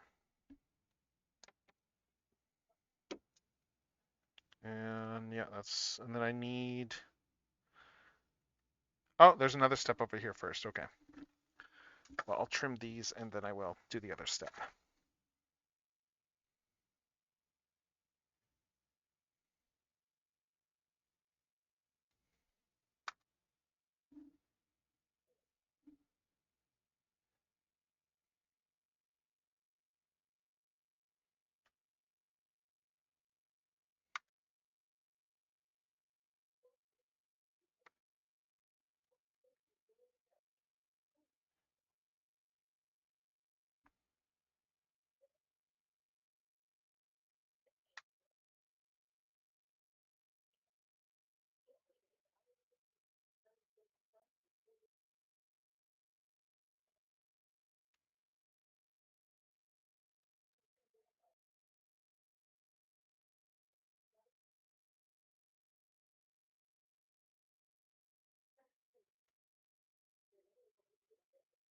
Mm.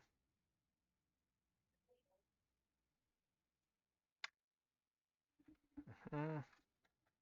So anyways, I got those, and then I need that A22 and K23. Okay. So these are going to be tiny ones. Oh, these are some of the clear plastic ones, probably. Let's see. A1 is clear plastic. So let's see. And yeah, and K23. And then K20. Okay. Let's see. What colors are those? And this is J.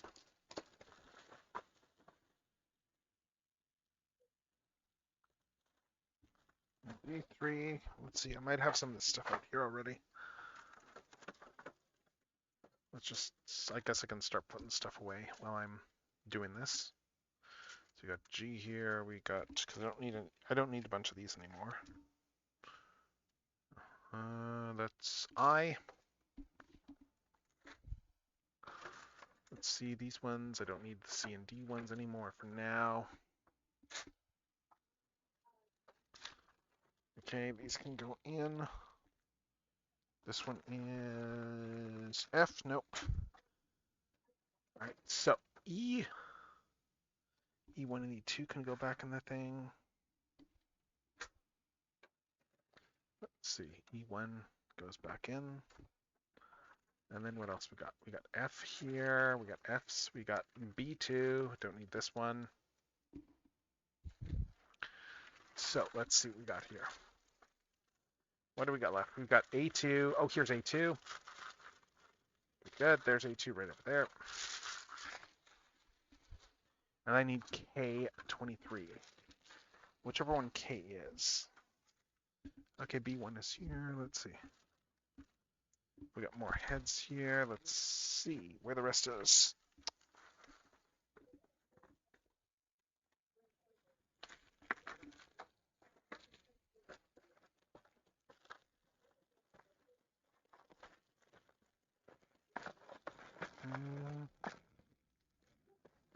I should grab this one too, because we're going to want to do some hands.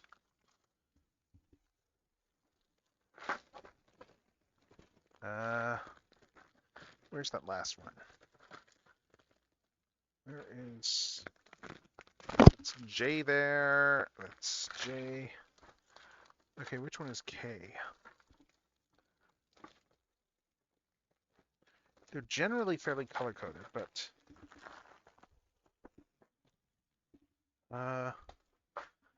let's just flip through the back of this book and check. That K is what? Oh, okay, that's a lighter one. K is... Oh, K is one of the bigger ones here, okay. So let's check here again for K. K is one of the bigger ones we've not touched yet, it looks like. Oh, here we go. Here's K. Okay. Yeah, so K, yeah, we've not grabbed anything off K yet. And we need K23. K23 and 20, actually.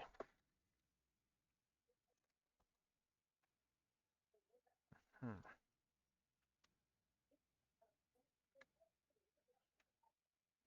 K23.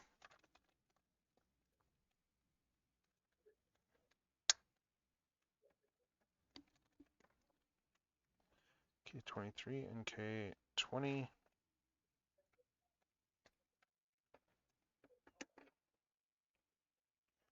All right, K23 and 20 over there, and then it'll be K14 and whatever the other one is on the other side. K14 and K4, I guess. Yeah. Okay, and we don't need that one now. Then we got A2 over here, which has some tiny little things in it, it looks like.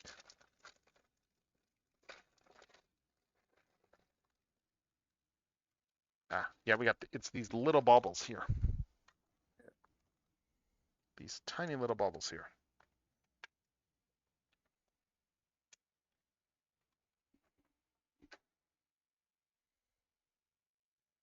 I'm gonna go check and see how charged my phone is. Okay. Sure. Let's see. Can be charged enough now. I'm gonna switch back to it now. Okay. Cool. Okay, so we got A2, 2 here, and we got K23, and that is this one here.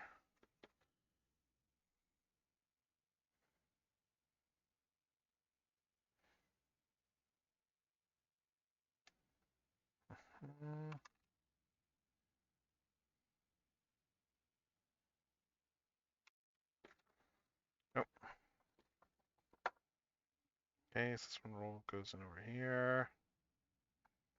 Just pops in like this. Get a little bauble there. Oh, interesting. It full on mentions. Oh, interesting. They actually mention in the instructions it's easier to assemble these on the sprue and then cut them off. Oh, that's interesting. Okay. All right, so we got this guy here, and then yeah, and then we just do this bit here.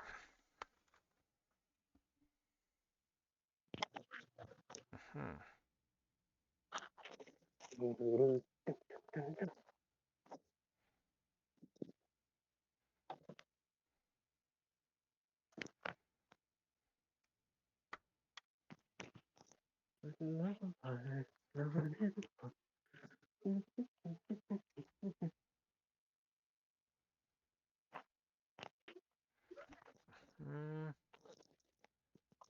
Almost done this one here.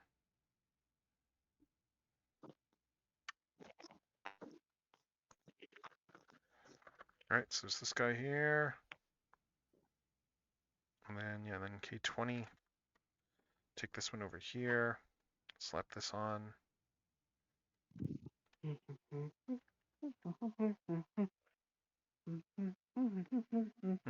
I see. Yeah, this goes in here. There's the toe, and then we put the heel on. And that is going to be the right foot once we get all this snapped together. Like that. There we go. There's the right foot. Complete with a tiny little bauble just on the, like, neat little shoe here. Yeah. Neat little shoe, and then this will just go on the leg over here. And then we, yeah, and then that just goes on over there. And now we just need to do her other shoe. Let's see, let's take this one here. Let's clip this guy.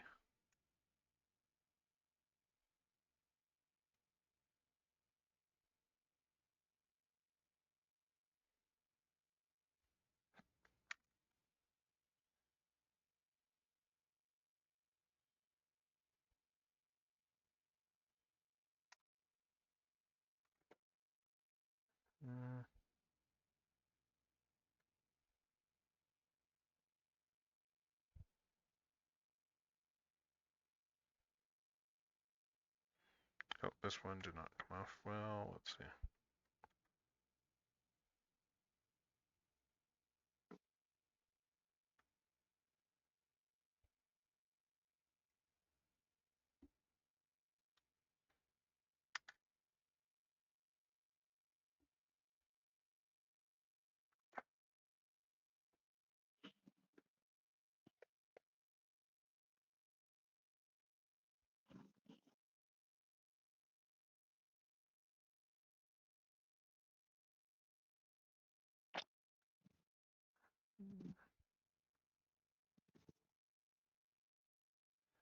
Okay, bring that in there and down. And then yeah, I'm going to do the shoe.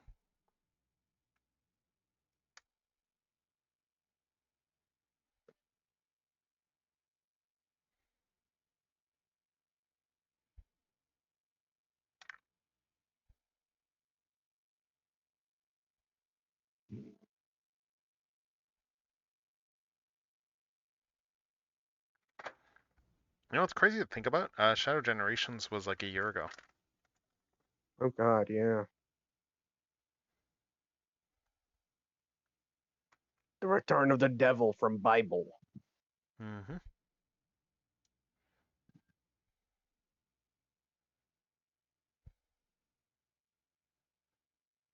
I don't know how to impress upon you that physical damage done to my body does not affect me in the long term. I mean, it also applies to Black Doom technically, because he's a hive mind. Yeah, Right, so we yeah. got this here. I So can we do put, anything. I'm the devil, like from Bible. there's the feet, and now we just need to, now we just need to get her, her some hands out. Yeah, I need to pick some hands, and then put them on. And it looks like a few of them have already popped off the sprue, so let's see. As I mentioned, we have a lot of options for hands.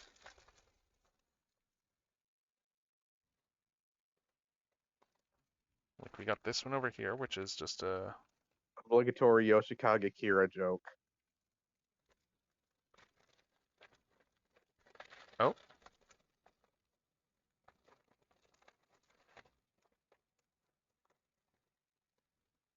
Oh no. It seems you've seen it.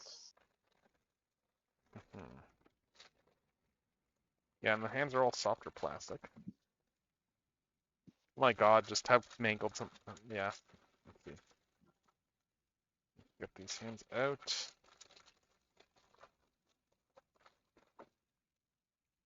Yeah, these are all like pretty soft I plastic. had to do the Yoshikage Kira bit. I'm just looking to see what we got here for hands. Let's do these ones here.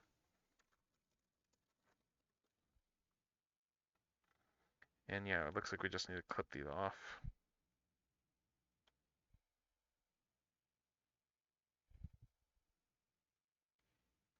It's just some really soft plastic here.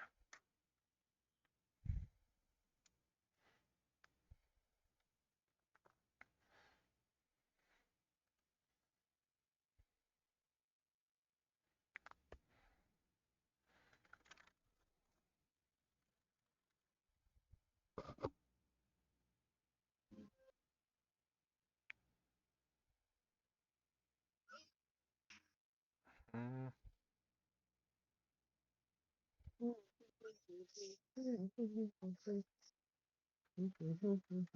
let's see.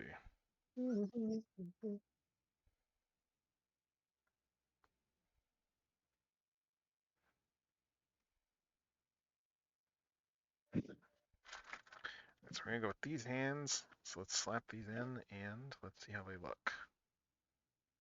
So we got this one here and we got this one here.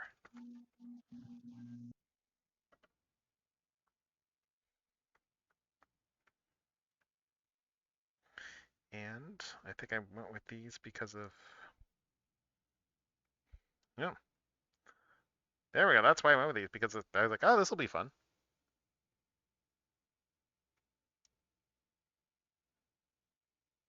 Because yeah, check it. Check what we got for hands. Yeah, Like, yeah, you doing don't a see heart these. symbol. Yeah, you don't see like hands that are actively posed for like a heart that often. I need to sand some edges Yeah. down on the insides of these, I think. But yeah, no, it looks pretty good there. And yeah, again, like it's yeah, nice looking figure here. It's a nope. Yeah, this ball joint does not stay in very well. Okay. It's just the one that doesn't really stay in. Maybe I don't. Maybe I just don't have this pushed in all the way. I don't know. But okay, it's a bit better now. Yeah, this one's just not staying on very well. I don't know. I don't know. I guess it's just luck of the draw with ball joints. Maybe it's just I've got a little bit of extra flash on this one. Bring it from going all the way. I don't know. Let's see. Trim a little bit of that extra craft there. Yeah, no, it's just. Yeah, it's just the joint. It's just the ball joint. This one's probably just needs a little bit of tightening up, but I mean, yeah, no, it's cool. And honestly, just having these hands to reference is like kind of great. Like just getting like this very specific hand pose. Yeah. Is kind of cool. But yeah, like yeah, she looks pretty good here in the just the base zombie mode here. I'm gonna just clean up a bunch of this stuff because I'm not gonna be doing any more. I don't think I'm gonna be doing any more model kit stuff before like for the next few days anyway, given I've got all the other stream plans going on, and I'm gonna be using that. So let's just clean up some of this workstation here. Clean up some of this workstation, then I can show this stuff off again. Let's see. Probably throw out some of those plastic bags too while we're at it. Let's see.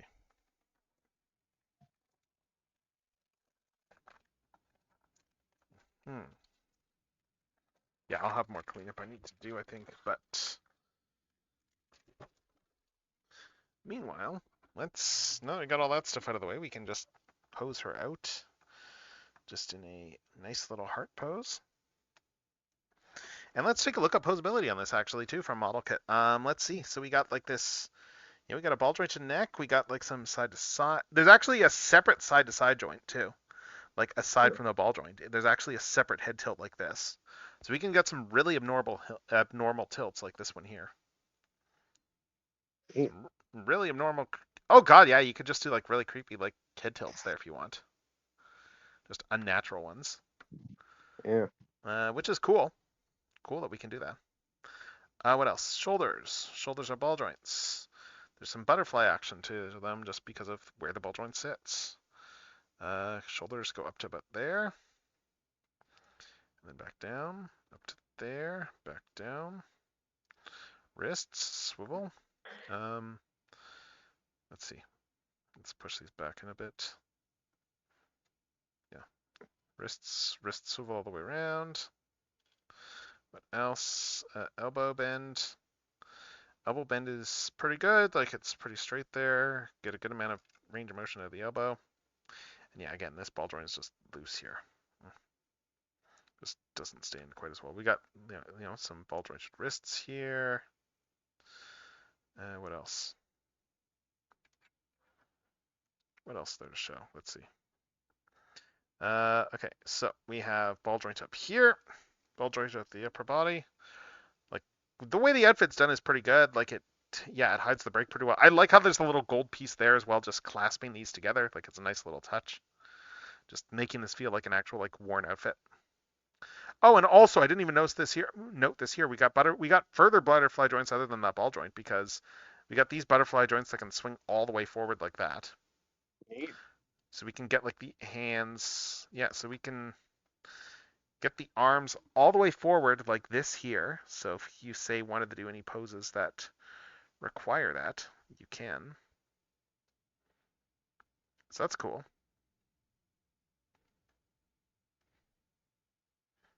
That's a cool touch. Let's just get these back in over here.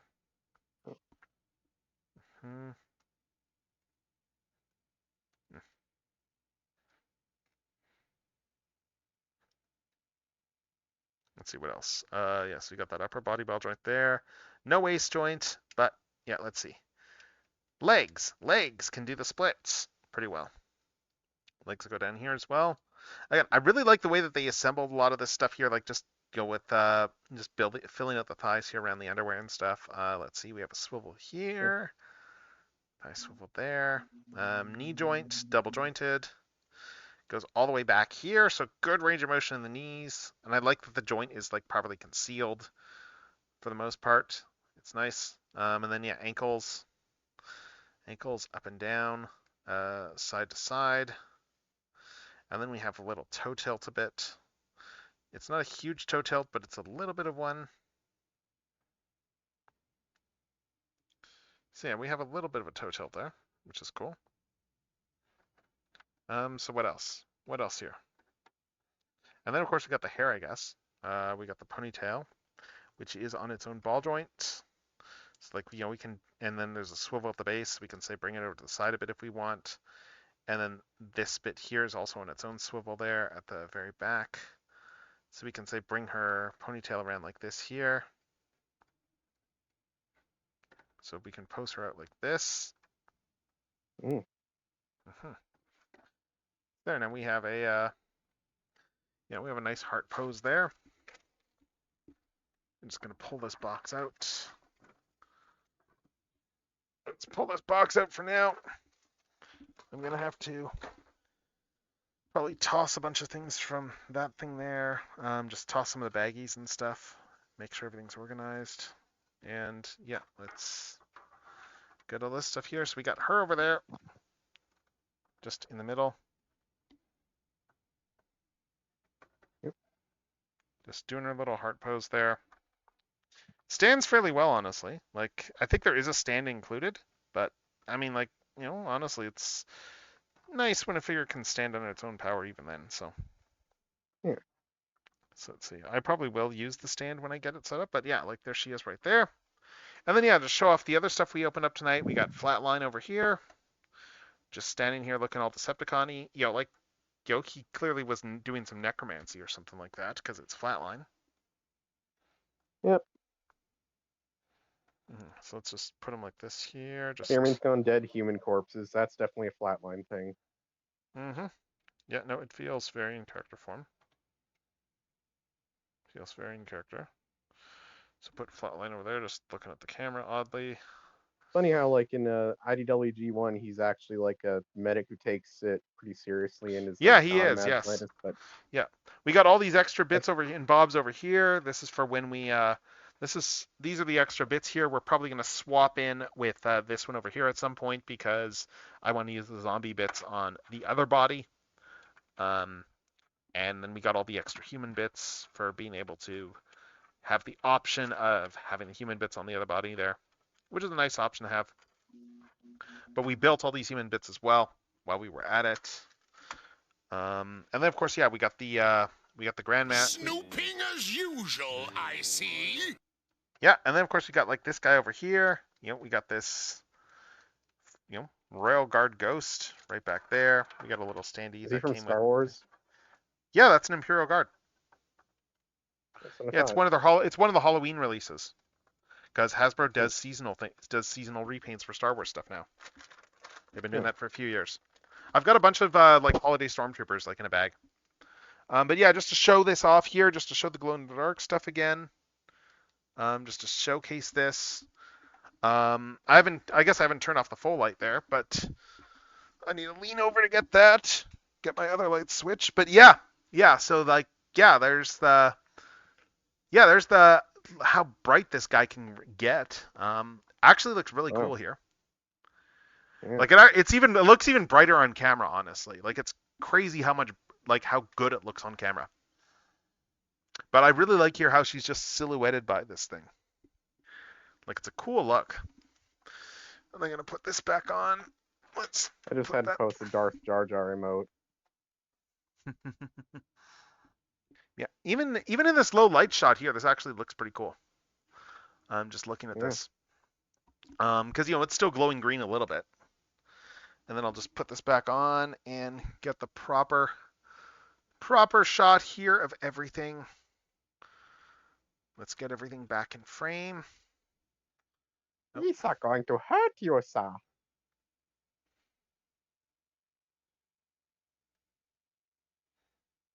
Oh, I don't want to drop the connection. Why do you keep thinking I do? Yeah, I just need to... He's not going to cause lots of ouch time. Uchi of Bestoon. Who I was just reminded of today. But yeah, no, that's the stuff that we were... Yeah, I guess it is Mr. Burns. I understood that reference. Yeah, that was just brought up to me recently, yeah. Yeah, the X-Files parody episode. That's a good one. The X-Files episode. Are we done for the night, or are we moving on to some gotcha stuff? Well, we are. I think we're pretty much. Yeah, we're almost at the. Oh, actually, we got one last ad. I'm just gonna run this last ad, and then we will close out. So let's run the ad. All right. And then we'll close out. So please stick around for the ad. Please stick around for the ad, peoples.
Mr. Snub. Nice, nice.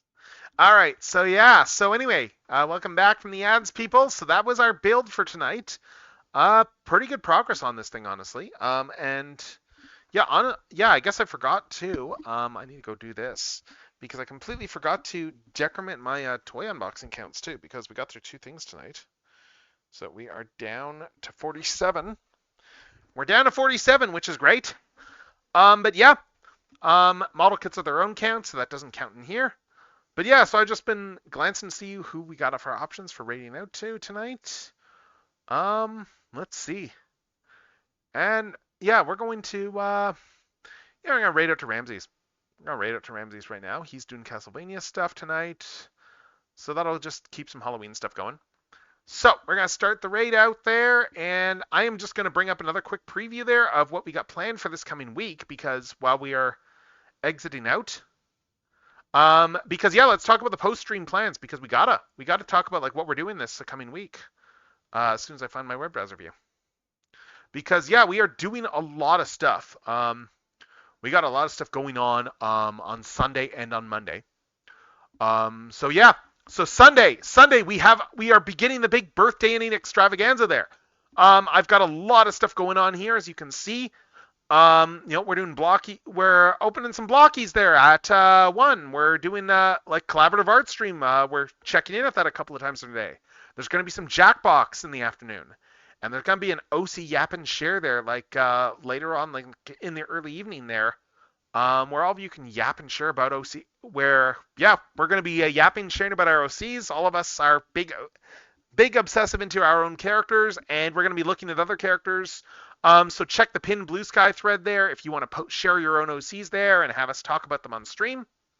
Because yeah, we'll do that. And then of course, yeah, Sunday's plans. Sunday we are doing a whole bunch of toy unboxing, as you can see there. Yeah, I've got a whole bunch of guests coming on there. We're gonna have Crystal Cheesecake and Green Bean Supreme on first, while I'm opening a whole bunch of primes. Oh, and looks like we're done. Looks like we're rating out right now. So have a good one, everyone. Until next time.